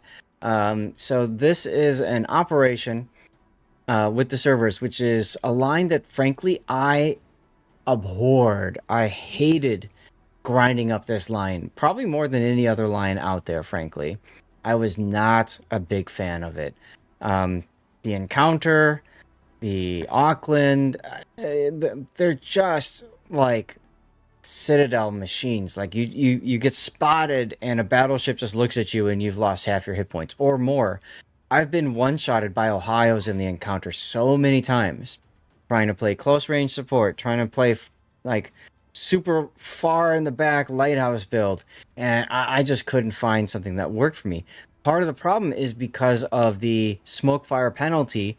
These are 203 millimeter guns, so they're heavy cruisers. They're large, 8-inch guns, but the smoke fire penalty makes them uncomfortable to play in a random battle up close enough to where you can actually try to make things happen. So I wanted to sorry. No, go ahead. I wanted to like this line so much when it was announced and released, but I'm totally with you. I just don't. It's such a disappointment for me. So she's got crawling smoke, which is great because, if you've played Perth, or what's the other one? Huang He at Tier 6. Those were kind of the original ships that had the crawling smoke then. And so you're used to, sailing around and just shooting stuff from safety of your smoke. But, a destroyer appears. Well, you can gun it down and kill it. In this game, a destroyer appears, you gun it, you get spotted, then you get killed while you're trying to kill the thing you're supposed to kill. And on top of that, if that's not enough, you also have access to submarine surveillance. And these ships were specifically built as submarine hunters. But the problem is, as you get close to the sub, you pop your submarine surveillance, and again, you're dead because you're too far forward. The enemy team spots you, shoots you, and you die. So they are, in my opinion, quite a struggle bus. But Gaelic is playing in an ops, and to be quite frank, this is where I would recommend grinding your 6s, your 7s, your 8s, and your 9s. Electric, if you want, it's up to you. Totally up to you. But yeah, it's just, go ahead. You're just in ops, like you're missing out on one of the quote unquote strengths of the ship because you're not facing submarines in ops, right?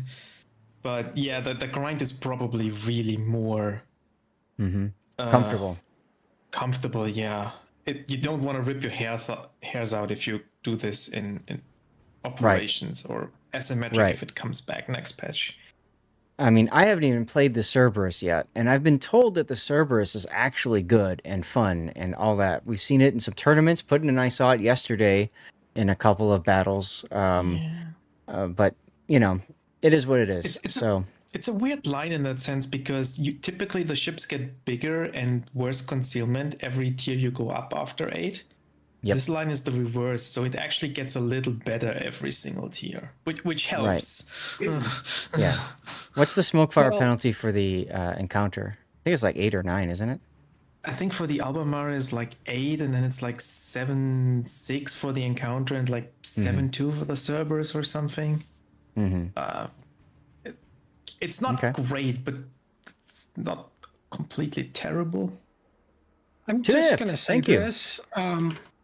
You need to get the notion out that this thing is a sub hunter. It's hot garbage at doing it because it's a crawling smoke, which literally means the sub runs away from you. Right. The Venezia does it better because it's fuel smoke. I think if they simply make these things fuel smoke, it might be a little bit better, but people have the tendency of sub, go, you're still going to overextend at the beginning of the game. You may be able to at least trade for the sub. But you just got to get the notion that these things are sub hunters out of your brain. I agree with other things for it. I agree with Pudding. Like, they're not sub hunters, but they're pretty good at catching submarines that overextend. I wouldn't want to hunt them down, but if the sub gets too close, then they can punish them. Right. Well, I mean, but that's true for just about any ship that's got hydro as an option. But let's get into. I think the submarine surveillance is like 9 kilometers on that line, which is really good compared to other lines. It's 8. And is it 8? According to my website. 6. Yeah. Okay. Yeah. I thought it was 9. My bad. It doesn't matter. But let's go ahead and take a look at Gaelic's build and all that good stuff. So he's gone with main armaments mod 1, engine room protection, aiming systems, steering gears, concealment, and finally gunfire control. So this is for range. I typically see a lot of people going for reload. What's your range? 20 kilometer already. Wow. It's about 18 without, which is okay. Yeah, 18 is serviceable, but okay. The nice thing about the 20 kilometer is it gives you the flexibility of hiding behind islands and shooting at a much higher angle, so you can clear them. And so I can see the argument behind using range. Yeah, I wouldn't do it for operations. I think if you want to play it in operations or co-op specifically, I would always take the reload. Absolutely. For randoms, I can see it. Yep. And then you've got a choice between defensive anti-air or hydro. Usually hydro is going to be the better choice, especially in operations. I would say Gaelic, you'd want hydro. And then let's look at your commander skills here. So this is a standard captain. This line can mount propulsion mod. So I would probably take this over rudder shift. Oh, yeah, I usually talk about that and I completely got distracted. So rudder shift time is 9 seconds. That's pretty comfortable for a cruiser. But that's with steering gears. Without steering gears, it's 11. Okay. Yeah, and for me, I always try to go for under 10. So I could see the decision making behind steering gears. It comes down to, if you get spotted, propulsion gets you out of trouble quicker. If you're like sitting still or like moving at a half or a quarter and you want to go to full speed. Yeah, if you what you're doing in your crawling smoke, right? You're getting quarter speed. If you have to accelerate because torps are coming or something. Right. I think it's better.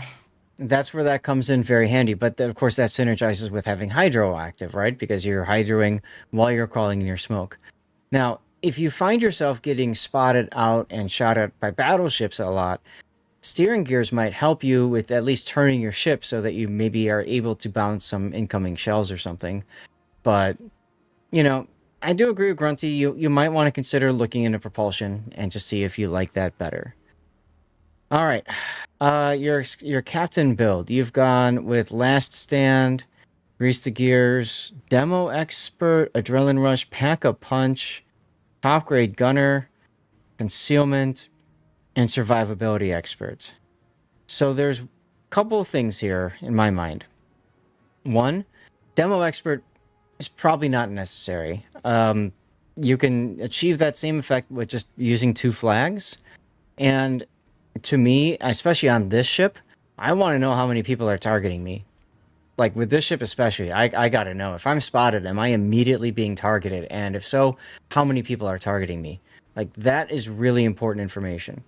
So, here's my view about priority target, right? If I could see them, they could see me. So none of my ships have priority target on it. Well, okay. Yes, if you can see them. I'm always looking around anyway. I mean, I hear that, and a lot of people typically say that.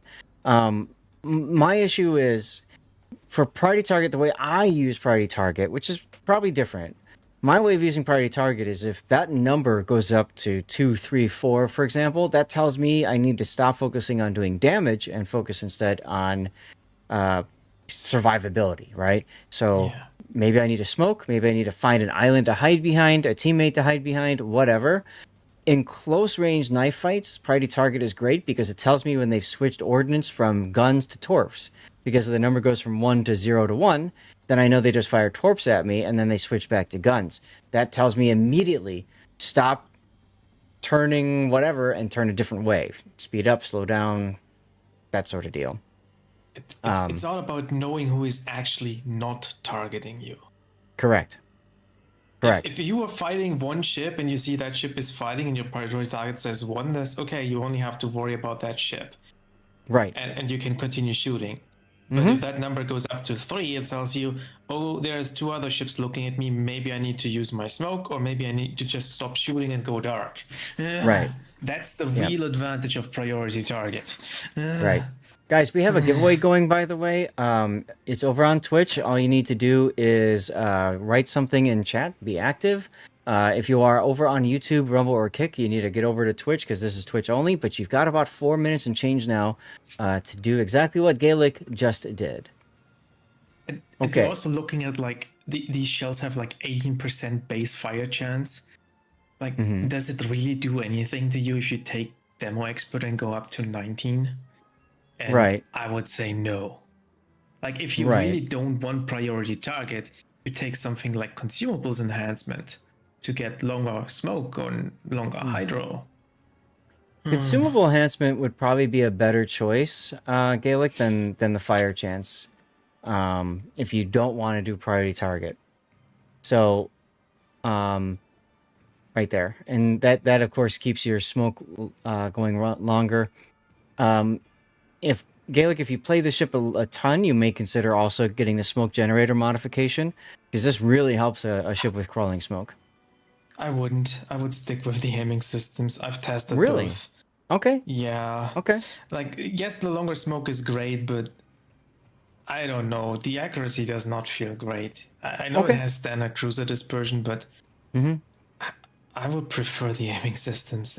And it's weird coming from me. It is. But that's okay. So, moving on then. In your third row, you had Survivability Expert and Pack-a-Punch and Adrenaline Rush. And this is where the problem comes into play. You did Pack-a-Punch for your torpedoes, and maybe so you get your secondary range out there, almost 10 kilometer. Okay, so if you get shot at, if I'm spotted, I can shoot whatever. If I'm spotting them back, I can see that. Hi, Got It Darts. Good to see you. And it helps if you get a random torpedo hit. But my concern with this is you have a ship with a heal. So why wouldn't you want one extra heal? You know what I mean? Yeah. I don't get the Pack-a-Punch, to be honest. Like, it's only 2 sets of 4 torpedoes, 1 per side. The secondaries on this ship is, like, forget about it. Like, it's 102mm guns. Like, they do no damage whatsoever. They don't even penetrate destroyers. Yeah. Like, I don't understand what the skill is for. If it had 16 torpedoes, then maybe. Well, Gaelic, what do you think? What's your thought process, Pack-a-Punch? I just use it for the sake of using it. Okay. Fair enough. But yeah, Superintendent would probably be better, but I don't know that it's worth re-speccing just to make 2 changes to your build, because honestly, you can use your build and probably be fine, especially if you're doing it in ops. Top grade gunner. So the problem with top grade gunner is if an enemy ship is within your standard detectability range. Now, your standard detectability range is going to be 10 kilometer, right? So top grade gunner buffs your main battery reload while something is within 10 kilometer, but you have to stay at least 7.25 kilometer away so that you don't get spotted. So there's a 2.5 kilometer basically wiggle room. So I don't know if that's going to be helpful for you. It's kind of what I'm getting at. And you might be better off with radiolocation. If you're playing ops, it probably doesn't matter. Outnumbered might be really helpful for you, actually.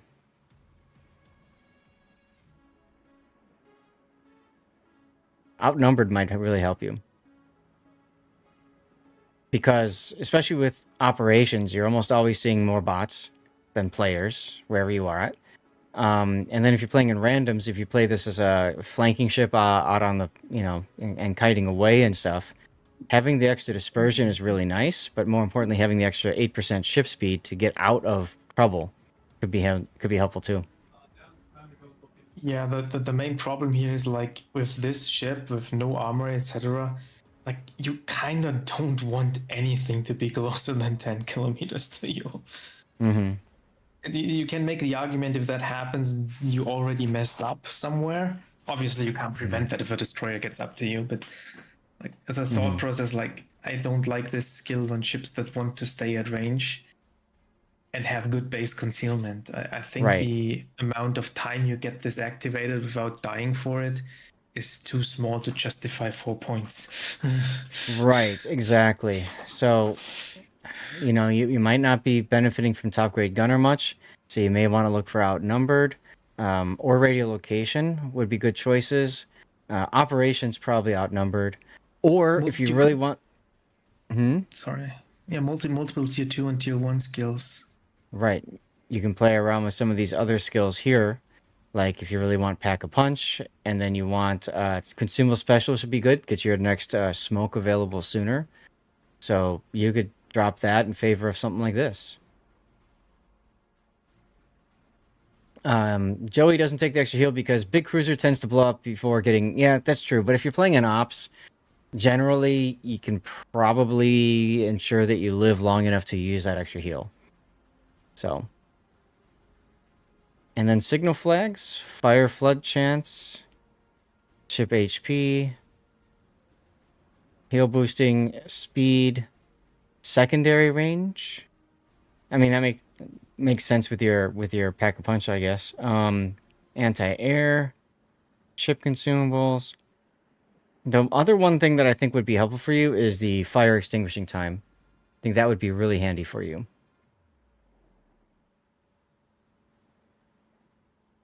Or alternately, you could do the smoke flag here to help with keeping your smoke going longer. Sound good, Gaelic? Yeah. All right, let's get into the battle then. So this is an operation. Welcome back, Armios. You were Scottish again. No hydroelectric. We mentioned that earlier. Definitely hydro would be better, especially in operations, in my opinion. The base is under attack. Impede the enemy's advance until the main fleet forces arrive. So, Gaelic, is this another one of those games where you just kind of went in with Scottish, said we're just going to screw around, have fun, and not worry? Yeah. Okay. Yeah, and in fact, I didn't expect to last as long as I did. That's what she said. Yeah. Alright, so this goes to, we're here to have fun, to, oh my god, I gotta put my pants back on. No, it's right? not. No, it's not. It's where it comes to the end. It's really? Okay. I lasted that long? All right. Now, you have 4 turrets. You're only using your bow turrets. You might be better suited turning and shooting something else instead of this York that's right in front of you. At the moment, I'm just trying to find a sweet spot on the map, because there is a sweet spot on this map. Where you don't have to be chasing back and forward all the time. Well, and the nice thing with your range is you can afford to, sit farther back and have more coverage of the entire map.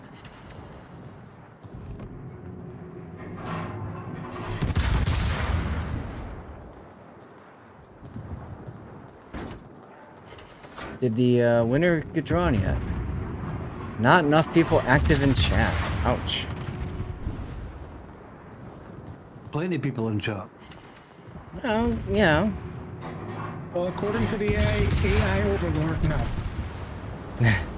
Their box sapling. Yay. So your secondaries are shooting, and because these guys are close enough, Okay, they get a 10% buff to their reload.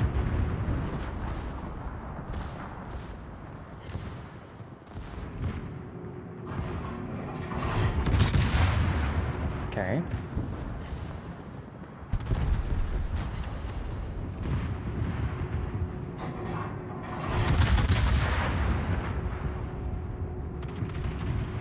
I think the ship hits hard enough. I mean, they're 8-inch shells, so yeah, they should. You're playing that new game you want me to play. Ah. That's what, I just want you to get to level 10. You don't have to do any more playing of that than that. That's it. If you enjoy it and you want to keep going, by all means, do so. But don't feel like you got to keep playing it, alright? And thank you again for doing it.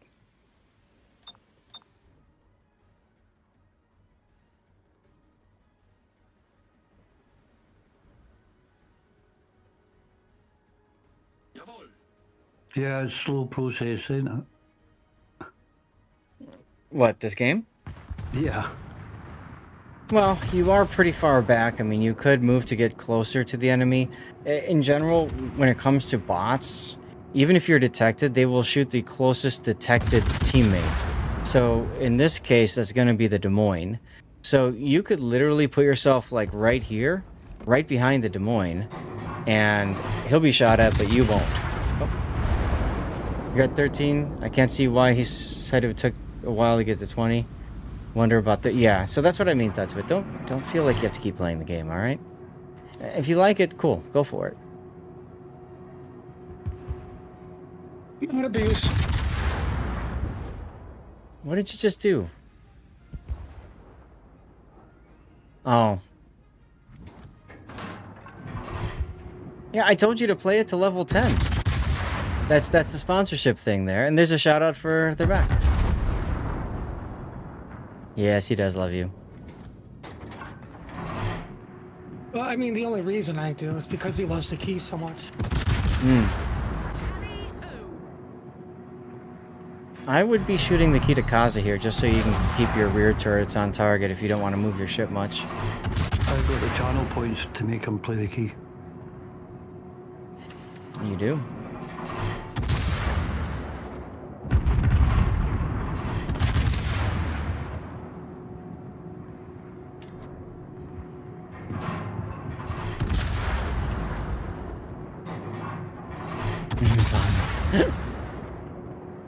Don't make me post a clip there back. Well, my question for Gaelic is, where's this sweet spot you were talking about, and are you in it? Mm-hmm. There's a spot on this map where you can actually sit and get both sides of the map without having to move. That's what I'm saying. Are you in that sweet spot? I'm close to it. And if you can find a sweet spot on the map, you don't have to do what everybody else does, run from one side to the other side, to the other side, to the other side, you know what I mean? Yeah, no, I understand. And like I said, the range that you have gives you the flexibility to do that.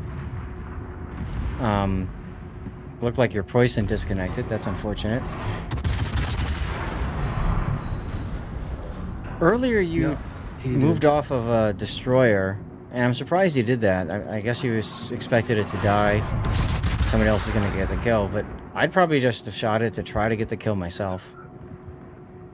Well, I lost sight of the destroyer, that was why. Oh, okay. When he was coming down. I got one hit on him and then he disappeared. Ooh, Scottish Hammer with a huge kill there. So you probably can't hit the FDG that well. The other thing that's nice about this spot is you're a lot closer to the repair ships if you need to repair.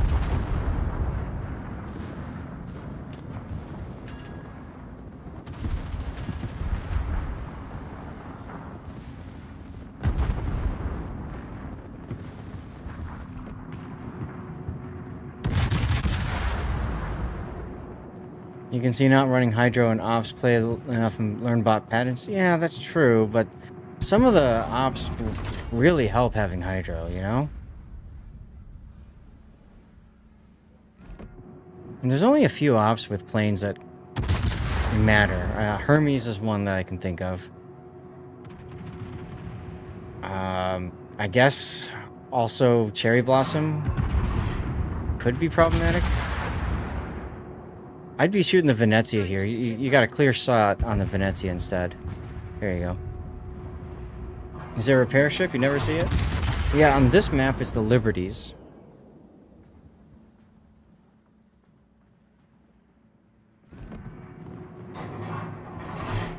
You can see a lot of ships are running out there chasing after them, but the object of this operation is to defend, not attack. True. So that's why I'm just sitting here.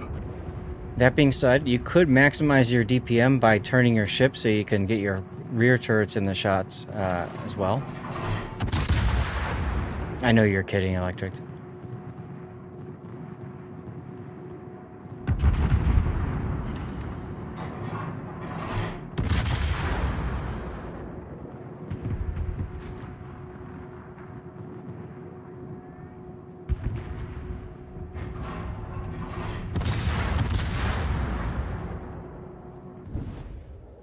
Yeah, like I'd be moving forward and right just a little bit so that I can get my rear guns on the Elbing as well. I mean, this position is fine to sit in because, like you said, the range covers it. If you went reload module, you'd probably have to move around a little bit more frequently.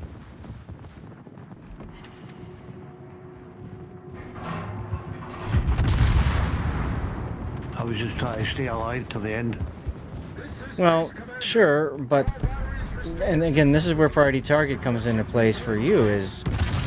If nobody's targeting you, then you know you're free to move around and not worry so much about being shot at. So, you don't have to sit bow on the whole game. And you can maneuver. Like I said, it's just... They will always target whatever's closest to them that's spotted. So... There goes Scottish.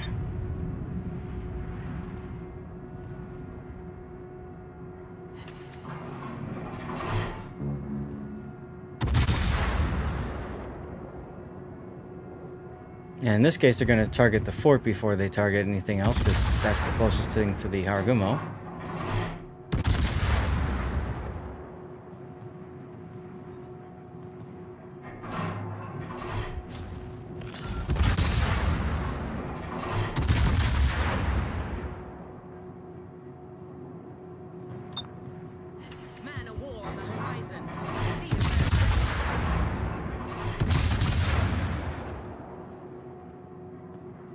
Reconnaissance reporting.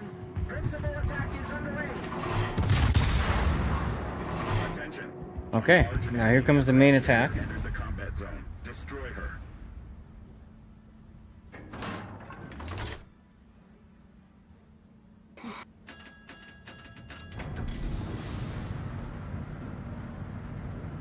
So now you decided to move forward because, well, you don't have anything to shoot at, right?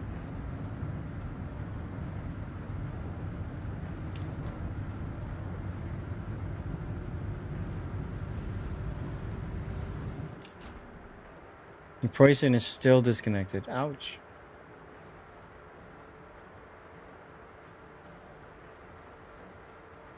Clausewitz?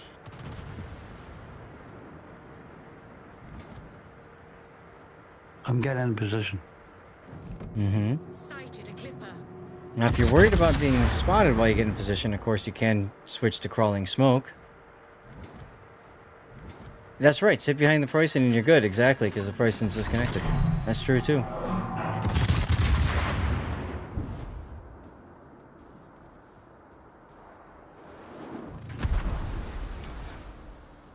Throwing a smoke bomb.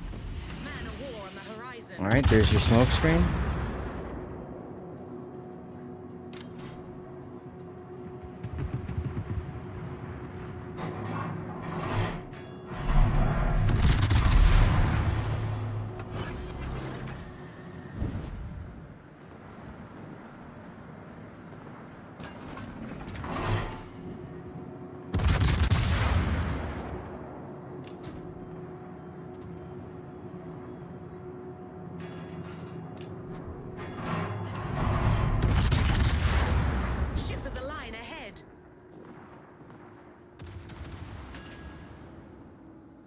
Yeah, no, it's not an exciting replay.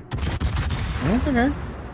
Not every replay has to be exciting. And I mean, if you're having a good game doing this, I mean, I think it kind of highlights that there's multiple different ways to, you know, get high damage numbers and all that kind of stuff.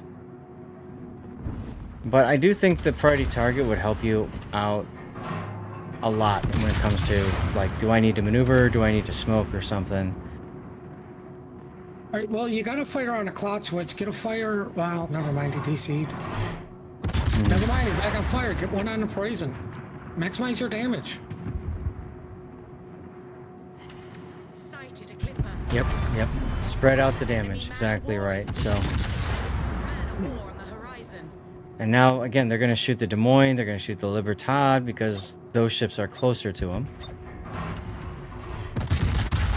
So here's a fire. Bomb deployed. So now you could go and shoot the Clausewitz, for example, or the Elbing.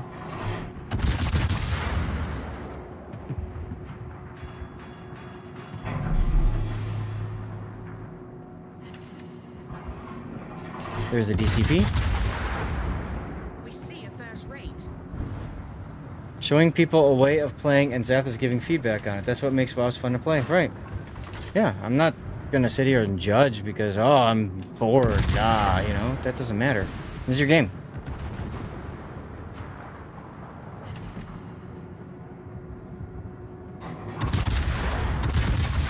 I like the switch to Elbing, but I kind of feel like it's a little late. Once you got the one fire on the Poison, go to the Elbing, and then you can always go back to the Poison. Now is a good time to go to the Poison again because his fire should be out. No, you're going for Clausewitz, okay.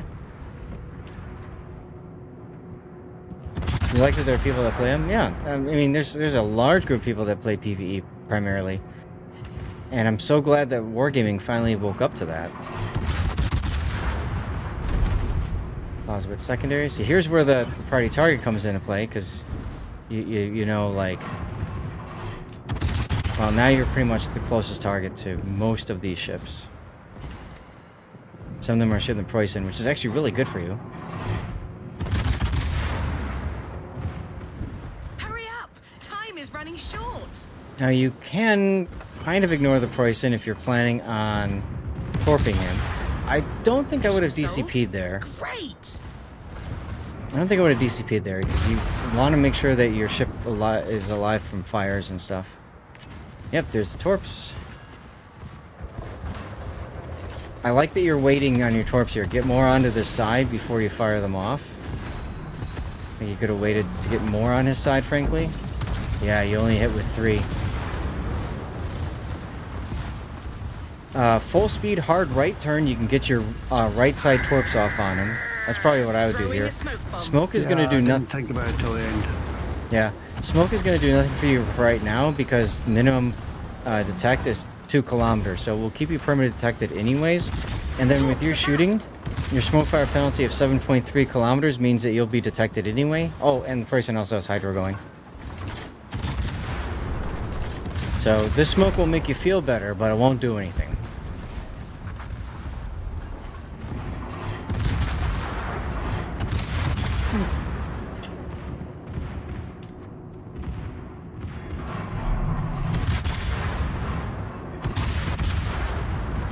Is your... No. I didn't expect to last this long. Yeah. Well, I mean, you can thank your Preußen for that because he tanked an awful lot of hits. And you've got an incomparable as well. Ship of the line founded. You enjoy popping on for a few co-op games and an Operation 2 call at night these days? Yeah, Jake, I'm kind of with you there. 266,000 damage. And counting. Mm-hmm. I'd be looking at the destroyers, like the Clausewitz and the Haragumo. Wouldn't worry so much about the Yamato Satsuma just yet. This is a nice, comfortable spot, though. You can shoot him without being shot at. That's why I moved.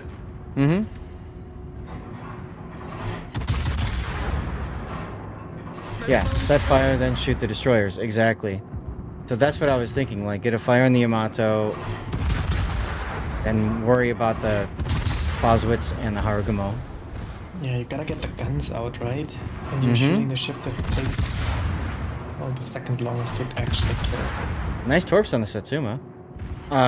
Change your angle of shots here. So most of your shots are hitting the same spot that's already burning. If you want to set this guy on fire more, then you need to move and try to hit that part of the ship or that part of the ship. Now you got two fires going here and here, so it's even more important now to walk your fire to the front or the rear of the ship. You're going to miss more shells, but you're going to start more fires. Cerberus AP is pretty good. He could also switch to AP here, Jake. That's a good point.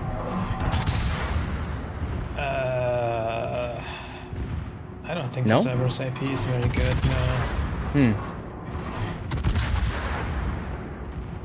Yeah, I think go Yeah, it teaches you to fire AP into bow and stern for full pens. I don't think that's a bad thing.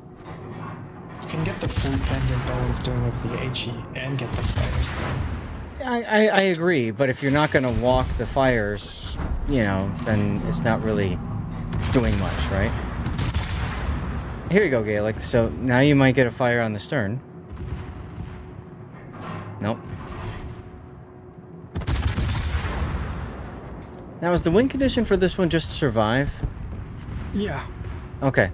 So you're gonna win this one. You're gonna survive because the bots literally went into the base and you left the base. Which is funny because you said before the goal is to defend. You're like, see you guys. What surprised me was Satsuma turned his guns to fire at the bot DD and not fire at me, take me out. Because the bot destroyer is closer. Yeah, and again, you would have known that with priority target. But I think the target selection here in the end was actually really, really bad. If you go for the Clausewitz first, that relieves some pressure from your other teammate and comparable too. Like, if it's that close, you gotta get the guns out as quickly as possible. And I was surprised the amount of damage I did. Of our legend. Yeah, I mean, it's still a good game at the end. 433,000 damage. Feels pretty good. Third place on the team. I'm surprised Incomparable came in first. Wow, that's really awful XP overall, though. I guess, how many stars was that? Probably one. Yeah. You can't see the star screen on this, but I would assume it's probably one. I mean, the installation was lost. It might be two because because the enemy team didn't penetrate the perimeter before the final attack started. But you definitely didn't save enough people. Carrier to safety? I think there was one installation left at on the far shore. But because the Satsuma turned around to fire at the PD that was left, that was still there. Okay. I mean, this is one of the harder operations, and you basically played it with 6 people. Yeah. Like, I don't think it's a hard operation, actually. I think it's one of the easiest ones. No. It's really hard because you got a lot of players that go and YOLO and chase after and get overextended and then die.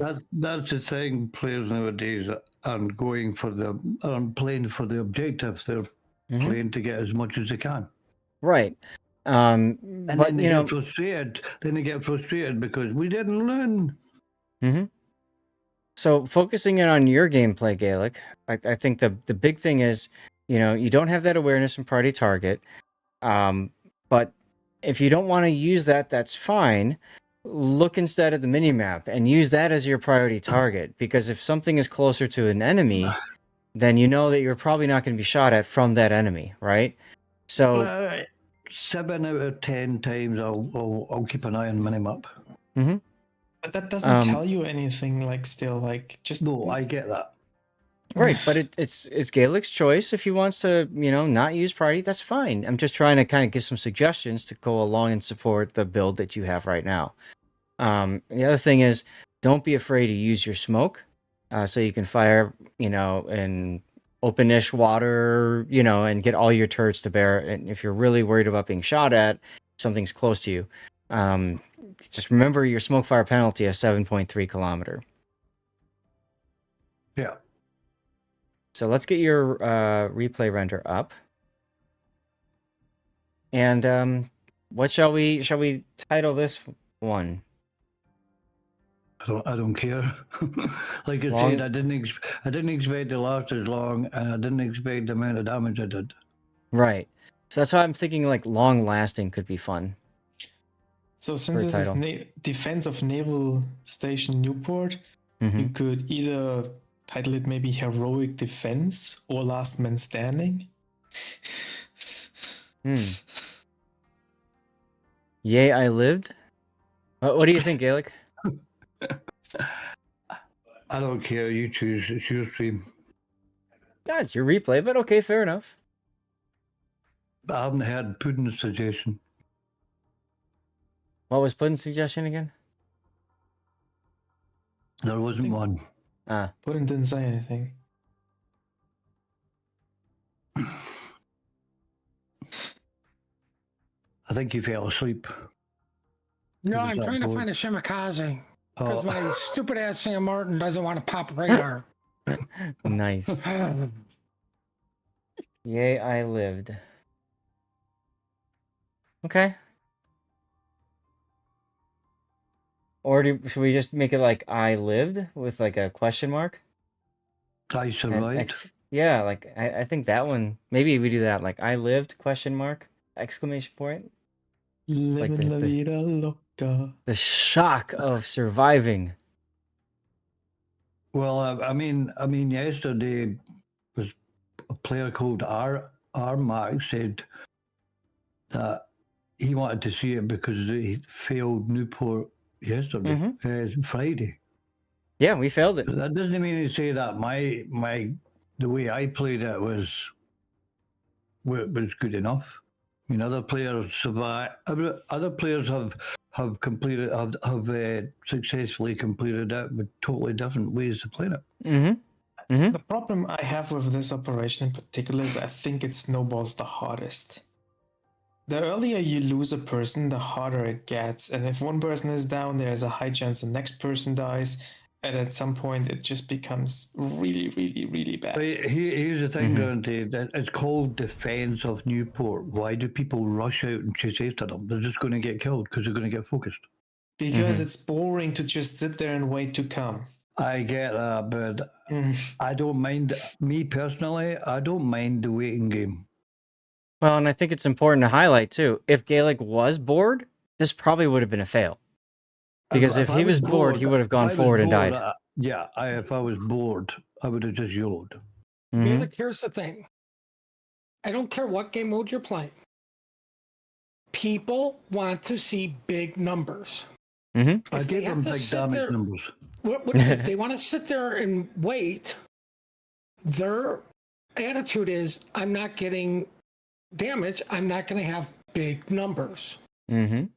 But I got big numbers at the end, did I not? No, you could have had more big numbers if you would have went out there, right? This is their mentality. This is what they're thinking. Yep. Right? Like, as much as I love it and it's great, my personal attitude is, why are you bragging about doing 500K in an operation? Because you're the only person who didn't lick a window. Congratulations on not being dumb. That's my attitude. Hold on, I Gaelic. enjoyed it. Hold on, but that's what a lot of people are posting all over. They're posting numbers. Oh, look at this, 500, 600K. You're in an operation. Yeah. Get a 300K game in randoms. That used to be the benchmark. That used to be holy crap. You know, and you don't see that anymore. But it all comes down to people want to see big numbers. That is why they go out, because they think, I need to get this damage before you get this damage. Right? They don't care about winning. They're like, somebody else will win. I need to get the damage. Right. Yeah, So but the thing is, they go out, they try and get the damage, they get killed, and they don't win. that's right. Yeah, That's the point. I mean, That's the point that Putin's trying to put together. for me, it's not the damage, to be honest. I just don't want to sit here in the port and wait 4 minutes until I have something in range to shoot. I get that. I get that. That is. That's why he took the range mod. The objective was to defend, and I know that's the objective there, but because you have to wait so long to actually defend if you wait, is one of the reasons why I think this operation is bad. Oh, get you. Yeah, because it just sucks players out, essentially. Okay. All right. Well, I think we've beat that one to a dead horse. So with that, Gaelic.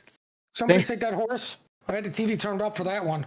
Oh, there you go. Thank you again for supporting me with Hero Wars, and also for gifting that sub earlier. That was really nice of you to Wolfie. So thanks, man. Appreciate you. You're welcome. Awesome. Chat. We're gonna get to our next replay here. We're gonna do Electric's game in a moment. Last week you were contemplating how to speedrun Halsey Stage 5. Last night you did all 15 stars in the final task in a 4-hour session. There you go, Jake. Just a reminder, we are doing Hero Wars if you want to help me out. Very simple. Like legit 10 minutes, maybe 15. And you don't have to do anything like download a program or log in or connect, anything like that. So if you want to support, that would be big help. Electric, I can't pull up your build. I have been trying forever, and I can't pull up your build. So I don't know if you can maybe screenshot your build in the Duke of Yuck, if that works for you, and just send it my way. The ship builder site just simply will not load it, and I don't know why. Because even it hates Duke of York. What Probably. president? There is no president. Probably. The country's about to collapse. What are you talking about? Yeah, I'm just gonna mute him. I don't know what the heck that was all about. Yeah, thanks, Electric. I just don't. I mean, I've loaded it up in my toolkit program. I've loaded it up on the render tool, and it just will not work. Let me try long build link. Nope, that won't work either. Let me try short build link. No, I don't know what it is with this patch because I've never had this problem until this patch.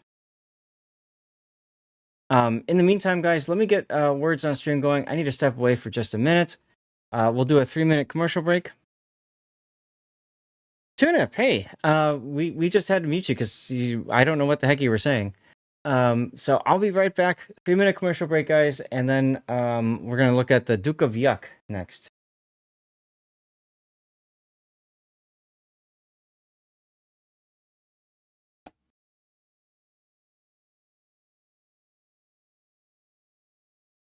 All right, thank you, Electric. I just moved Tannis. Why is ramen not a word?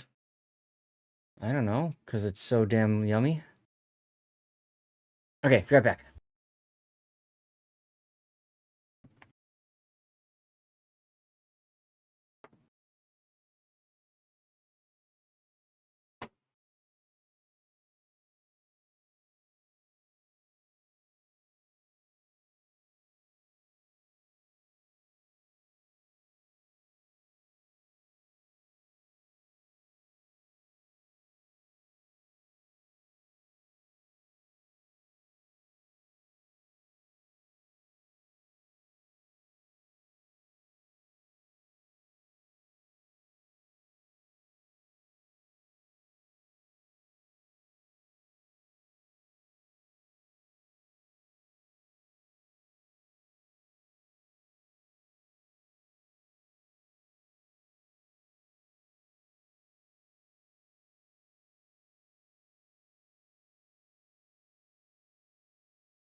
Congrats on beating that level, y'all. It would be nice if it showed the words at the end. Jake, damn. All right, Tannis, I unmuted you. As always, if you guys, if you're gonna be in the voice chat, just make sure you mute yourself when you walk away. Let me see if I can build based off of the thing. That would probably be best. Let's see. Duke of Yuck.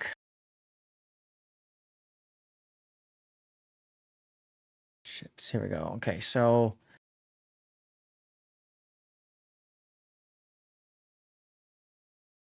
he's got that one. Chronic is the big word.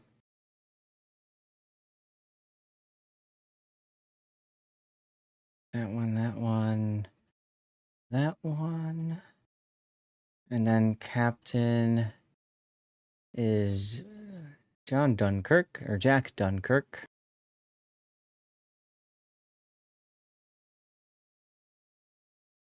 There you go.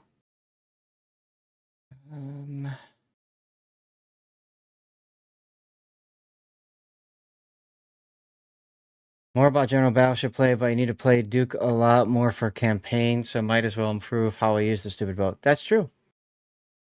Yeah, I don't disagree. All right, let's get your flags. I'm just literally programming in the page with the screenshots used, so it looks nice that way. And Duke of York, let's load the replay up.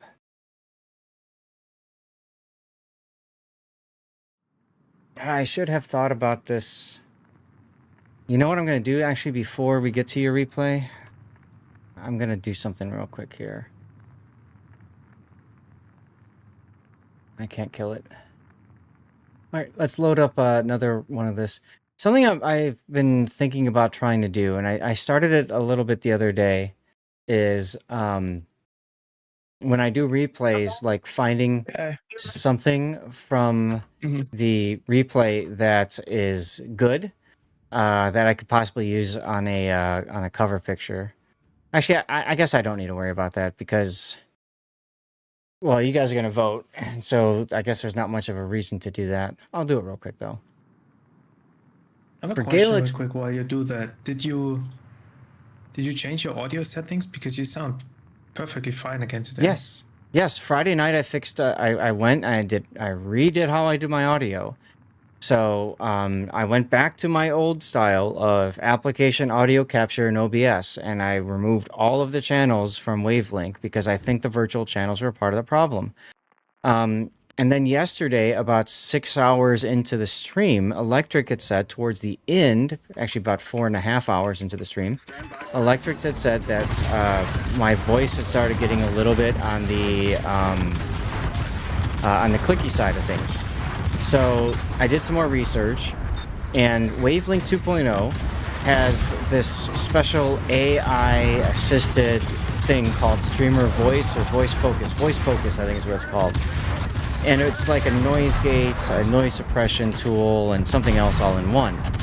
The problem with it, that other people had noticed too, is that it's completely screwed with other people's, like other channels that they were using. And that it got worse as time progressed. So at the very start it was fine, but then after several hours it got worse. Hey, Snow Mongoose. And so that's very similar to what problem I was having yesterday-wise.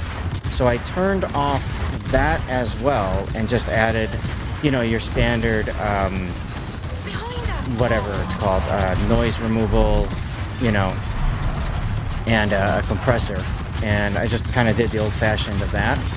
And everybody says I sound much better.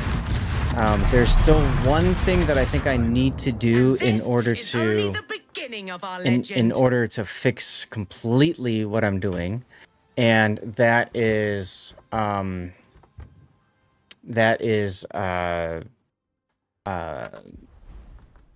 changing around, what's it called? It's a security measure, and it seemed to cause problems for me.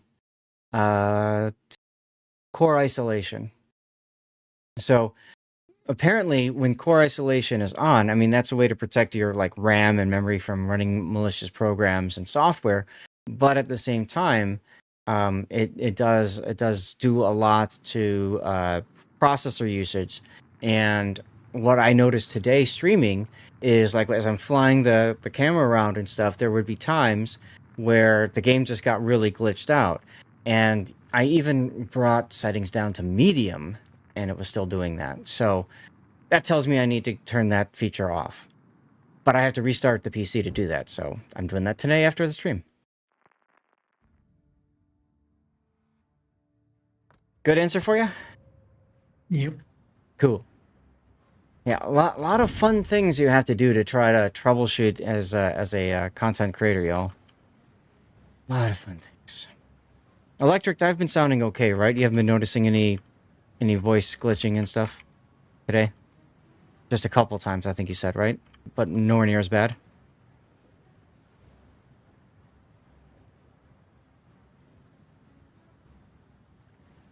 Is Duke of York is down there. Let's get the sun on this side. Nothing. I know I already asked it. I'm just asking again because, you know, I really care about that kind of stuff. So, wait, did I think I forgot to drop the HUD when I did the damn screenshot. I'm just distracted from all that. Whatever. There we go. All right, so ladies and gentlemen, here's our next replay. This is Electric 670, who sent in this replay in what I like to call the Duke of Yuck, because I'm not a huge fan of this ship. She's been buffed a bit after I played her a bunch. She's a premium version of the Tier 7 Prince... King George V class battleship that's in the tech tree. But there's some big differences with her. She, I believe, has the standard AP, right? Instead of the short fuse? No. What do you mean with standard? Instead of the short fuse AP that the rest of the battleship line has. No, Duke of York should have short fuse. I'm pretty sure. Okay. I thought... yeah. Angles at least? Maybe that's what it is. I knew there was something different about the AP. The other big thing about the Duke of York is that it does have the ability to use hydroacoustic search. So, Adiga, hello. So there's a couple of things that that work out in its favor. When I played the King George V, I usually prefer that to the Duke of York because I usually just slam HE and turn my brain off. But Duke of York probably is a better ship between the two of them at this point, simply because of the addition of Hydro. So let's go ahead and take a look at the build that Electric has picked. Main Armaments Mod 1, Damage Control, Aiming Systems, and Steering Gears. Okay. Let's see, your rudder shift time, 14 seconds with steering gears? What is it like without? 17.5 seconds. That's pain. When you use Hydro, it's good. Absolutely. If you forget to use Hydro, then it kind of sucks. No, there's more. There's Prince of Wales was also a King George V class battleship. It's not in the game. It'd be nice if it was. That's the one that was sunk by the Japanese as part of Force Z off of Singapore. Yeah. So, fine with the modules. And then for captain skills, you've got Jack Dunkirk. And you've used up 14 points. You've started with Consumable Specialist. And then Grease the Gears. Both of these are buffed skills, so I'm guessing that's the reason why. Duke of Yuck has the same fuse times as the rest of the line, but it's the better AP angle. Got it. Thank you, Hoocham. I knew there was something about that. How do you enable the information near aim cross? Info about how many seconds your bullets arrive to the target, etc. Some of that is used. You don't use it? Did I misclick? Oh, I misclicked it. Hold on. I had to build this manually. I had to build this manually because the thing wasn't working on. Adika, I'll answer that question when we get into the replay portion, okay? So sit tight. Thanks for asking. And I hope you're having a good Sunday. So you've gone with emergency repair specialist, grease the gears, adrenaline rush, concealment, and emergency repair expert. Okay. You're welcome.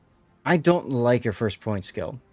I don't know that you... Well, having the hydro available sooner would be nice, but I think for you, gunfeeder would probably be the best choice. Being able to switch between HE and AP.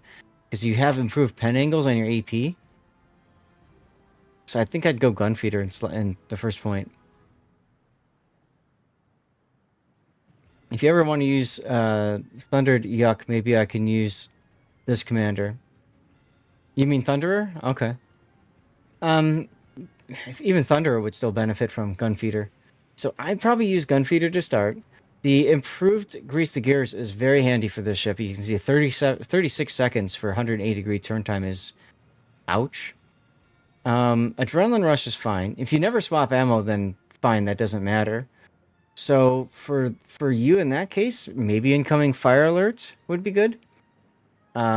Or even preventative maintenance, I think gets you more mileage than emergency repair specialist. The 3% is really just a small placebo. It doesn't really matter in most cases. In most cases. I think you're better off keeping your anti-air guns alive and preventative, or having the extra situational awareness of incoming fire alert. One of those two.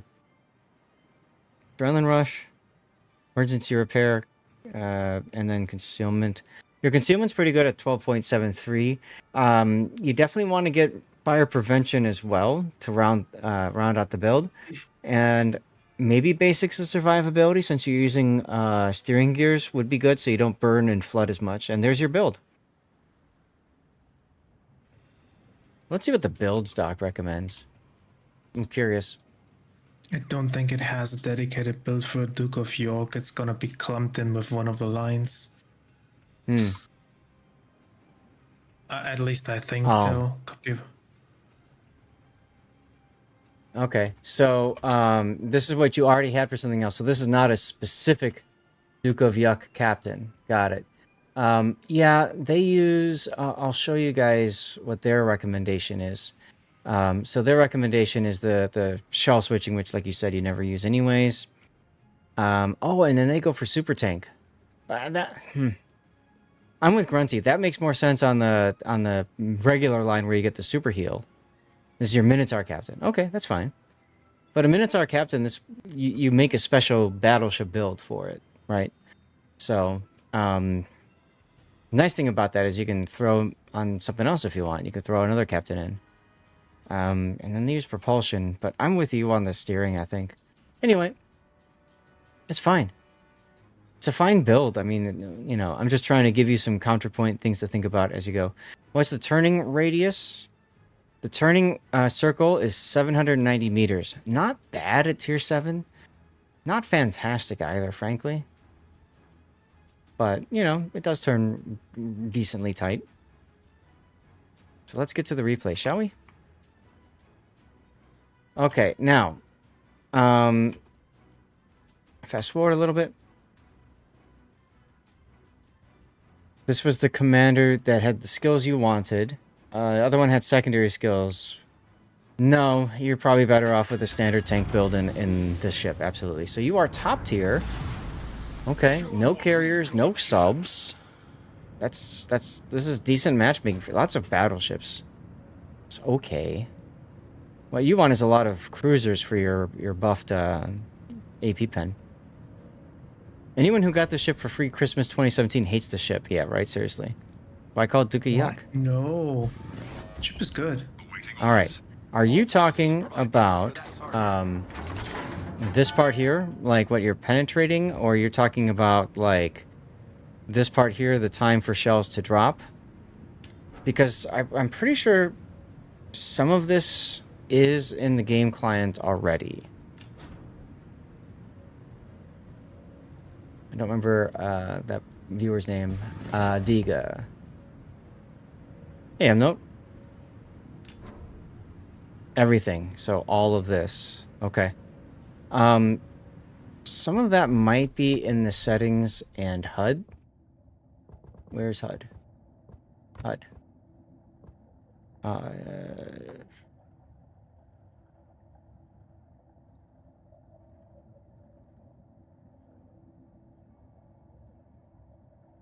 You only have the target and nothing on the left or right. Okay. It could be one of the Aslane's mods that I'm using. Is it with the crosshairs? Thank you. So, HUD. I don't see it here.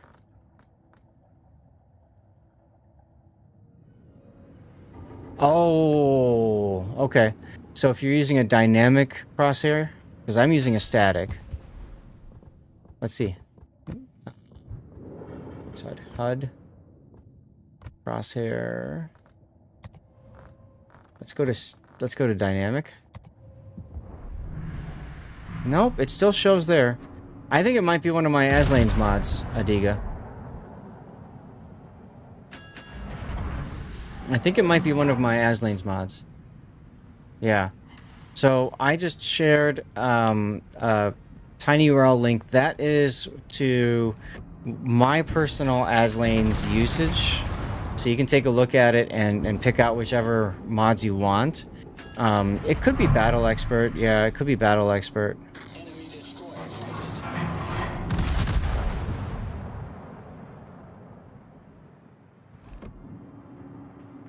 Anyway, we missed Electric going into kite away position, which is good. You said you were doing a campaign task for this Electric, so what was it that you were working on? Was it just main battery hits? Hey, you're welcome. I think he was talking about this yesterday, and the game Shell the hits, achievement okay. was actually main battery hits. Yeah. So this is a good choice for that because you've got a 10-barrel broadside that you can fire and decently good reload speed. Poor Sin up. Main battery hits a Duke of Yuck, King George V, or MC? NC, North Carolina. Oh, okay. Which campaign is that? Epochs of the Navy, I think. Okay.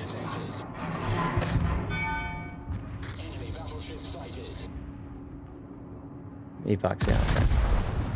Gotcha. It's been a little bit since I've used that. You switched to AP. So you just need shell hits, so it doesn't matter.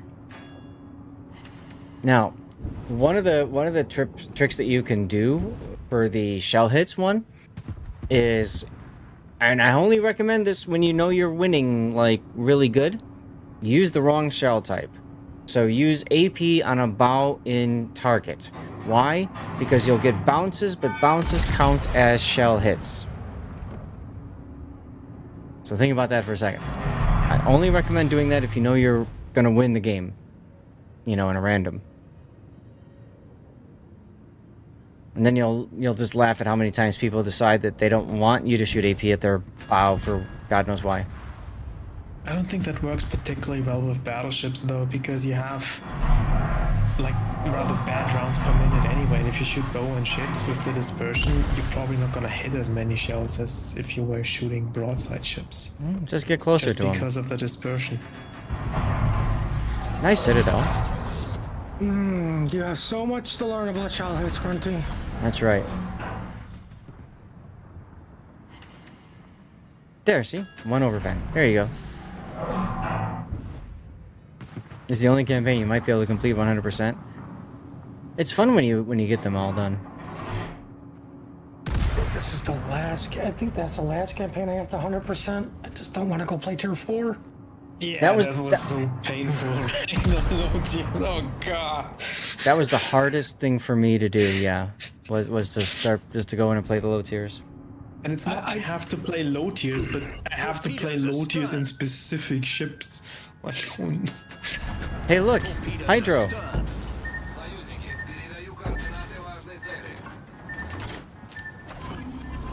Now you use the Hydro. There you go. You were learning from today. Classic. Ay. Why are we not DCPing the engine and the flooding though? That's a good question. Until it's all gone. Because now you're just Oh. a sitting duck. Or you wait Yeah, for the Kuma's last fine. second, so it's like, just wait.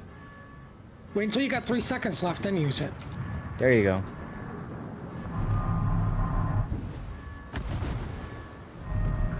But yeah, you know, the Ilba did a torpedo turn in front of you a while ago, so I'm surprised you didn't kind of catch up on that.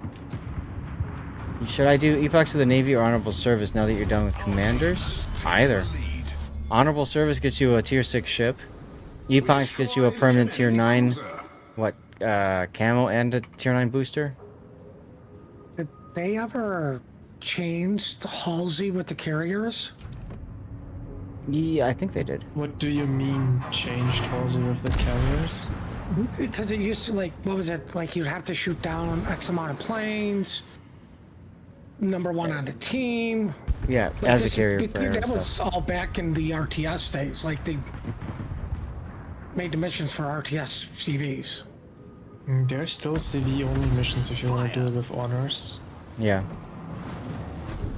Like there's a credit one, there is the shoot dynamic aircraft. I don't think that ever got changed. What they might have changed though is I think there is, at least on some of these missions, with the aircraft shot down, there is no restrictions to having it be done in American carriers. So. Okay. Why are you... Okay, you haven't used your DCP like once, dude. Don't be afraid to use DCP. Usually if there's 2 bad things with your ship, just DCP. Be done with it. Trying to stay busy. You're working 100% Halsey, and you're finishing Epochs. Aquila's good for the 75 rocket torp bomb hits mission, yeah. Sure is. You DCP too soon? Well, hey, DCPing too soon is better than not DCPing at all and just taking everything at its fullest. Just saying. Fire. Oh, look, you're on fire again. I don't know, maybe you could, DCP? God. But then he won't have a DCP when he doesn't need it. Oh, right, I forgot about that. See, like, right here's a great example. You know you're gonna win, and then Nagato is shooting HE at you. So, just turn northward and charge that Crociolo, and just keep shooting AP at his bow.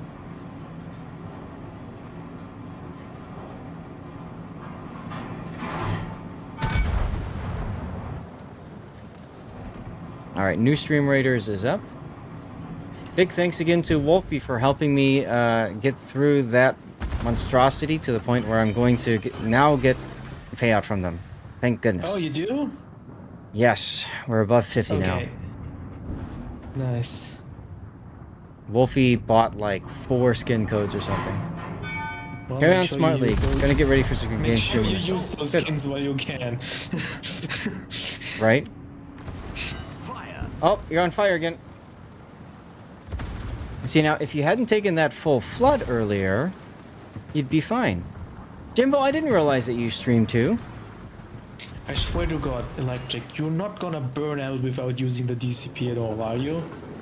Like, if you die to Well- the fire here, I'm gonna be upset.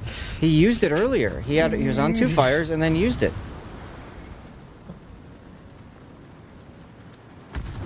2 fires. He's gonna die. But you know what? That's great because we get a death pick. Yeah, if you had DCP'd that flood and rudder, you would have lived a lot longer. Yeah. Ah, okay. Go ahead and do the shout out thing for Jimbo, please. Yeah, sure. Give me 1 second. I'll say this much. Even the bots are smart enough to DCP 2 things. Yes.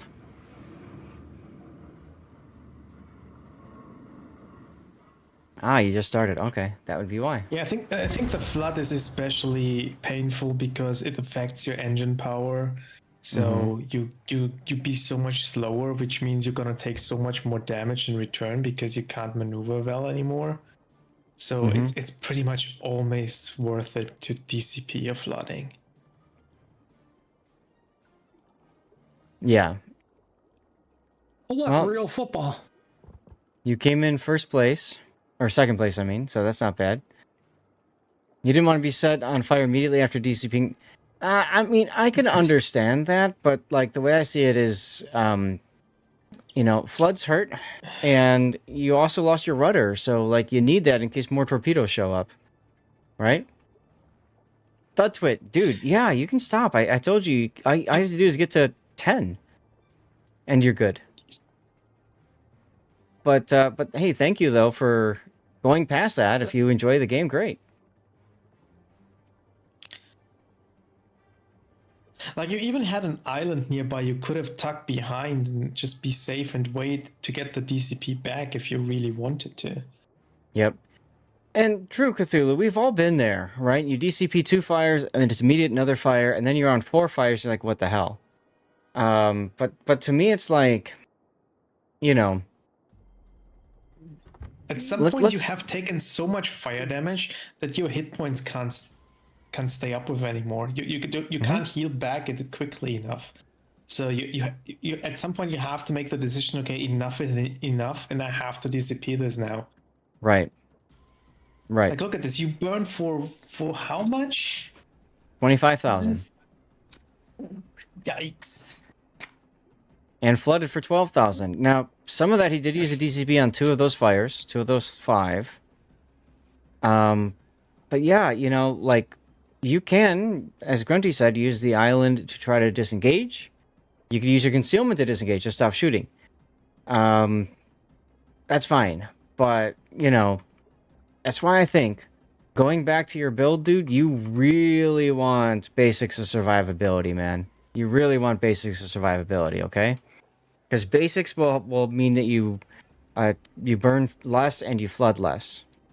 And that would be really helpful for you. Also, you didn't take any flags. The fire extinguishing and flooding extinguishing time would be very helpful too.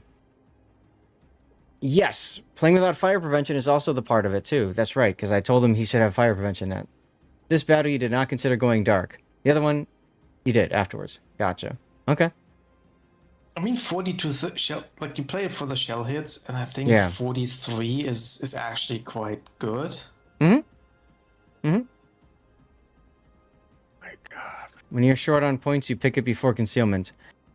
You know what, generally speaking, I agree with you, Jake. Concealment is probably the 3rd of those skills I'd get, unless I was trying to do something specific. Yeah, you got back to half health after being 5%ish in the other one where you went dark. That's good. Trigger discipline's very important. Let's get your replay up.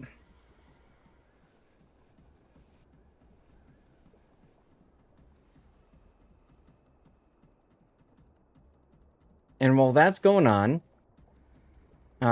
did anybody else post completing Thudtwit?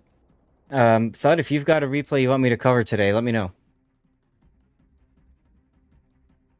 If not, I shall pick. Or Tanis, did you finish? Did you get to level 10 already?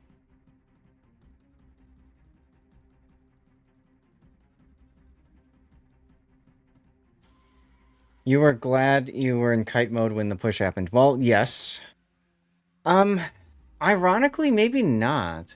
Because they pushed around the island, and if you were, like, next to the island, you could have just moved forward and kept the other 2 battleships on the other side of the island from you. I don't know. Yeah, exactly, Hujam. That's what I was thinking, too.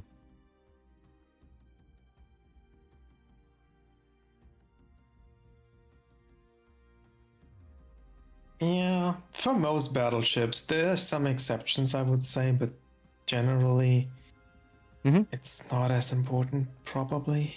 Right.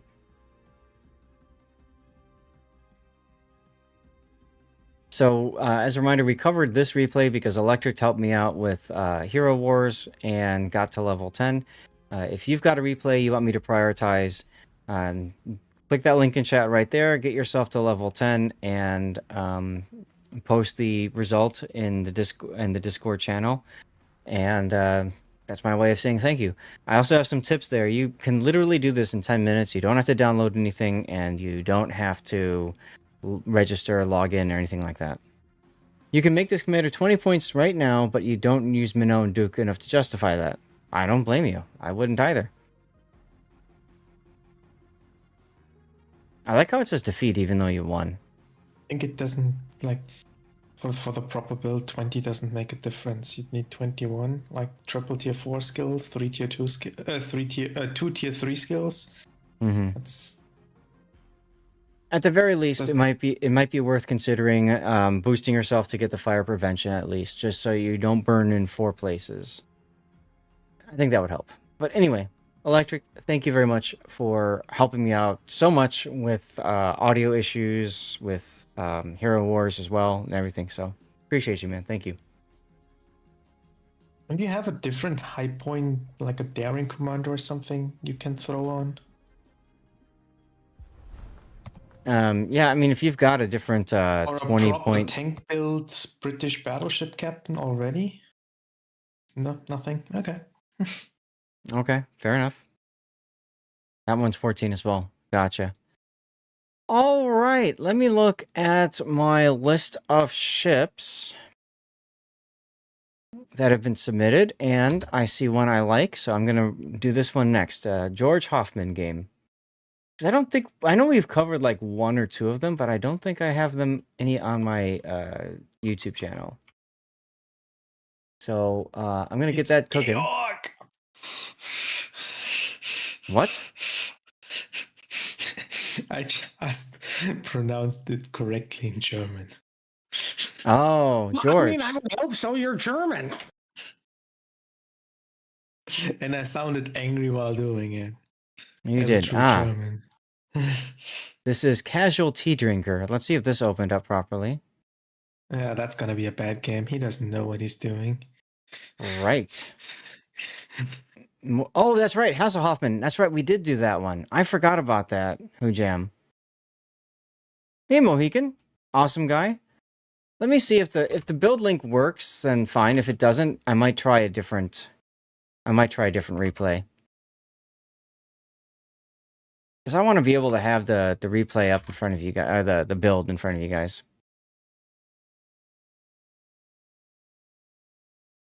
Oh, was that one also from Tea Drinker? Okay, never mind then. Let's screw that.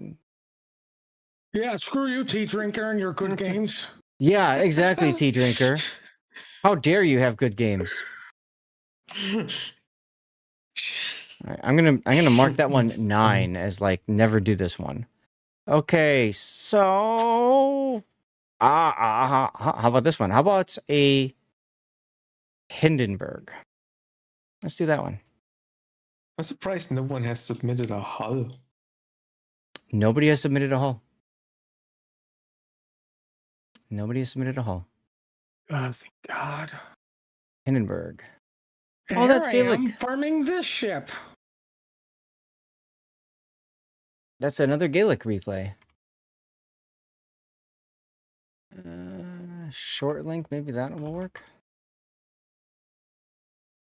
All right, Gaelic, we're gonna do your Hindenburg game.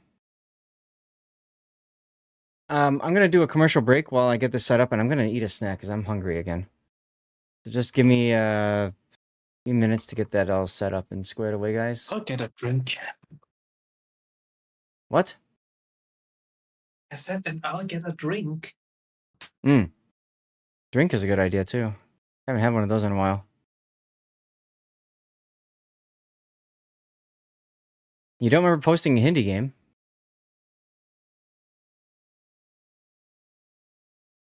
Well, I have one from you. Unless your name isn't Gaelic Knight. Ultimate Frontier, Operation Ultimate Frontier is what this one's on. Let's take a look. The only ones I've sent to you has been the Republic and not Cerberus. I don't remember a Hindi game. Well, I don't know. I have a Hindenburg. Oh, that was 2 weeks ago. Was it during the patch, the current patch? No, I don't think so. Was that not just before it? No. So it's here the 2nd of the 9th. The 9th of the 2nd, sorry. No. Pick someone else's replay. You already played one of mine.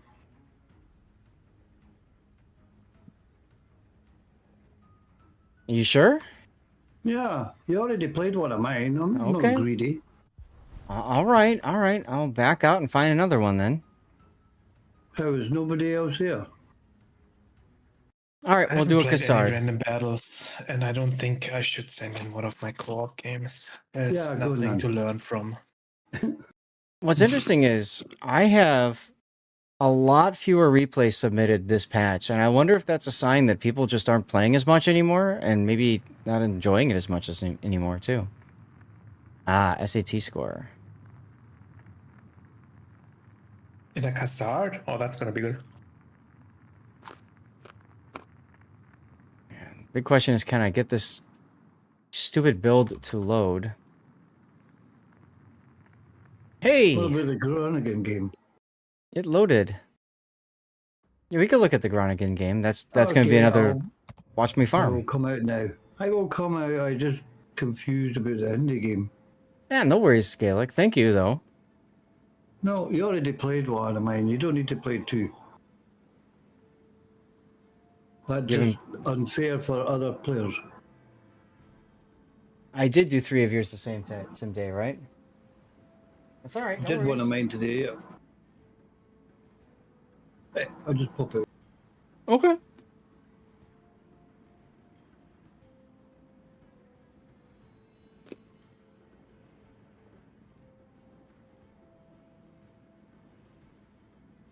No electric, there is no second tee. That was my first thought too, tonight.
What were we laughing at, Grunty? I was laughing at the thong. Okay. I think we're about ready to go then. Sometimes I don't understand which words are allowed and which are not.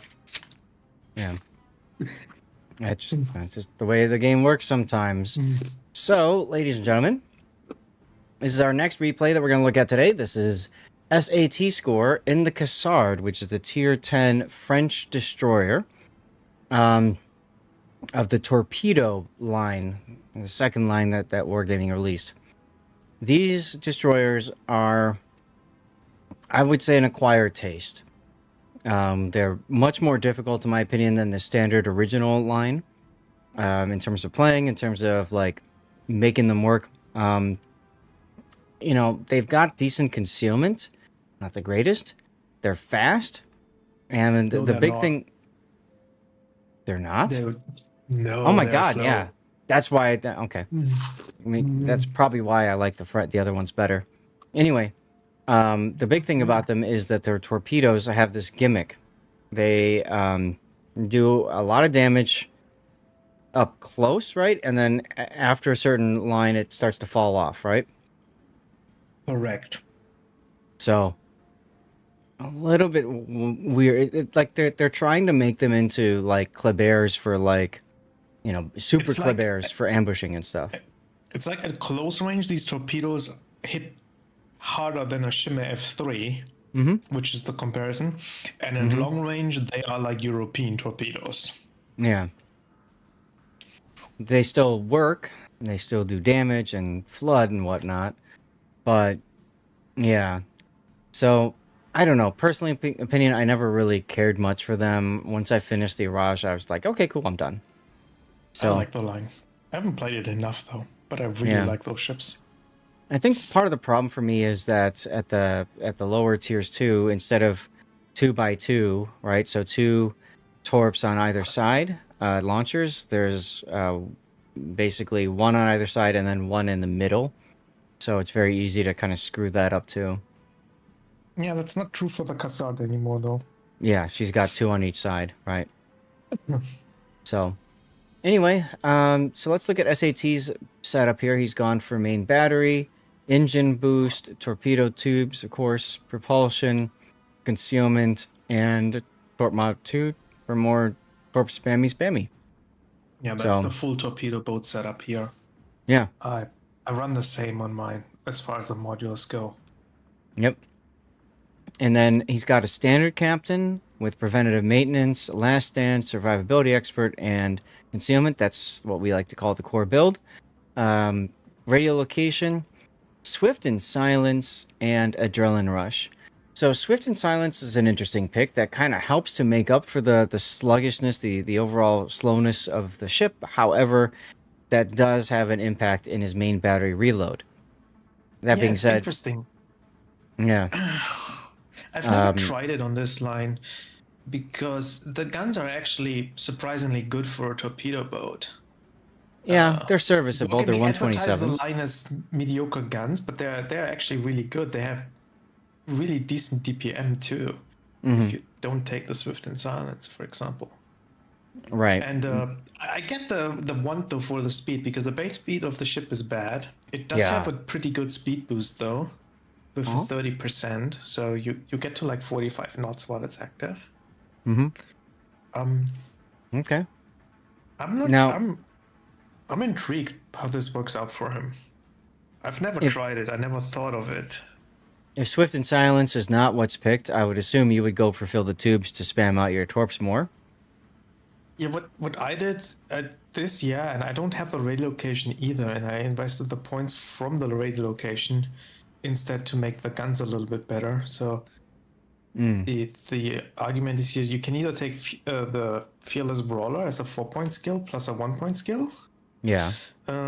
Or you take the guaranteed 5% for the guns with Embers, and that leaves you open with another 2-point skill which could buff the torp speed, which is there as a tool to minimize the running distance of the torpedoes because they hit sooner since they're faster, and if they hit sooner, they deal more damage.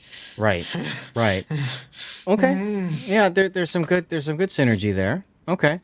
I kind of like the idea of radio location, but I'm intrigued, like you said, that, I mean, unfortunately, to get these to work, you have to drop, radio location as well, or you just ignore the fill the tubes, get the swift fish and something else.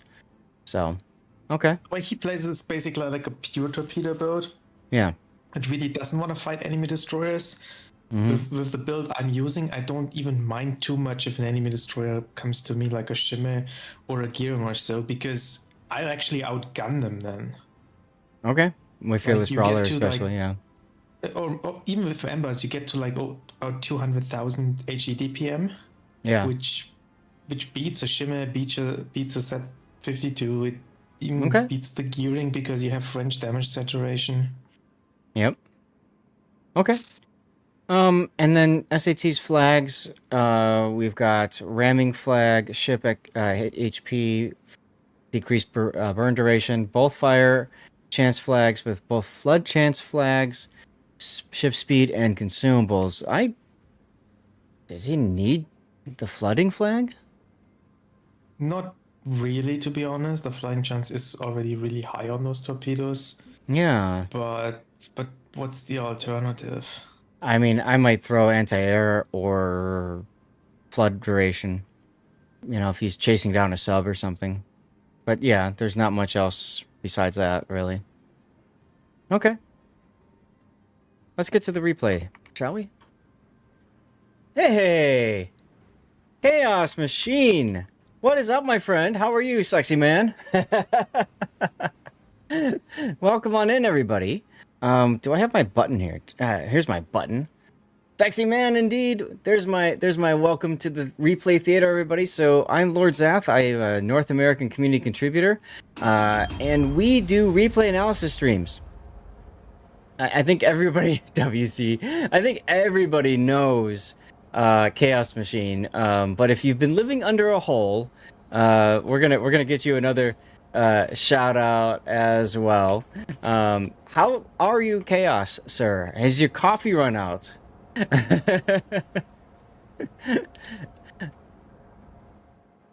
Oh, I forgot Chaos Machine GR. Sorry, I forgot the GR part. I'm like, wait a minute, why does it say this person has no streams? There's the proper shout out for Chaos Machine. There you go. There you go. You're doing good? Awesome. I'm doing fine. I'm doing fine, man. We've been doing we did at the start we did a new tournament that was called War of Faction, and it's like a Star Trek related tournament put on by the people that do the Enterprise tournament that I've been part of along with Puddin. We start off with that. We did a sponsored stream for Hero Wars, and now we're back to replay analysis. We've done a couple games, and now we're on the next one here. So thank you for sharing your community with me, man. I'm hoping we can see each other again sometime in all the right ways, because there's no wrong way to see Chaos Machine over there. But yeah, we had a really good time in Serbia, in Belgrade. So this is SAT score. He's going to the middle of the map. He's trying to make something happen. And we'll see. Camera is blocking it. How fast is he going right now? With the he's 30. You can see it. It's 36.0 knots. I have a mod. If you look at it, it's a nice fun circle. Oh, it says the knots in the on the bottom. Okay, I didn't see that number. Okay. Yep. No worries. No worries. It's. I saw that mod. I'm like, oh, this looks really cool. Yes, dude. Go eat. That's perfectly fine, Chaos. But thank you very much for sharing your people and raiding on over. So, take a look. See you later. And you know what? Call me sometime. All right. All right. Top reload is quite quick here. Like, not as quick as it could be because he dropped the torpedo reload to get the raid location and the swift and silence. But you can still spam these torpedoes as kind of area denial. Now, doesn't the reload here also help his torpedoes? Reload buff? From arms race? Yeah. Oh, yeah, sure. Right. So I'm just pointing that out. That's going to get even better, right? So that'll be good times. What's up, Cobra? How's it going? Like, as I said, my main concern with the Swift and Silence is I wouldn't feel as comfortable fighting other destroyers anymore. Because it really hurts the gun DPM. Well, and he just got detected. No. He's saying goodbye to Chaos. Don't worry, Cobra. You're good, man. So here we go, shooting a Marceau. It's an interesting decision, though, that he split up from his division. He's kind of alone. Yeah, he's dived with Bo, fellow streamer, and Jack Slayer. Okay. Cool.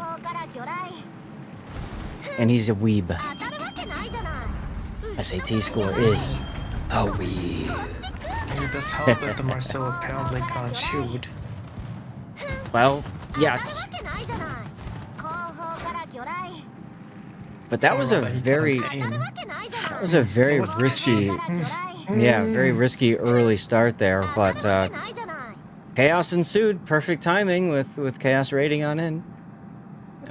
We didn't talk about the lineups, but this is a carrier game with subs, including a test sub.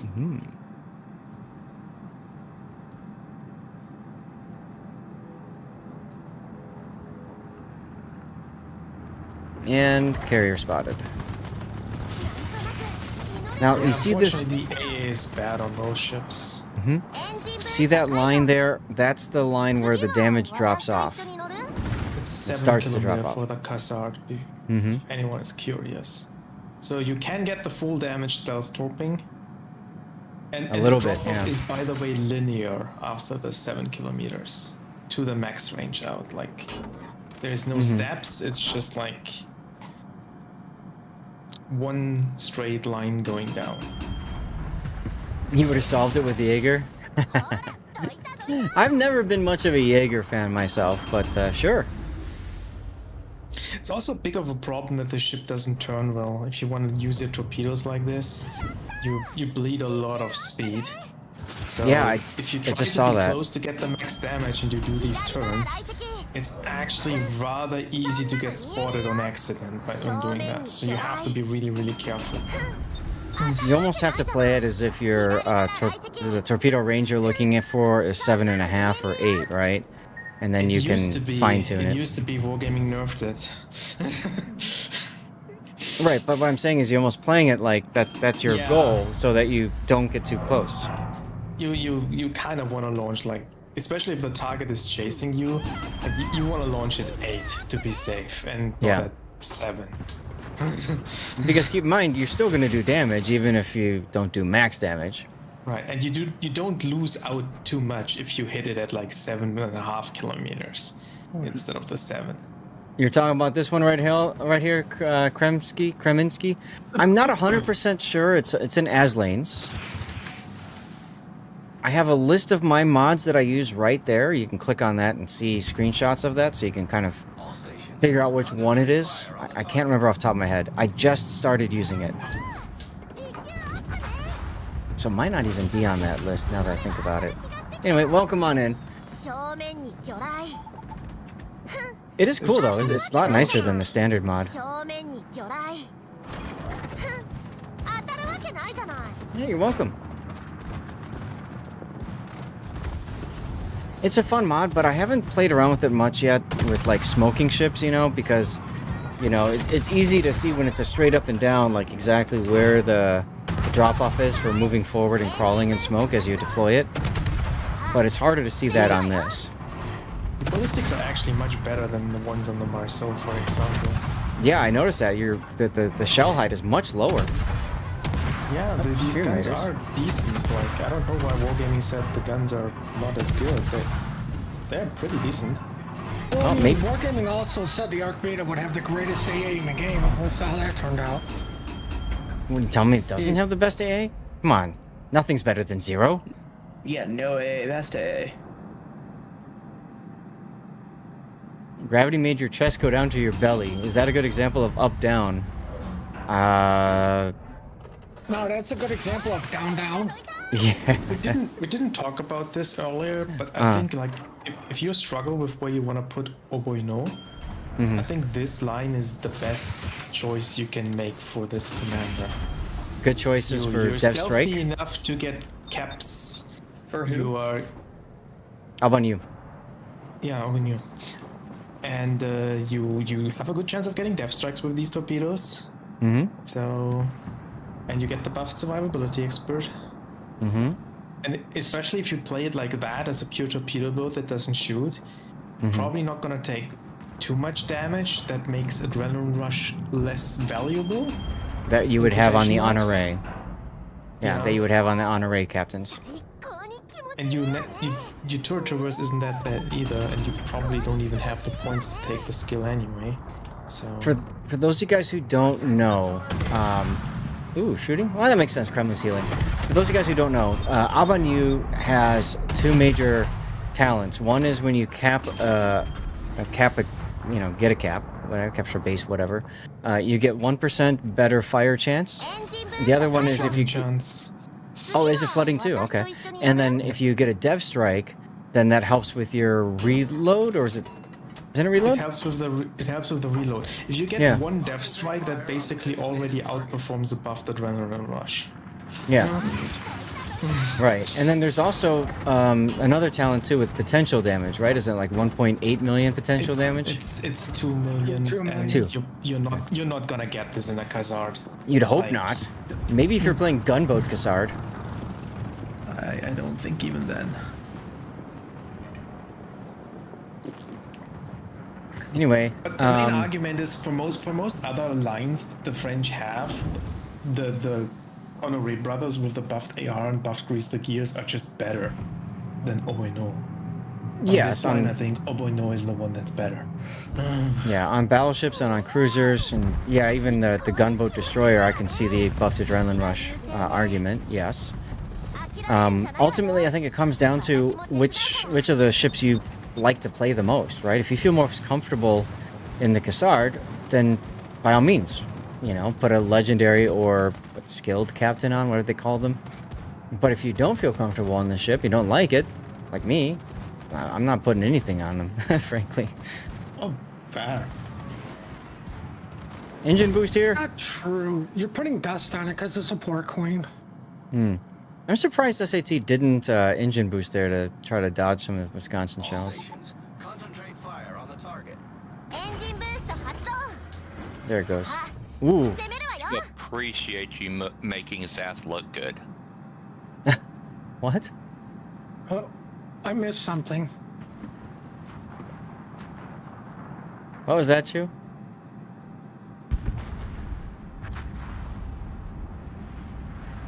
I said we appreciate Puddin making Zath look good. Ah, okay. Well, thank you. What did I do now? You made me look good. Kind of hard to believe. All right, so very close game. It's a very close game. You're down on shifts, but well, I think the points is wrong. Oh, widespread. Ooh, SAT won a season of COTS with widespread Shimakaze torps. Yeah, the thing here is like they're only triple launchers, so the widespread isn't even that wide. And these torpedoes are fast. So by the time they reach the ship, they won't be spread out that much. I like how your buddy in the Incheon is way the heck south right now. Yeah. Luckily, And you're getting lots of resets. And I'll bet you SAT's kind of wishing that he had the gun DPM here. No, not SAT. Yeah, that's the thing. Like, honestly, the way he played this so far, I don't think he got anything out of his Swift and Silence. Like, this is a talent or a skill on the captain you typically take if you want to flank. Or if you try to switch sides and positions a lot.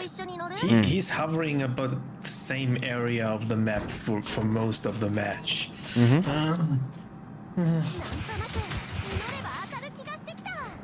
42 seconds until they cap. You guys have been doing a nice job of playing keep away from the cap.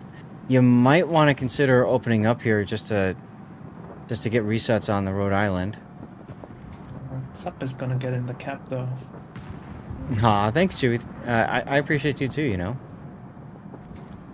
I'm glad you're doing okay. Yeah, these seizures are about as bad as an ice storm in the middle of July. Not good. Unless you live in a place that normally has ice storms. But yes, otherwise. I said in July. In July. Well, sure, but you know, the southern hemisphere exists, right? But yeah, I get why he's not shooting though. Without the speed boost, you're so slow, you're such an easy target to hit back. I think if you want a gun, you want to only gun while your speed boost is active and you have like 45 knots to throw off the aim of the enemy. Okay. Good point, good point. Oh, there's the creature. SAT knows it. Creature? The sub.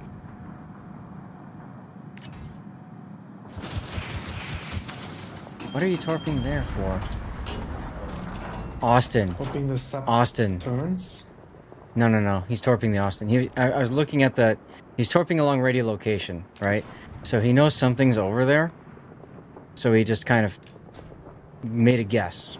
It's not going to hit the Austin, but I understand the guesswork behind it. Tied up on ships now. One creature is the CV, the other creature is the sub, exactly. Together they form the creature. Problem is he can't really hunt the sub because if the sub surfaces and spots him, the orphan is absolutely gonna murder him. Right. Well, he's probably gonna kill the Marceau here. Good. Okay. Unfortunately, you lost your sub to that. Oh! The sub came to you. Oh, look at this engine boost. Huge.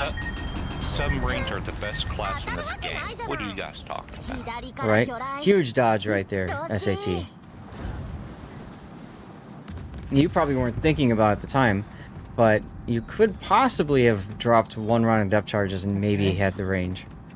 Okay, now that the engine killed the Austin, he can actually go for the sub. Yeah, it's a huge that kill. Was absolutely necessary.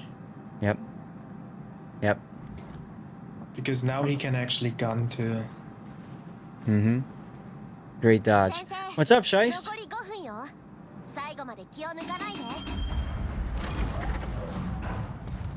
Now we try to stay away from toxicity, of course, as you know. Not much.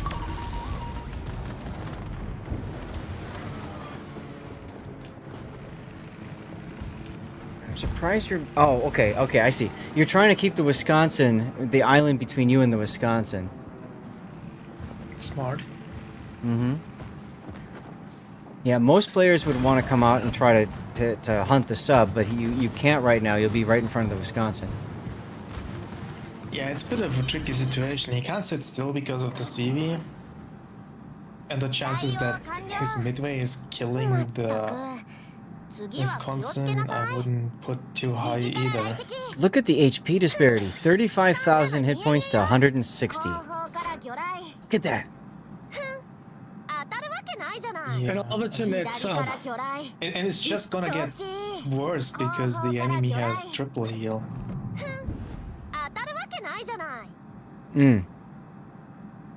That's a good point.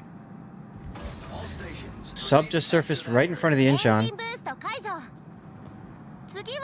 I think the only way to win this is to somehow kill this Wisconsin. Yes, absolutely. Disaster, you're gonna have to talk about your favorite viewer now. That's right, I will. But for right now, I'm curious. I want to comment. I'm curious why SAT moved farther south here. I guess it's to try to capture the Wisconsin if it came the south. I don't know. I think he wanted to be further away, so because he didn't know which side the Wisconsin was popping up, and he wanted to be safe on both ways and not commit to one side and get caught out. Right. Now that he knows where the Wisconsin is, he can move up.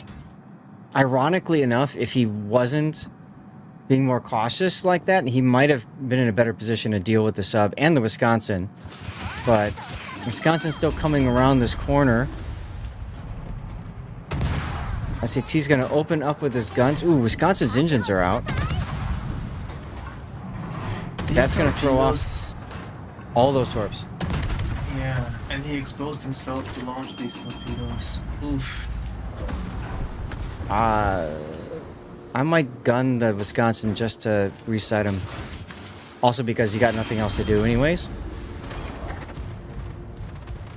Engine boost time. Your last one, but it might be helpful.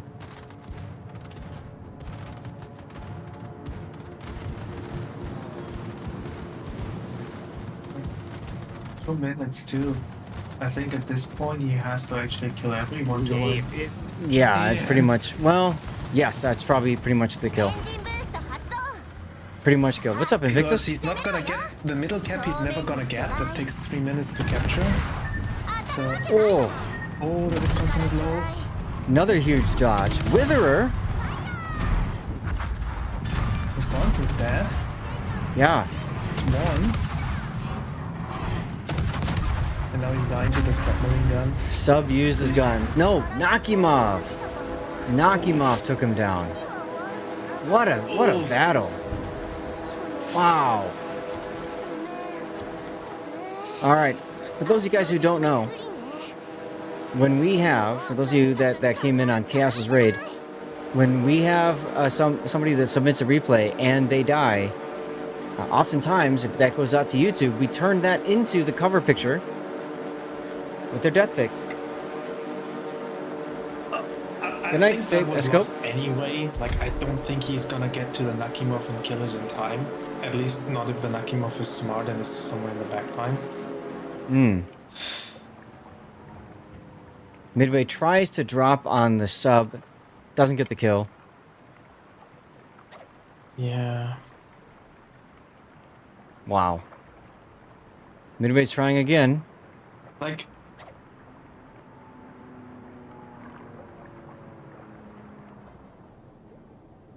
Ooh. I hate to... That's gonna burn out. Yeah. Like, I hate to say it, but I think in this game his captain build actually hurt him. It worked against him. Yes, absolutely. If he had that damage build with the quicker torp reload and the torp speed, etc., Yeah. I think that would have served him better. I would agree. Chat, I'm going to snooze the upcoming commercial break. So I want to show you guys, this is real quick the build that we're talking about. So SAT went for a very torpedo-centric build with a lot of maneuverability in terms of like with this Swift and Silence, but that has a negative impact on his overall gun DPM, which definitely came to hurt him in this case. It hurts the gun DPM and the torp DPM because it blocks the points for taking the reload on both of them. Right.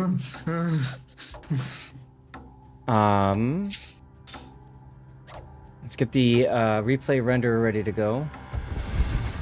And as I said, like, I don't think he got anything out of the extra speed from Swift and Silence here. In this particular match, at least. No, he did not. Swift and Silence just have no negatives? I mean, that's up to Wargaming to decide. It doesn't for the battleships, right? But even then, I probably wouldn't take it. Because getting the improved DPM on the guns or the better reload on the torps might still be better than the ship speed for this ship.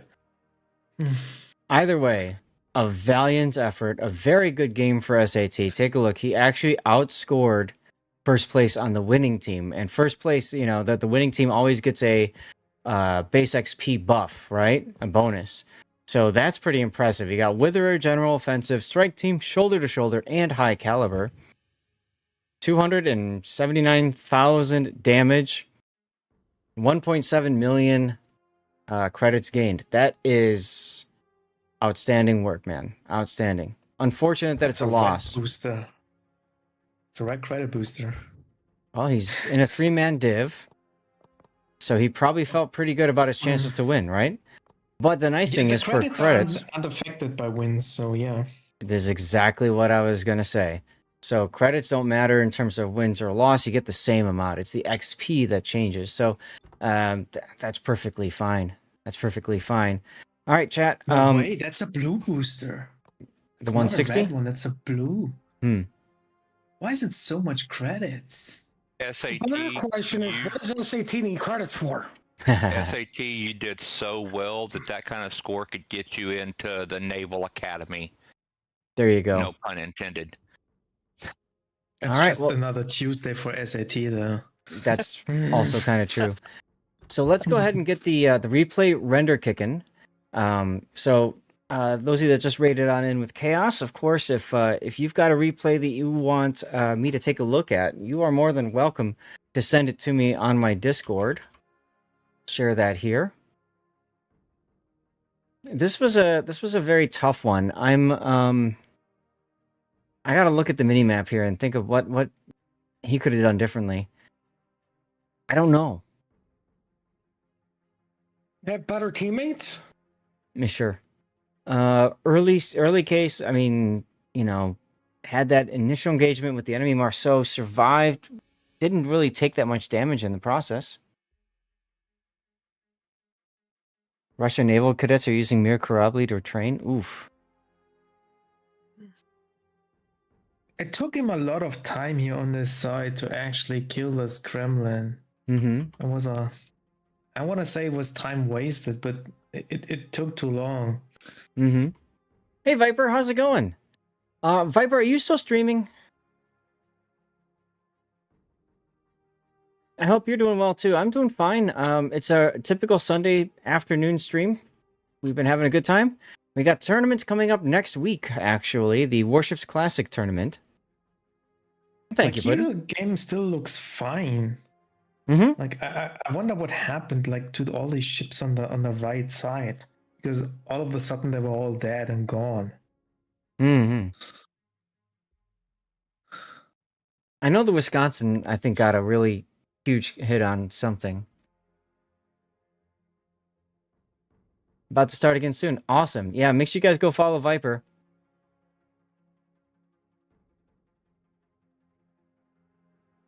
Okay, it looks like a couple of them went too far north and everybody else turned around.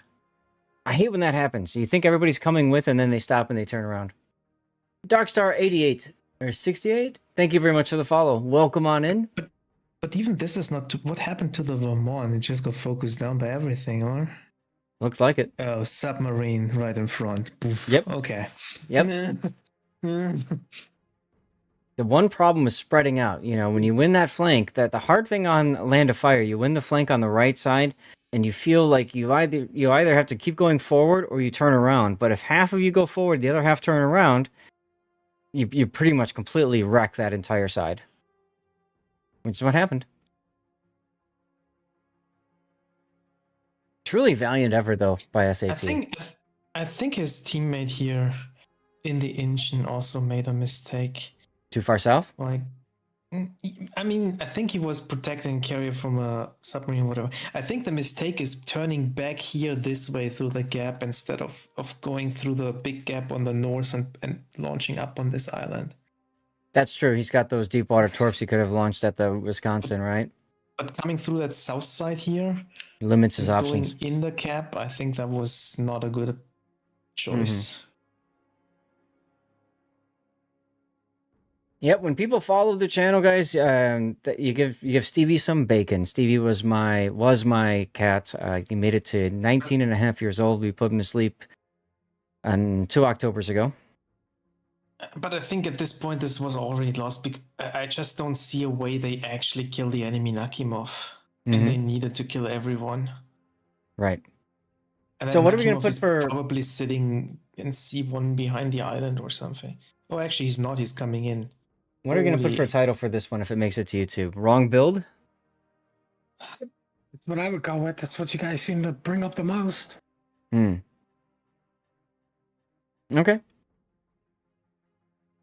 You could just call it Swift and Silence question mark.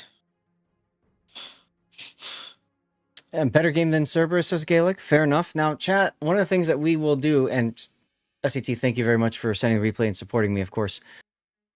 So one of the things that we always do when we do replay analysis streams is at the end of the stream, chat, you guys will vote for which replays were most helpful. I know those of you that came in on the raid, you missed the first 2 replays. We're going to do a couple more of them probably. At least one more. We might not have time for 2. We'll see. In the meantime, a couple of things are about to happen here. One is we're going to move to the Be Right Back screen here.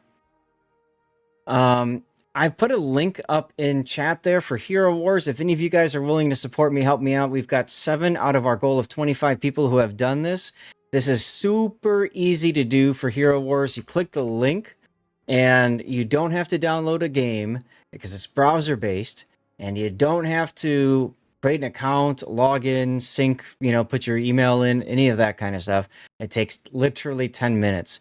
If you are willing to do that, it does help me quite a bit. And on my Discord, I've got a channel devoted to how to do it. And it's like I said, super easy. You get through the tutorial, click a bunch of things, and all of a sudden you're at level 9, and all you have to do is get to level 10. It takes about 10-15 minutes, and I'm not kidding on that, guys. So if you're willing to help me out, it would mean a big deal for me. What you can do is in that channel that I have, you just post a screenshot that showed that you did it, and I will cover one of your replays. I'll make sure that I get one of them done. So we did Gaelics today, we did Electrics today. They both helped me out as well. And I'm sure that my favorite viewer, Chew3PO, is going to help me out with that as well. Chew3PO is a fellow streamer who's been hanging out from time to time, and just a really awesome, all-around good person. So there's a shout out for 23PO. Make sure that you toss that man a follow as well. And 23PO, you, sir, are my favorite viewer. Whoa, dude, now I'm blushing. I'm going to have to just cool down now. Whew, that was a lot of deep water there. Oh. See, I told you just got to wait for it. And I work it in at the right time, you know, and you just don't know it's coming. And bam. So there you go. I do appreciate the loud whisper, though. Of course. Of course. So, chat, we have a couple of things going on right now. We have Words on Stream. Words on Stream is a little fun game. You just type in the words that you recognize. We have a commercial break that's about to start, and I unfortunately am unable to snooze it any longer. You like the music being a little bit louder? All right. Good balance? Good to know. Good to know. All right, so commercial break is going to start now. And we're going to get another replay ready for you guys. We're going to do at least one more, maybe two. All right? All right, so stick around. Stick around.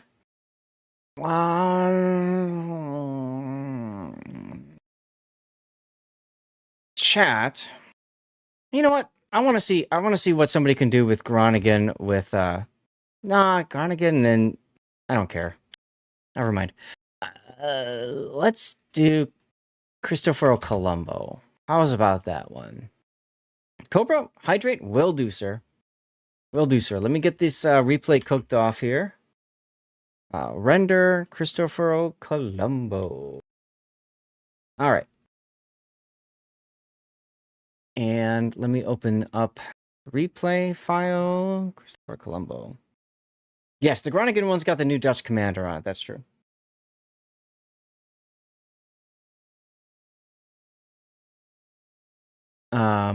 Oh, the Colombo game is yours too, Gaelic. Gaelic, do you want us to do yours?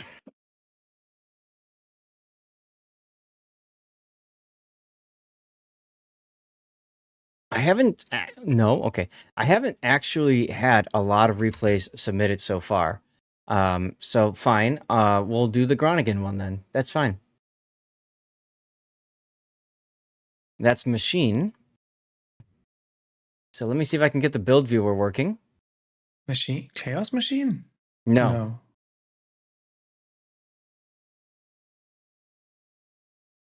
Okay, that did not work. Maybe the short URL will work. That seemed to work in other ones.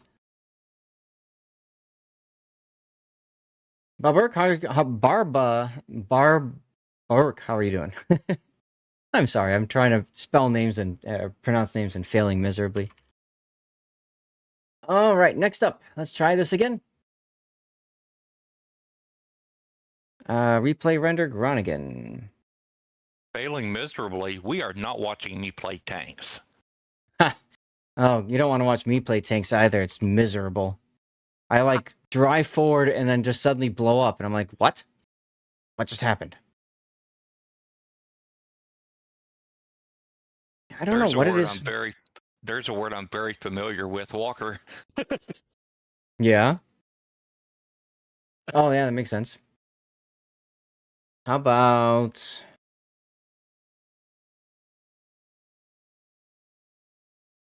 you could just do walk, of course. Yeah, you got that one.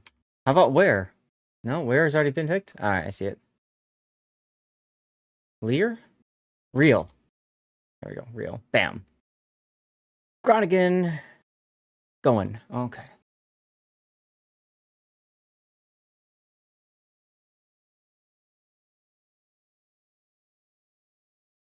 What else? Where with it, like that one? Nope.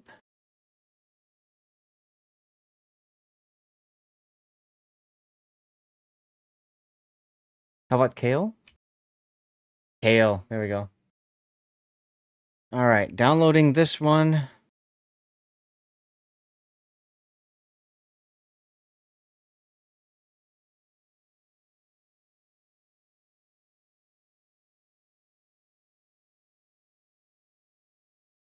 Okay, where's my downloads folder? Did I lose it? I think I lost it. Okay. Let's just go to it manually.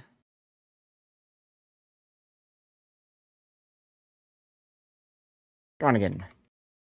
Lark, that's a good choice. That's a good one. Stream and Groningen. All right. Well, welcome back, everybody, from the commercial break. We do run commercials over the course of the stream, just like Chaos, everybody else.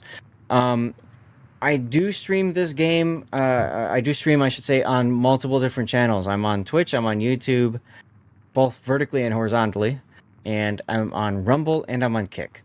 So if you've got an alternate account and you want to have that open at the same time as Twitch, so that during commercials you don't get stuck watching the commercial and you can just tab over, feel free to do that. Okay. In the meantime, let's get into our next replay here. Also, you can do what Mohican's been doing, which is typing in !! song request. And you could Hujam, but I would need the public test for that. And that's kind of not going to work right now. All right, our Golden Groningen. All right. In 16 days, everybody would be pouring in the replays of that ship of live service. You're probably right. So this is machine in the Groningen. The Groningen is a Tier 9 Dutch destroyer. Few interesting quirks about her. She's got American smoke. She only has 2 turrets, one on the bow, one on the stern. They're 120 mil turrets, so you're generally just going to be spamming HE with them. She's got depth charges, but if I remember right, they fire forward, like the what you call them, the hedgehog. Holland style, yeah. Oh, right. So, she also has the ability to take hydroacoustic search, like the Småland, right? And the hydro is very nice. It's 5 kilometer ship detection. So she's actually really good for contesting a cap and all that kind of stuff. Comes in very handy. Now, just released is Conrad Helfrich, which you can see machine is using. Now, Helfrich is interesting on a Groningen. Hey, Ai Poyansky. Thank you, Rich, for the follow. Welcome on in. 3D printing and lurking. Sounds good, Taro. Thank you again for the gifted subs earlier, my dude. Helfrich has a couple of things, right? If you get a Wither in him, you get 10% main battery reload time, which is really nice. This one here won't apply to Groningen because you can't pull down bombs from the skies. But Ship a Day Helfrich absolutely does. Activates each time you deal. I think it got changed from 50,000 to 60,000 now? No, it got changed from 40 to 50, so this 40 to should 50. be accurate now. Okay, so this is accurate now. You get extra damage, basically. As you do more damage, you get more extra damage. It gets quite wild. So, not a bad choice to put Helfrich on a Groningen. Probably better to put it on the Tromp because it does have the bombs as well. What's funny is the new USN split destroyers, if you go by name, Tier 10, 9, and 10 had depth charges and hedgehog launchers. Oh, okay. So let's go ahead and take a look at Machine's build for the Groningen. He's going with main armaments mod 1, hydroacoustic search mod 1. Might as well if your hydro is that great, right? Build into it. Aiming systems makes sense. There's no torpedoes to worry about. Propulsion, concealment, and reload. Absolutely what you'd want to do for a build like this. It makes perfect sense. For consumables, you got smoke, defensive anti-air fire, and like I said, the hydro. And then Helfrich does have a buff to demolition expert, although you can see that Machine has not taken that. His build is preventative maintenance. Does it smoke and hydro cool down at the same time? That's a good question. So hydro cooldown and action time together, that's 246 seconds, and it is nowhere near as much. It's 185 seconds with the smoke. It's close, so that does bring up a good point, Electric. If he dropped this in favor of just regular engines, then that would probably actually that would still be this would be 224 and 185. So this would be closer. This would be closer to parity there. So the reason we're talking about this is that typically in a ship that likes to sit in its own smoke and have the hydro, you generally want the hydro and smoke to be available at the same time. So that's why Electric is mentioning that. So commander skills, preventative maintenance, last stand, survivability expert, and concealment. Those are what I consider the core builds that you're going to want to go with. Beyond that, machine has gone for priority target, superintendent, adrenaline rush, and Mabas. I don't get the priority target. I don't get the priority anymore. I don't get the priority target either. If I'm in a destroyer, this is the one class of ship that I generally don't run priority target on, because as Gaelic said before, if I'm detected, I'm being shot at, and especially a destroyer, I know that's going to happen. So I probably wouldn't run priority target, unless this is his Tromp build. Maybe then he wants priority target for his Tromp. I don't know. If that was a Trump, you probably wouldn't have Embers. You would have something like Fearless Brawler. Yeah, and I don't know that I would do Superintendent either, because this destroyer does not have a heal. So right, same. And it's American Smoke with the long cooldown. Like I don't think you even get to the force charge in the vast majority of games. Like right. So what would I take instead? I might consider taking Fearless Brawler, because if I run into an enemy destroyer, I want that extra 10% DPM when I'm gunning at him. That's an option. Dazzle could be helpful. I don't think it's going to be as helpful though. I could rate location on this because your base concealment isn't great. And you don't want to get... So if you get spotted, you want to know from where. Radio location is useful. Yep, absolutely. I know some people who take the range actually on this destroyer. To me, the shells are a bit too floaty, but if you can make them work, then why not? Yeah, I'm not a fan of range either on this destroyer. When I play it, I'm with you. I prefer the closer, kind of in-your-face gunplay style. And, but if you're sitting in smoke and, just shooting at things for free, then I can get the argument for the range. I just think I'm with you. Radio location is probably better. Or, Fearless Brawler. Fearless Brawler gives you the flexibility of opening up on targets that are distracted and then smoking when they become undistracted. So that could be helpful too that way. It comes down to how you play the ship.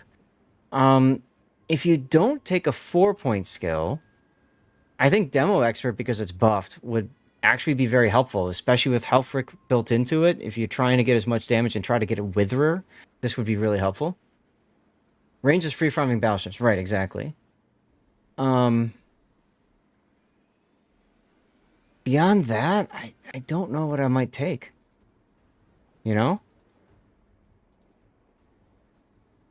Take consumable reload. Well, yeah, that's your one-pointer. Duration, but that's your one-pointer. And the you can do the duration. I don't know, you can go for like a utility build. You could do that too. Yeah. So I don't know. I think if I were to go for this ship, knowing what I know now and as I've played now, I'd probably go Fearless Brawler and Consumable Specialist. Although, frankly, I also do like radio location a lot. Moving on, flag-wise, we've got ship HP, fire reduction, fire chance, speed, consumables, and smoke uptime. Okay. Oh, and the hydro. So, okay, if he drops the hydro and he goes back to this one to regular, what does that get us to? 205, and that gets us a lot closer to that the smoke generator uptime and cooldown. So I might recommend that, just so that you're ready to go when it's time for the next smoke. And that frees you up to take a ramming flag or an anti-air flag, depending on which one you want. You do have really good anti-air, and you get defensive A fire, so I could see the argument for anti-air. Otherwise, solid, right? Yeah. All right, let's get into the replay then.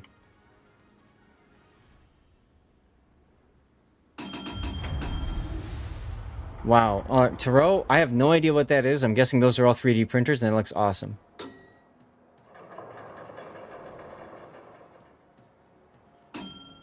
True 3PO, you are most welcome, sir. Always. Top tier, and I love how it sounds like he says cannonball at the start. I know he doesn't, but still, it just sounds funny.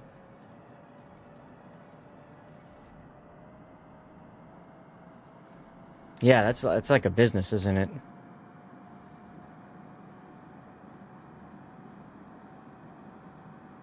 So, standard battle, top tier, no carriers, 1 sub.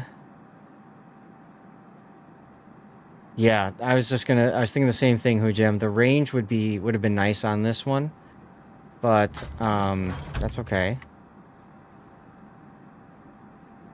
I'm wondering why he's moving towards the middle like this. Joker, hey, how you doing?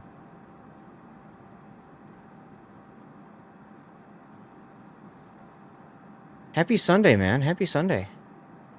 We got raided by Chaos Machine earlier, of all people. Is that awesome or what, huh? Nice guy, that Chaos Machine.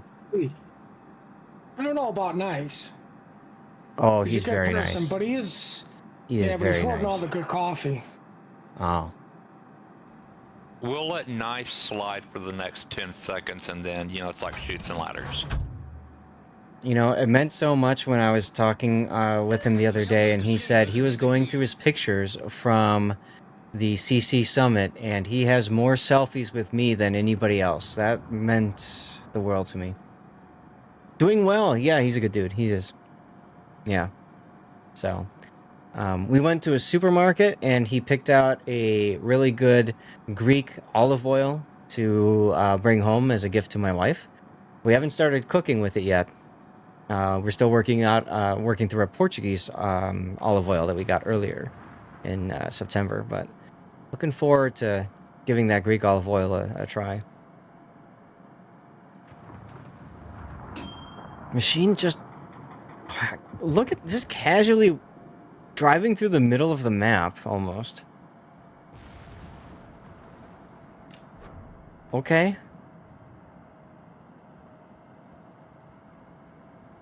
This is wild. You got plenty of vents? That's great, Turo. I heard that 3D printers get real hot.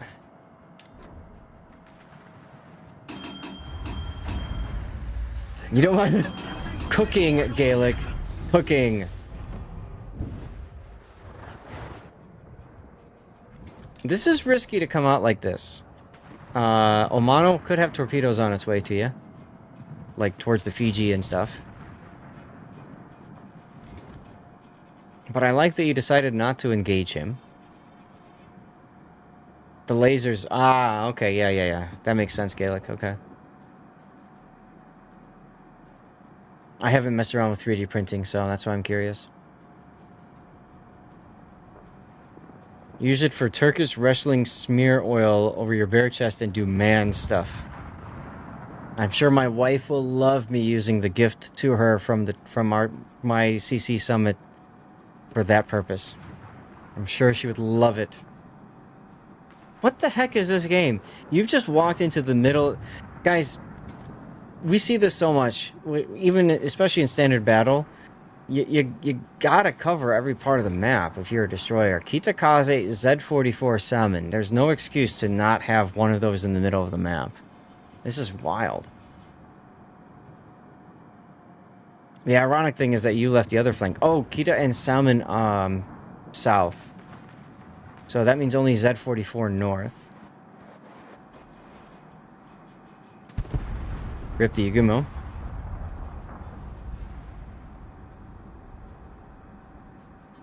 Speaking from experience.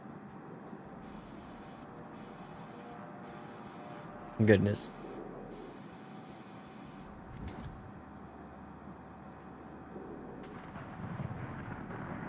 Yeah, he's in position for good spotting damage. Too bad he doesn't care about spotting damage. I mean, it's nice, but if he was running, what, Sajan Bing, the Pan-Asian legendary commander, that would be better, right? You could combat scout quicker. It's really weird because like the Groningen is, I see it as a second line destroyer that wants to farm. But he's playing frontline, and the moment he's smoking up trying to farm, I have a feeling a lot of the stuff is actually going dark. Yeah, Z44 outspots him. Doing something here. Yeah, Z44 outspots him, so does Kitakaze. Sort of salmon, obviously. Okay, here's your first farming target. Are you gonna smoke and shoot him now? Ooh, the sub just died. See, you might as well smoke and shoot him now. This guy's gonna be here for a long time, and he's a battleship, so he's gonna be spotted for a long time. Yep. Yep. Also, you should turn anti-air on, so maybe you can help shoot down the ASW on your teammate's sub. Then again, I know how much Machine hates the subs, so maybe he just wants him to die anyway. I wonder if he was afraid that this battleship would charge him down if he smokes too close. That's a possibility. Tori, you want to know something funny? I think it was Gaelic this morning. I mentioned to him. He used that same exact emote, and I told him, I said, I thought that Taro was here because I saw that emote. And it was Gaelic using it on my rerun channel. Speaking of which, y'all, I should probably pimp out the rerun channel there, so go check that one out if you guys want. I have that stream running 24/7, and it's all the best stuff that I've done. Some of my best YouTube videos, also various tournament coverage, like what I've got going on right now, which is Warships Classic, so people can see what to expect in the future. Walk your fire. Oh, you're using AP. Okay. Always the risk in a battleship. You can walk it right up to you. Yeah. Pivot out like George Washington on a coin. Lol.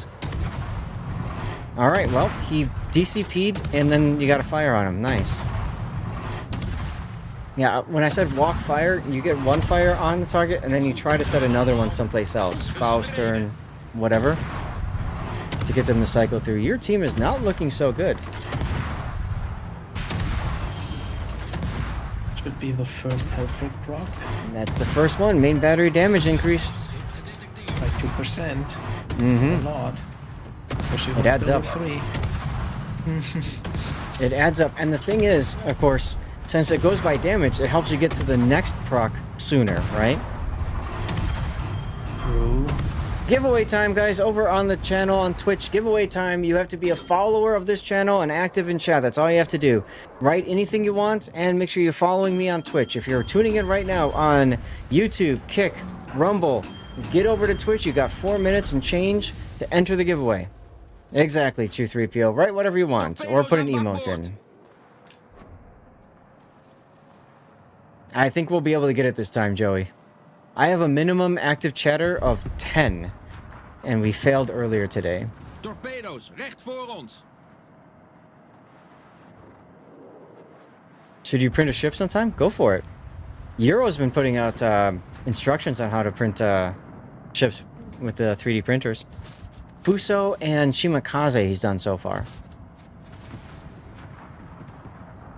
If I had a 3D printer, I would be printing them. Personal opinion. This is a bit risky. You don't know where the Kitakaze is yet. I would put my Hydro on. Oh no, Wiesbotten's got his Hydro going. Okay, okay. Yeah, Euro's new format is pretty cool. Minimum active cheddar. Someone's hungry. I'm kind of hungry too. I got quesadillas tonight. Leftover quesadillas. Made them yesterday. Bacon, round sirloin, diced tomatoes, and a lot of cheese. Alright, well, you better hope this Marco Polo keeps shooting so you can farm him. The older the cheddar, the better. None of this processed garbage. Alright, there's one fire, so you walk it back. You try to get the... Oh, even better. He just DCP'd.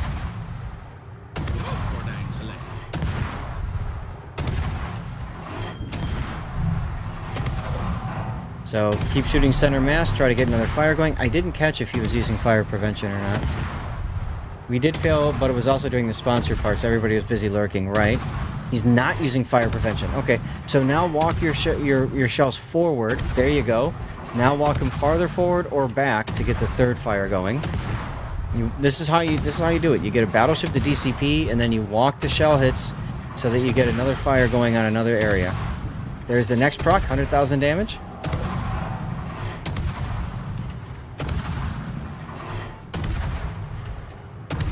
You can see with the arcs, it's a little bit difficult with the range to walk that fire. He's still shooting a little bit too far to the left, in my opinion. A lot of players do this. They only shoot center mass, and that's it. But you have to get good at walking that fire from one place to the next. Hey, Kitakaze Torps, what do you know? There he is, right there, Sejong. Oh god, this can be painful for you.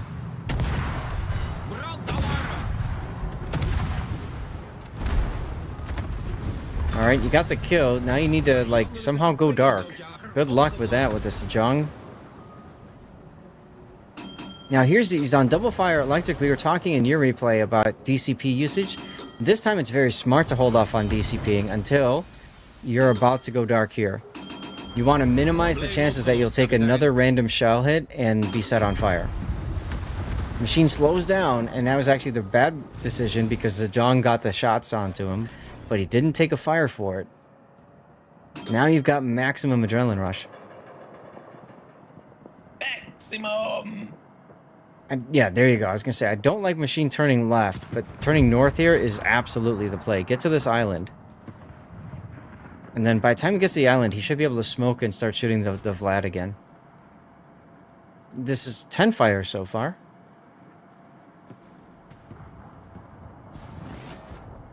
Yep, he's thinking the same thing I am. Post up right at this island. Have the flexibility to maneuver. Now you're down ships, though. Down 2.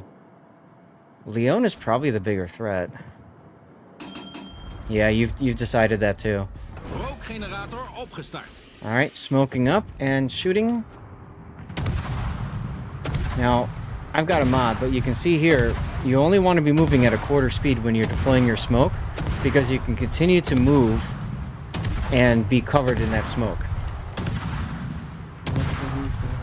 So this is what I always do. I put the smoke at a quarter speed, and then I'm moving forward or turning or whatever, and then I always make sure, of course, to stop and maneuver inside the smoke once the smoke screen is done, which is right now. So you can see... Real quick. Thought you went that. No, continue. So you can see machine is now reversing so he doesn't accidentally go out of the smoke. Alright, go ahead.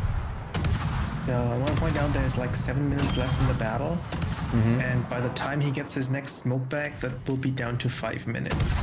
So you need a game basically lasting 15 minutes or longer to get a good use out of a forced charge of smoke. Which is something you really need to consider when taking superintendent for ships purely for the smoke. Right.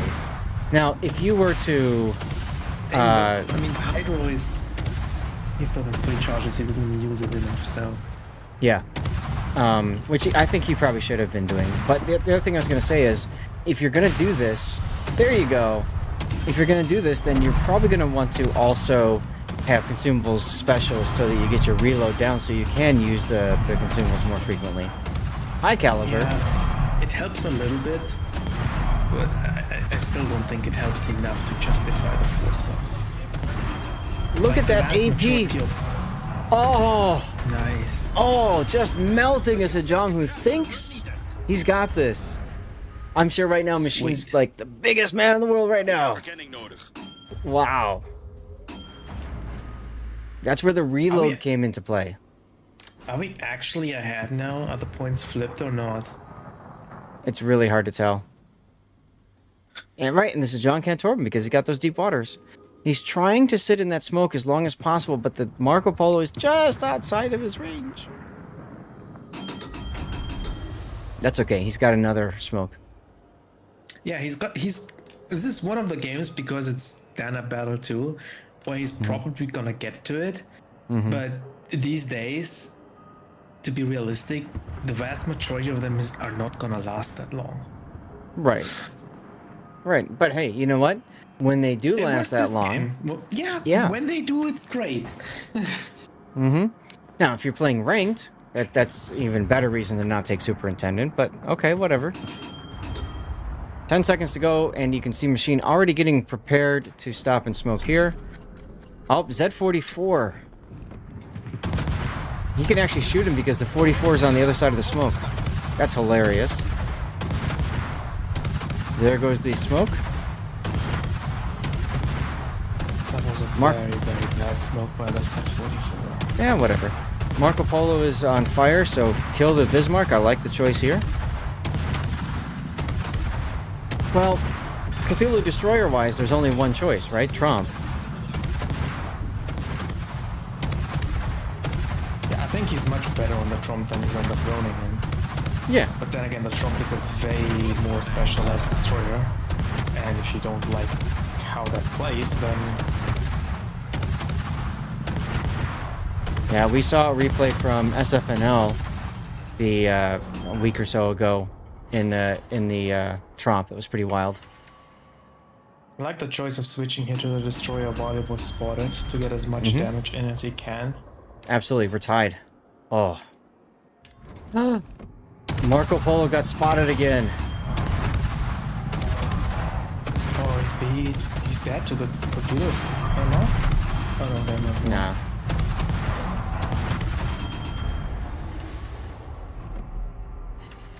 I like how even Machine stops because he's like, yeah, I got the kill. There's the Kraken.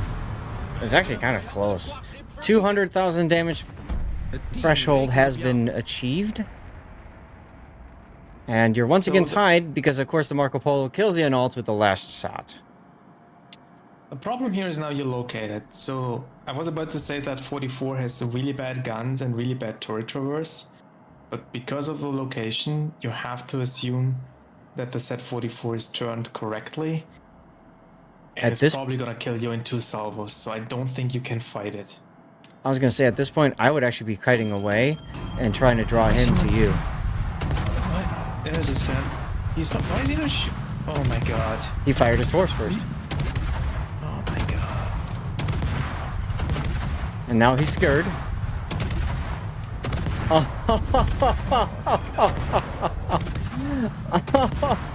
All the set has to do was fire all his 5 guns twice. That was literally all he needed to do. Oh god. Oh no. Well, this is the strength of and the strength of radio location. If you know where the enemy is coming from, right? You point your bow like you said, and you close the distance as quickly as possible. Torque destroyer shoot guns, never. 207,000 damage almost. 700 shell hits. Almost. Sweeping the sea. Like you can say a full broadside as the Z-44 here. Just make sure you shoot all of your 5 guns, aim well, make sure those shells hit. The Groningen was so low, 2 salvos are gonna kill it. Right. And the Z-44 had enough hit points to withstand the fire from the Groningen to get the 2nd salvo off. 66,000 fire damage. 140,000 damage, just main battery alone.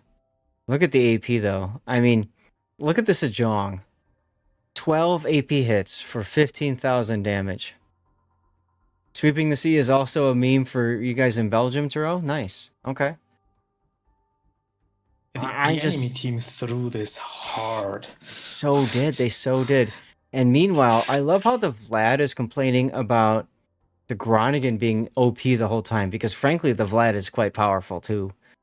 So, wow, what a game. What a game. And it started off so slow, right? Like, almost like Gaelic's game, just taking the time to build up, to find whatever, and then just getting it. Outstanding battle. Let's get that replay render going, huh?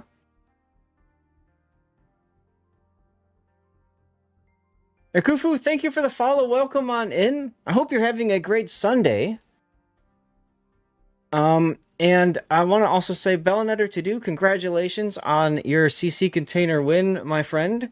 Please feel free to share in chat what you got if you already looked it up. If you already redeemed the code. Weekend Warrior with the lurk.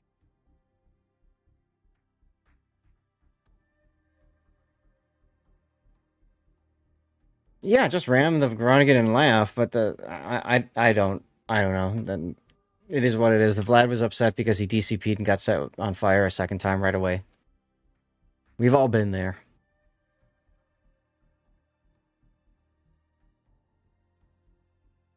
Chat, what would you guys like to see next? Marceau or Kamikaze? Marceau or Kamikaze? 23PO Kamikaze.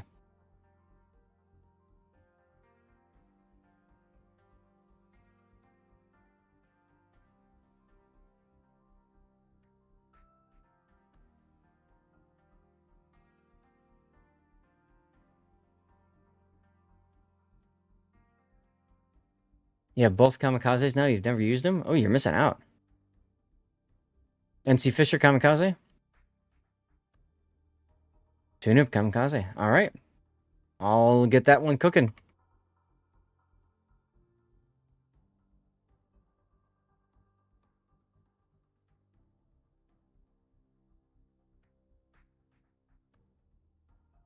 Minikaze is nice? Ugh. God, no. Kamikaze is so much better.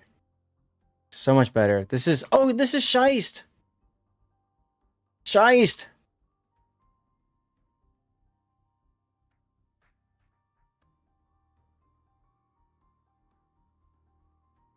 Do it. Okay, good. You are here. I was trying to find you to... Is this it right? No, this isn't it right yet. No. You're We're talking about finishing... next? Yeah, we're going to do it next. We're finishing this one off right now. We're just watching Machine slowly kite away here and just farming all that.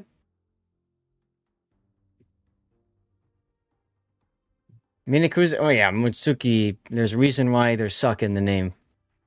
Because that ship sucks. Mitsuki was painful. Very Mitsuki painful is grind. better than the Minekaze. And I'll die on that hill. Okay. Well, I would say Minakaze and Mutsuki kind of suck. Fubuki is objectively better than Hatsuharu. And then after... Yes! Yes, you get an extra torpedo tube for no change in any of the other stats. Oh, except for the 400 meter better concealment? What? Grumpy, you gotta remember, this is coming from the guy who says the Des Moines AP sucks. Well, I played one game with it, Guys, and the AP was not penetrating cruisers. Here's the button machine just... Oh my god. Wow. That's crazy. That's crazy, dude. What's crazy? The replay render. Anyway, Machine, thank you for sending that game in. That was absolutely wild. Absolutely wild. Wow, 200k. Dude, you didn't watch the replay. You missed out. 200k is not the impressive part here. No, that's not the impressive part. I was gone like the entire time. All right. So, chat, I'm going to get the focus on me screen for 1 second. I want to just, since everybody's here before we get into our last replay, and we've got a couple minutes before the next commercial break needs to be run, I want to mention to you guys that I've got 2 more of these left to give away. These are awesome. So you guys understand what they have. They've got Santa Mega Containers. They've got permanent camouflages. They are freaking awesome. So I'm going to be giving away one on Friday and one on the following Friday.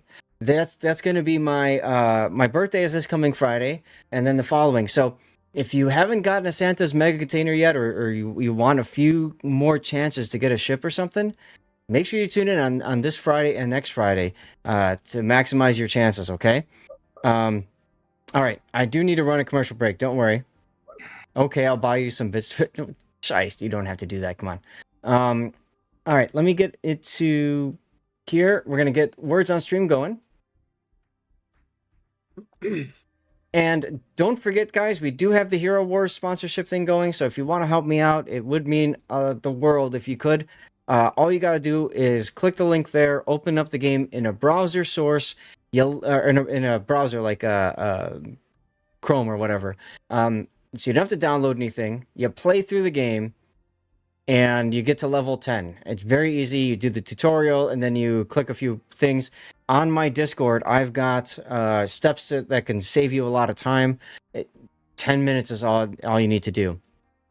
All you need to do, 10 minutes, and you're golden, okay? So if you're willing to help me out there, feel free to do that. That'd mean a lot. You can just post in my Discord a screenshot of you completing that, and then I will owe you a replay covered probably Friday or something like that, okay? Also, if you want, take a moment, click the link, and follow my rerun channel. That's something else that's really important to me. I leave that running 24/7, and we do giveaways 2 per day on that channel. You can get channel points to do things like play with the lights in the background, or force me to cover one of your replays. And there was something else too I was going to say, and I forgot. And you can play words. Okay? All right, commercial break is going to start now, guys, and then I'm going to get set up for Scheist's replay here.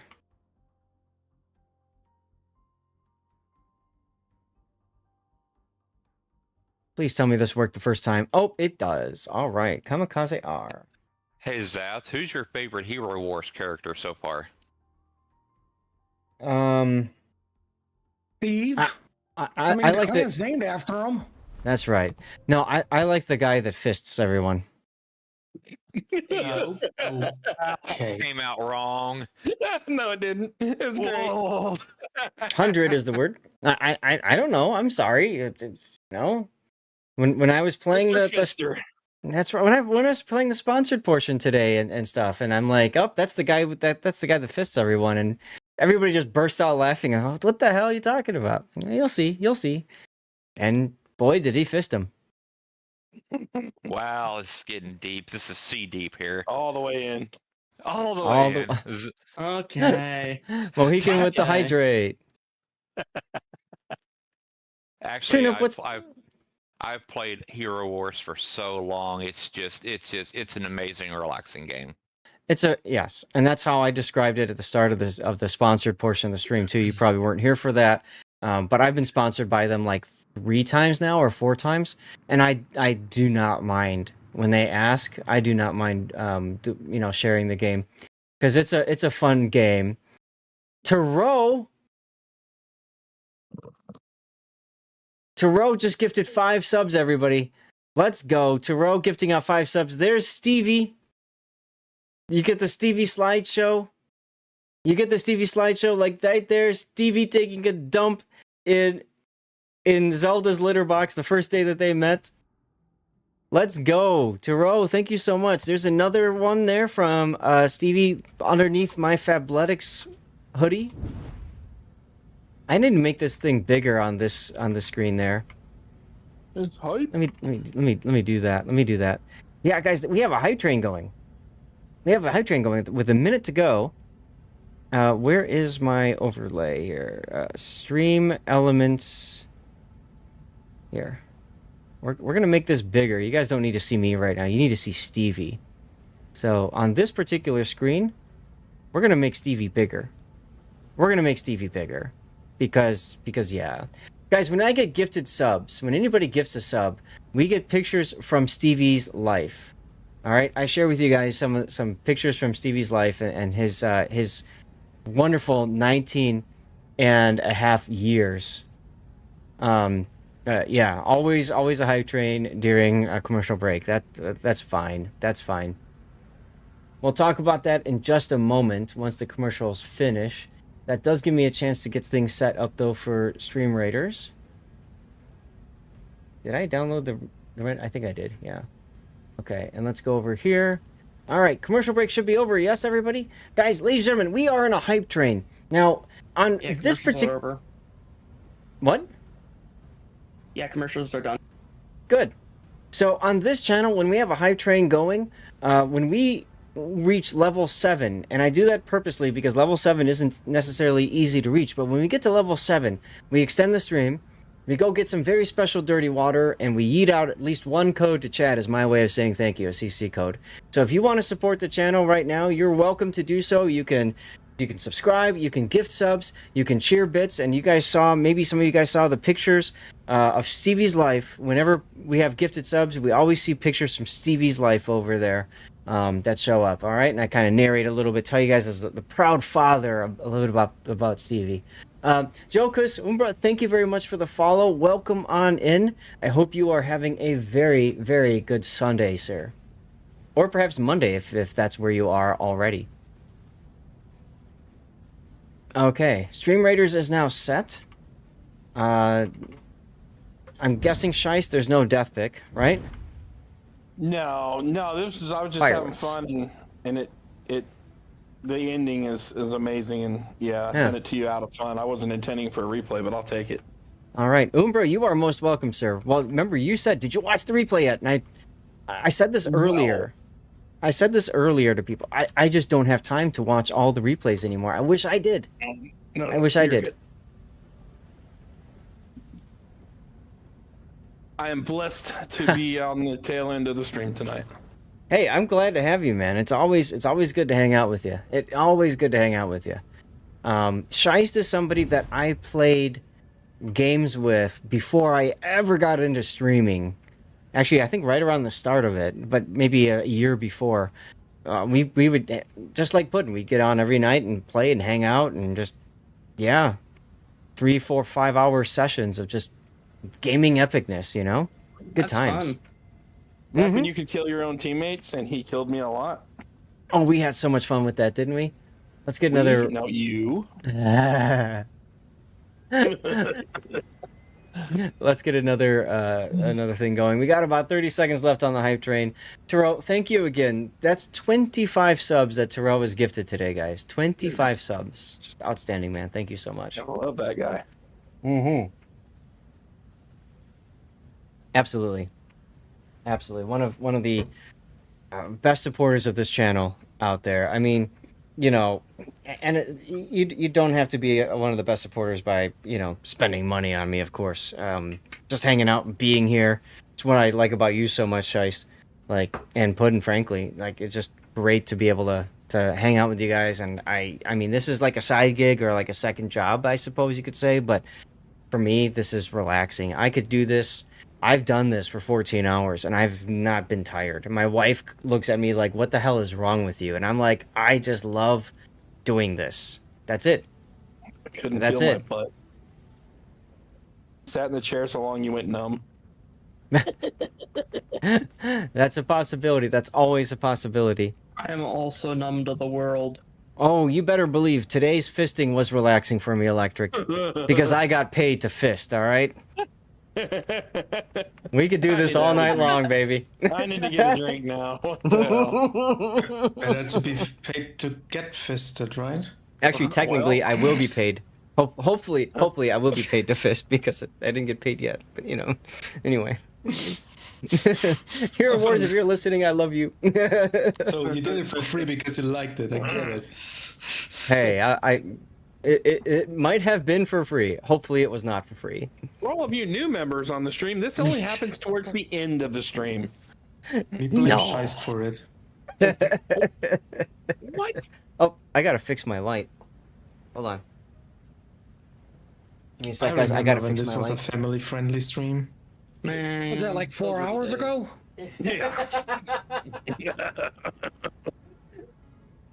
All right, there we go. All right. Oh man.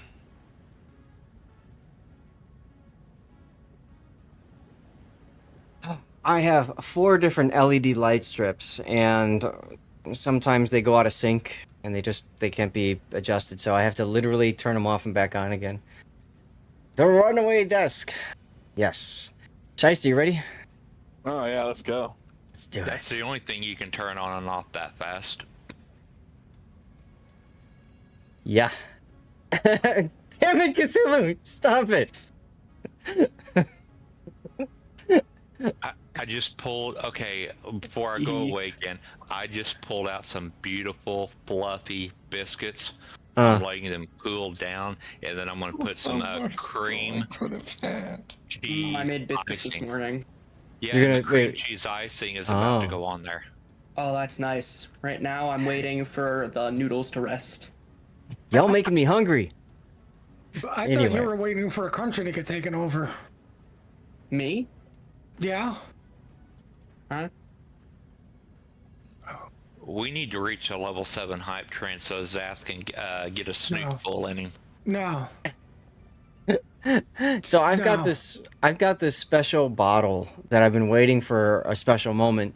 And to be quite frank, I wanted to do that, but at the same time, I don't want to have it open and then be gone for 3 weeks. You know what I mean? And then come back and stuff. So I have my standard bottle of Makers open, which I might just have some in honor of Tarot tonight, actually, after the stream is done, frankly. I've got some more wine to finish up with my wife from Portugal, from the summer.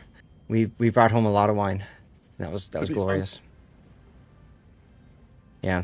So anyway. Oh yeah, the detection really does make a difference. Yeah. So, ladies and gentlemen, this is Scheist's game in the Kamikaze R. One of the people I used to play the game with all the time, and it's great to be able to highlight one of his replays. And of course, he's playing the Kamikaze R, which is one of the clubbiest of clubs you can possibly play in this game. We're in the club. It is a seal clubbing monster. The Kamikaze R, and Fujin, all three of them are just the clubsters. Fujin is horrible against. Because I tried to chase it down once, and that was the worst mistake I've ever made. What did you use? A battleship or carrier? I was in a cruiser because I was in a light cruiser trying to drop depth charges or something, and I got jumped by the Fujin, got sidetracked, started trying to chase him off, and he led me off to like A10 and killed me. Yeah. So if you guys are willing to listen to a little Warships lore, gather around the fire, everyone, because once upon a time, these ships were clones of Tech Tree ships. The Kamikaze R, and Fujin were clones of the Minekaze, which is currently still the Tier 5 Japanese destroyer.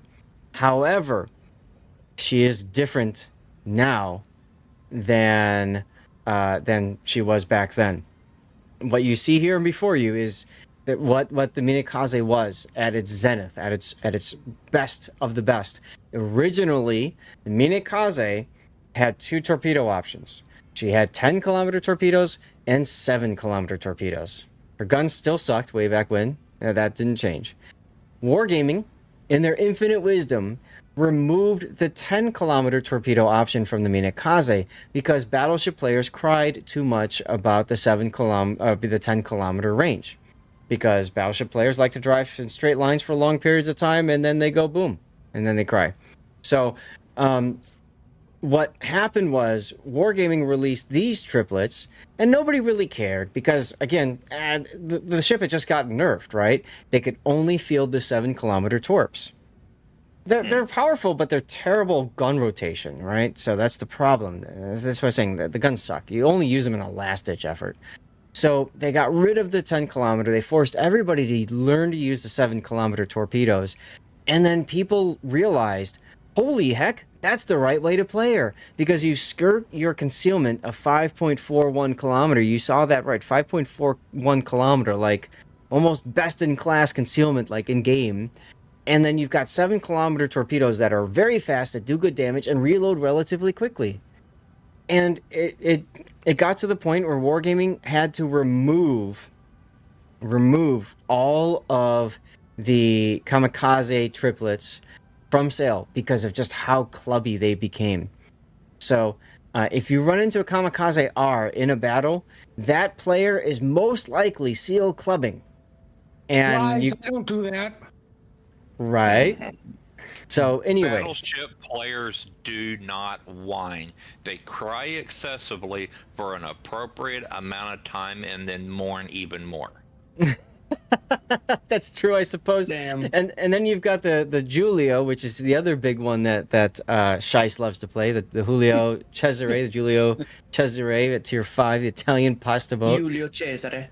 And then of course there's the Agincourt, which a lot of people like too because of the secondary craziness. So there are plenty of clubby ships at the lower tiers. At some point, maybe Wargaming will take a look at balance and make a pass. But until then, here's the world we live in. If you see a kamikaze or a Fujin in your game and they're on the enemy team, if they are spotted, you drop everything you are doing to shoot at it. I don't care if it's on the other side of the map. You have to get it dead as soon as possible. If you're a carrier player, you go and spot it and you make their game miserable and ruin it. Because otherwise, that kamikaze is going to walk all over your teammates and eventually you. That's just how it is, okay? Mm-hmm. So, let's take a look at what Scheist is doing with his Kamikaze R. He's gone with main armaments mod 1, engine room protection, and of course torpedo 2's mod 1 to keep the torpedoes alive. And then he's running a stand... Why are you running a standard captain, Scheist? Nah. What? Nah. I mean, I don't have to take clubbing to the extreme. Yes, you do. I mean, to be honest, if he's not using survivability expert on the captain anyway, why use a Suzuki, brother? No, I wasn't going on Suzuki. I was talking about Yamamoto. But because yes, he's not good on the kamikaze. Yes, he is.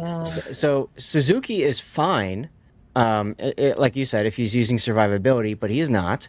He's gone for Last Stand, all the torp skills, Liquidator, Swift Fish, Fill the Tubes, Adrenaline Rush, Swift and Silence, and Concealment Expert. Damn! Even you're going all in on the torps and nothing on the guns, even with Swift and Silence. Yeah. Wow. Okay. Now, Yamamoto, I would highly recommend. You need preventative maintenance on this ship. Preventative maintenance helps to keep your torpedoes alive as well on top of everything else. You need preventative maintenance. And the reason I said Yamamoto is great is partially because of this right here. You get the buffed preventative maintenance. Instead of 30% risk of modules, it's 45% risk. That's really sexy. That's right. I have him. I just really sexy. Okay. I have my Yamamoto on Kitakaze, so because of that, it's a totally different build, but I still use Yamamoto on my Kitakaze, or on my Kamikaze, simply because of the buff preventative maintenance, and of course, the almighty talents. The first one, you get a first blood, you get 1 extra consumable. You get superintendent just because you killed the ship first. And in this destroyer, with your heavy damage, really good chance of killing the enemy destroyer first and getting first blood. Boom. One more smoke and 1 more engine boost. Sexy. Some might even say sensual. Now, I have the Yamamoto, so I might put him on there. The other one that's really awesome, of course, is harder to get, is get a Kraken. You get a Kraken with it, you get a special heal that heals back like 40% of your hit point. It's crazy. And then on top of that, you also get a buff of 16% to your torpedo tubes. It's stupid. Anytime you can get Yamamoto done. And if you're clubbing on this ship, why not put him on a ship that you're just gonna wreck face with? I don't know if there's a site where I can look it up, but I probably have more Krakens on the Kamikaze triplets than any other ship. So why not? Anyway. So you definitely want preventative maintenance on this build, and if you do that, that gives you 1 point left. I would put it on Consumable Specialist so that you can get engine boost and smoke generator back when you need it the most. Timing is really important with these ships, so that comes in very handy. Okay? Fair. Otherwise, this build is okay. I still think you'd better off a survivability expert. But I like the idea of fill the tubes. I know Grunty doesn't, but to me, I want to spam torpedoes as much as possible. I like fill the tubes. Instead of Swift and Silence, you could do radio location to know where the nearest enemy destroyer is. This is most helpful when you're facing other kamikazes because your gun turret traverse is abysmal. 25.7 seconds. You're like a heavy cruiser. Yeah. So I can turn the ship faster than I can my rudders. Correct. Or my so, guns. So one nice thing about radiolocation is it tells you where the nearest enemy is, of course. So you keep your guns and your torpedoes pointed at the nearest target. Now, that being said, that being said, there is one negative, and that is that you tell the opponent, "Hey, I'm closest to you." So that could be a battleship that becomes very squeamish and starts making zigzags and becomes harder for you to do your job. So it's really up to you. But personal opinion, I probably would not run Swift and Silence, and I'd run radiolocation. But either's fine. Signals, you probably don't need flooding chance. Your torpedoes flood chance is pretty good as it is. 373%. You don't need the flood chances at all. If anything, on a destroyer, you want fire reduction. Fire reduction means that if you get set on fire and your DCP is not available and you don't have a smoke to disengage, then the fire goes away quicker, which obviously stops you from taking the damage, but also stops you from being spotted easier, because when you're on fire, your concealment has a debuff to it. You're spotted from farther away. So I would definitely take that. Plenty of other ones, but if you're just clubbing and screwing around at tier 5, I get it. Fine. Let's get to the game, shall we? Chat, a commercial break is about to start. I'm not, unfortunately, able to snooze that. Don't forget, I am over on YouTube as well as Rumble and Kick, so you can always catch up. You can always catch up on 2-3PO's family-friendly chatter if you want. So, oh my God, you rolled it. You rolled the good tier 5 and 4 only, and bots. Oh my lord. And no carrier. Wow. Okay. Yeah, this, but you he's doing this. for a bot match, He's doing this. there's not a lot of them. Sometimes there's like 2 or 3 humans and Yeah. 9 bots. At least this one was only a few, and there's a lot of people. So I was like, okay. I know, but I know you, Shice. You're still sitting there. This is gonna be good, you know, like the meme. Like I know you're doing that. It's a thing. Mm-hmm. And I already put Yamamoto on my kamikaze while we were talking. Why not? I see your point. Yeah. And commercial break. I can't see through it anymore. I warned you it was coming. You're okay. You know, I'm already disappointed in Shiest. Why? Huh? It's been like a minute and he hasn't killed anything. Like, He's playing like Shiest. That's bad. no, Shiest is good. Well, I mean, Is this good? Is this good? Yeah? Oh my God, the guy smokes up. Jesus, Lord Almighty. All right. Well, you found the bot. Wait, one what's thing. the deal with the bot smoking up? The bot always smokes up as soon as it's detected. So one thing that I would say, Shiest, when you're going towards a cap, don't just go straight into it like you did. Try to skirt it and go sideways, because if you spot something, it gives you the ability to turn out before getting spotted by the enemy. Oh yeah, it doesn't always end well. But I do what I do right there, hoping to get back in the position to sit on the edge of the cap and be able to retreat if it gets tight. So it goes either way. Well, hello, Izayaslav. So, you better hope he doesn't torp you. That would be a very fast game. Bam! Bam! First blood, that would be an extra consumable for you right there. If you had Yamamoto. That's if you did not know, the bots only know one position. Delete is forward. Oh, yes. That's right. That's right. So, yeah, the reason I sent in this replay is not for the beginning, it's for the end, and you'll see. I'm sure it is. Well, we'll magically cut out the ending. Now, when you're careful, torping... I'm eating. I nearly choked. And there's so many things I can say right now. But anyway, when you're gonna torp a bot, generally you want to break the target lock beforehand. That's been confirmed. It doesn't matter. Okay, I still feel better doing it. There's kill number 2. Like if you torp a bot at distance, it dodges. If you torp it close, it doesn't. Let's just glaze over the fact that I was 5k away from an agent court right there. That's not a bot. I know. Well, you managed to use the island there. Shy, some bots don't have the colons in their name. Oh, well, this is also true. Yes. It's me. Highly confrontational kamikaze. Yes. Owning up to the name.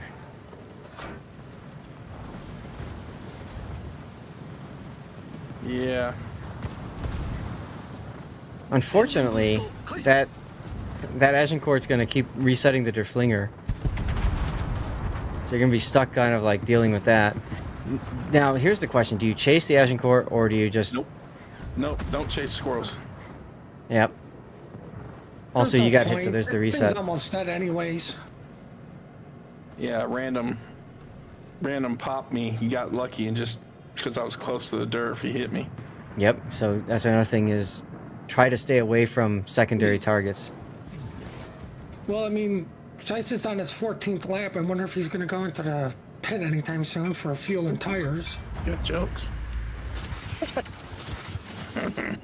Mm-hmm. It's okay.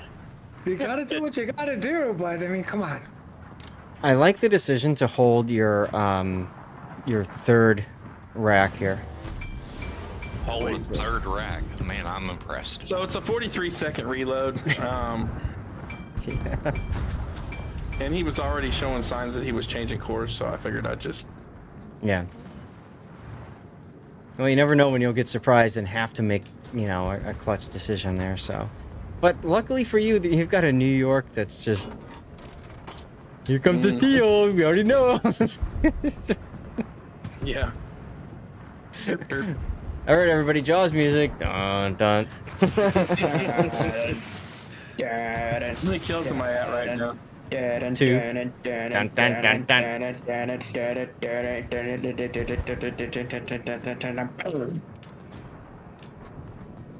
Anyway. What would we do without Tanis? Win more. If you saw my stream on Friday.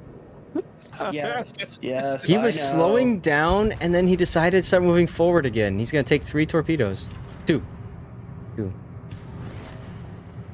Okay, well, that's fine, because guess what? You're ready to go again already. That's right. Ah, this ship. Reloaded? Yep.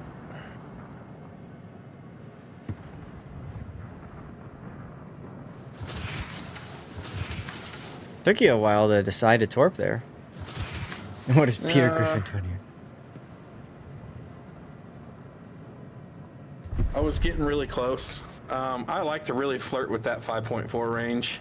I really like to get in there because you know as well as I do with this boat, if you fire him at 6K versus 5.4, I'm sorry, that little bit of distance makes it matters when it comes time to hit stuff sometimes. It really does. Also, the New York dodged your torp slow. Yes, he did. Boy, it pissed me off when he did it. I'm not done with him yet. No. The New York seemed like a really good ship for me to learn on. It's versatile, and I like it. Now, Shiest, you could actually turn right here and use the island to get yourself even closer to this Wyoming. I mean, you're kind of doing that right now. Yeah. 5.4. Yeah. But the problem is you're about to be spotted by him. Yeah, and if he has... It happens. But that's what I mean, like... It's part of inserting your dominance. Oh, okay. But I can also turn out and drop it right here, so... Yeah, but the fact that you got spotted immediately, if I'm that Wyoming, you know... Brain cell 1, brain cell 2, rub them together, you know? He turned. Yeah, exactly. He did the right thing, but it's not going to save his life. Yeah, but I think he was turning prolonged. He just Cruiser prolonged. He wanted to kill inevitable. more than Shiest. Yeah, he had somebody in his sights, and I'm gonna reload, and he's gonna turn. Wait, and you're going to reload. You're reloaded. Correct. Yeah. And watch him. Yeah, well, he decides he wants to drive in a circle in the middle of the map. So, See ya. You know? Ta-da. Surprise. Time to go for the New York.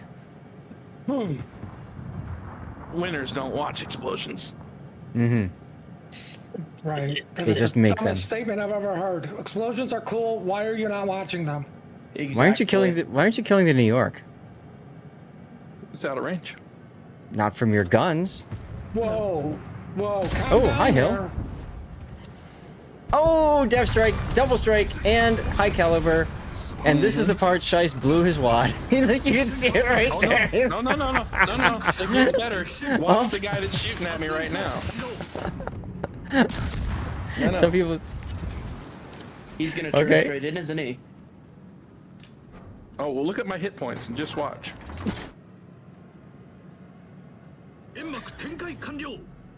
What am I at? Was that my Kraken? No. You're at 2,200 or 2,761. I got complimented 8 times in this game. Including the edge court. Now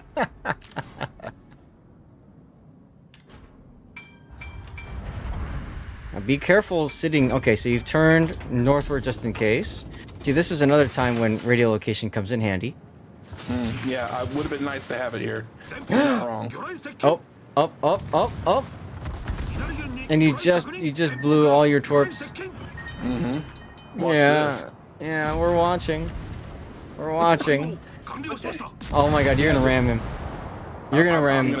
I'm gonna try. And you're gonna fail, but your torps are gonna be reloaded in time, and you're just gonna torp him. 34. He can't get his guns around. No, because they're so freaking slow. That's right. And then you blow the horn of winning and salute him. He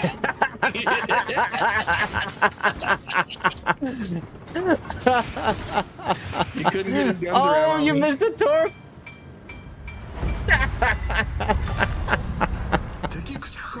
Boom. Oh my god. That was so wrong on so many levels. 34 hit points. Yeah. Now, if you had Yamamoto, you'd have more than that. You'd actually heal up to about there. No, about here. You'd heal up to about here. Which is just stupid. The guy's like, I couldn't get my turrets to turn. That sucked. Does your back hurt? Oh my god. It usually does when I play this boat. But the thing is, looked. Go ahead.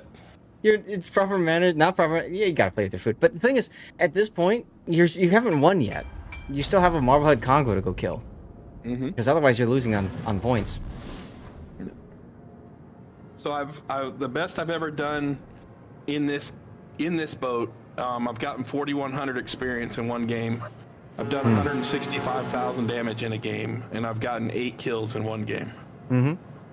I can see it. All Congos in A. You can't get 8 kills in one game because there's only 2 left. Even I know that math. Yeah, not in this particular game. No, you're right. If only team killing counted as kills instead of minus kills. Oh, it's the Marblehead. I've only played 500 games on this ship. Oh, now you win. Their flinger with the clutch shot there. Sadly, you probably were hoping he missed. So you could kill him with the torp. I mean, yeah.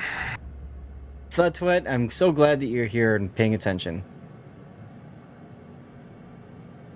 But the 34 hit point maneuver around the rear end is just like, oh, I was jumping out of my chair when that happened. I'm sure you were. After that game, did you go get some more rum? I did. I knew it. I did. I haven't had any today.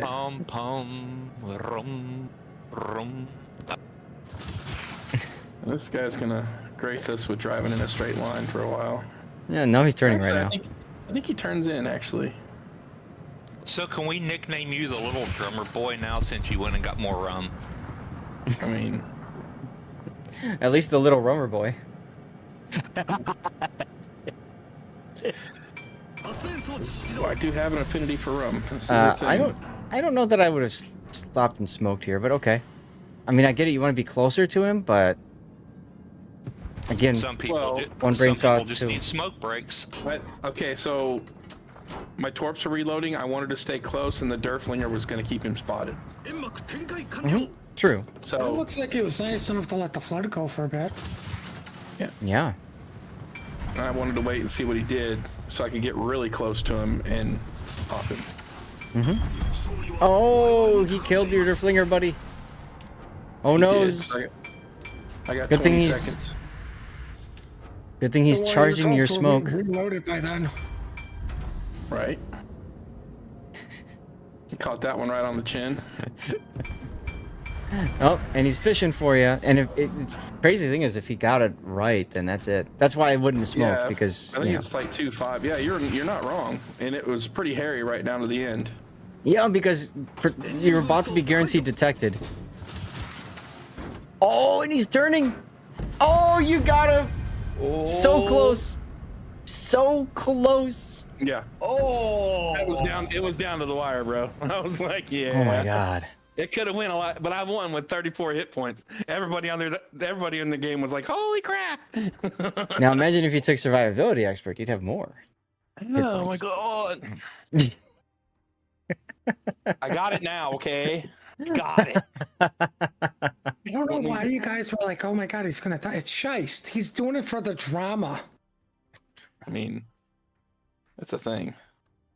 What are we gonna title this replay, guys?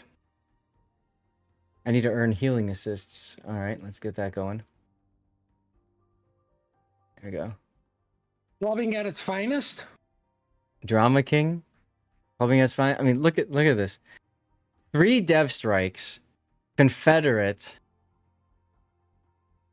I mean, you almost crapped your pants. 34. Double strike, of course. Kraken Unleashed. High caliber. First blood. I mean, I just, oh my god. The only other thing I can think of is who needs guns when you have torps, because... Rule 34! Oh no! Oh no! I'm doing it. Oh dear. The demonetization saga begins.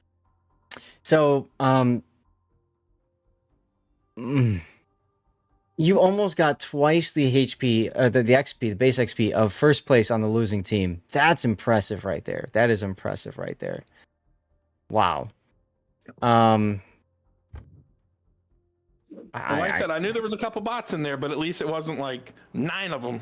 I was like, oh, there's a lot of people in here, and they didn't give it to me. I had to earn it. What's up, World Spawn? Did you see that? Wait, what? Hold up. 165, 437. That was my most damage ever done in that boat. There you go. There you go. Okay. Yep. So that was a new best. You put 3 torps into the Congo, 2 into the Wyoming, 2 in the Svetlana, 1 into that poor kamikaze that couldn't turn his guns, 1 into Zayaslav. You actually used your guns on the hill. How many did you put in Agincourt? 4? Yeah, 4. And then you also put a couple into the New York. Wow. Thank you for doing that, Puddin'. Go follow World Spawn also. He's fun, but he's fun, dude. You know, every time I want to feel like I have no clue how to play this game, I go watch him. Mm-hmm. That's a compliment in itself. You could call the clip Limp Torpedo. All right. Let's get the replay render going here. That's the wrong replay render. Hold on. I remember back in the day when you would go watch Notzer so you could learn how to play the game. I remember that. I was a big Notzer fan. I met him in person. He was fun. Limp Dildo? Okay, now we're not going that far. Come on. I mean, I'm not saying I watched his videos. Like, I won't deny that fact. Yeah, it just feels like he did better. really good videos. Yes. Yeah, like a secondary rune. It just feels better. That made me cry. Oh no, it's a rune with 1 front gun. Okay, well, we'll ignore that for 4 hours because now there are do anything. 1.5 forward guns. Any other title ideas for this one? Should it make it to YouTube? Or are we going to stick with Rule 34? The Divine Wind, sure. Divine Wind. I was thinking Pucker Factor 34. Yeah.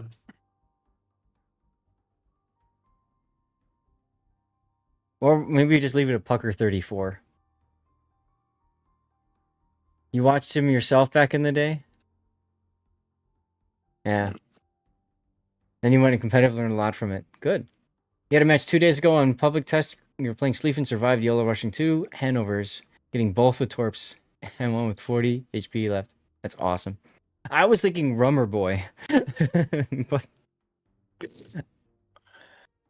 Pucker 34, though. I like Pucker 34. It's got a fun ring to it.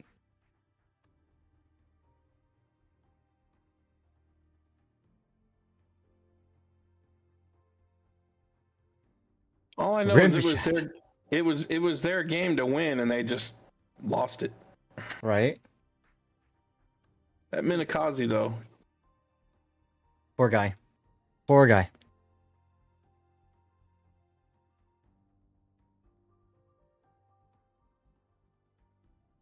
I was trying to ram him because I only had so many hit points left, and he. Yeah, and you figured that was it. I was like, oh, hey, look at this, Torps. And see, Grunty, that's why I like torpedo reload on that ship. Why do you not take torpedo reload on anything? It's literally that's all it does. Just fling out torpedoes. It's a yeeting machine. Because it's only 4 seconds. Hey, 4 seconds matter sometimes.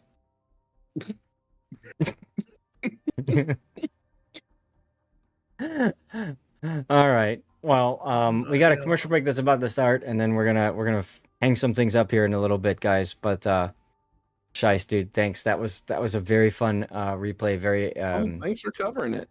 Entertaining replay. Thanks for playing it. I never expected to see you play it on stream, but thank you for covering it. Yeah, of course. So chat, we're gonna go to the focus on me screen for a sec. I actually went ahead and snooze the commercials for a second. What we're gonna do now, we are basically out of time for today's stream, but before we go, I have two very important votes for you guys, really. The first important vote is going to be for you to determine which replay needs to go to YouTube, okay? So I'm going to put all 5 up here. If you didn't catch the first ones, if you were part of Chaos's raid, that's fine. No problem. You actually got to see some really good ones. We started today off with a Cerberus game. That one we were going to call I Lived because, frankly, Gaelic was very surprised to see that he lived. This was an Operation, a game that he played Defensive Naval Station Newport. Next up, we have a Duke of York game. And we never came up with a title for that one, Electric. So I think I'm just going to put DCP as a working title because. How about Duke of York then? I mean, it goes Duke of York. Oh, sorry. Then we have a Cassard game.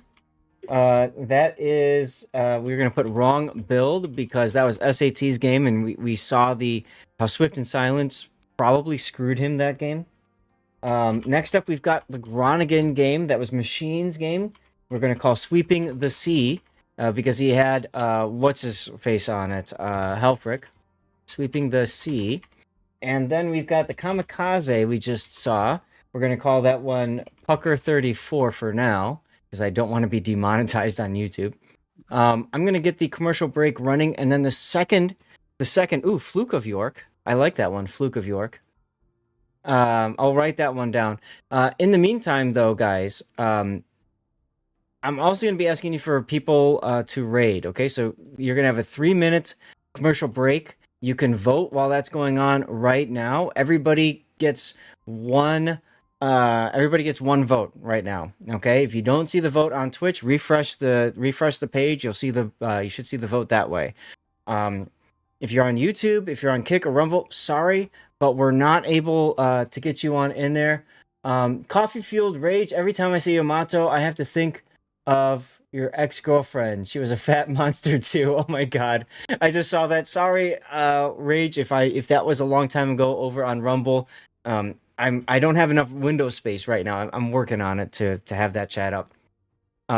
So anyways, if you guys see somebody who's streaming World of Warships that you would like me to raid you off towards, let me know. And also, when you're doing your votes, remember that you get multiple votes, okay? You can use channel points for additional votes if you really liked a certain game and want to go to YouTube, okay?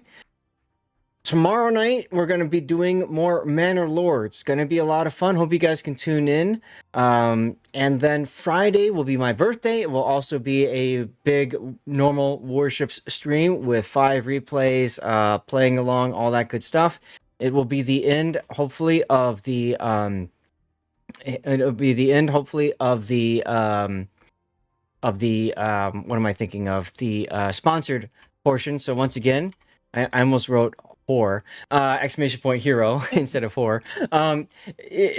Click the link there, get to level 10. It would mean a lot if you could. Remember, it's a browser game. You don't have to download anything and you don't have to make any connections or whatnot, okay? Tater Dog is a great option. I will put him up as an option when we get that one going. If anybody else has a potential raid target, please share that in chat. And get your votes in. I'm going to run a commercial break now while we finish the YouTube vote, and then we'll move on to the next one, all right? So here we go, commercial break run now, and since the lights are playing, I'll leave this scene on because it's fun watching the fireworks go. Oh, nope, they're still going. Happy in advance. Happy birthday, I think you mean, and thank you, Turo.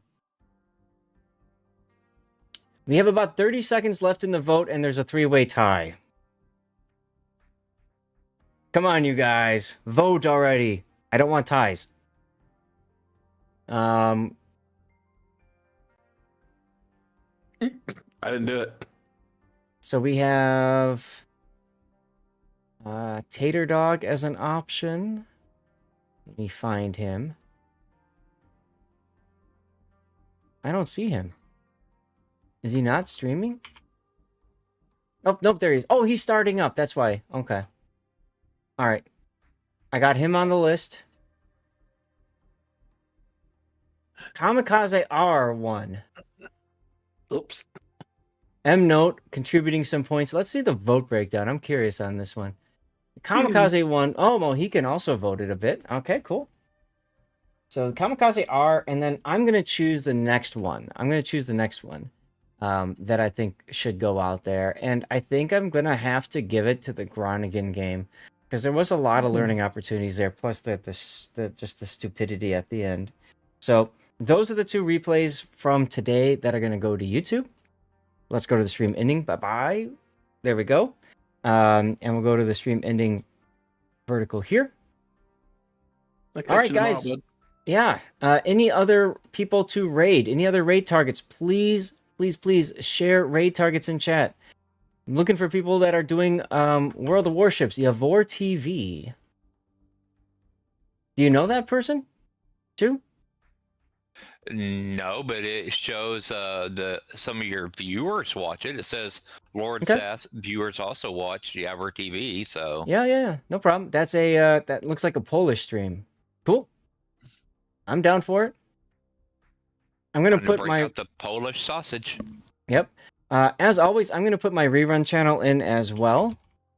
Rerun channel is always running, and like I said, a great opportunity for you to score drops, for you to hang out and play words on stream, and also, frankly, to win prizes. We do have giveaways, 2 per day. I'm gonna have to get one going manually because of the restarts from today. Polish sausage to go with the Rule 34. Oh my god. You guys are nuts. Just an Aussie gamer. I have never heard of that person. Let's see. I see him. Okay. Thank you, Electric. That means we got room for one final suggestion. It's Quinn's birthday if you want to rate a tanker.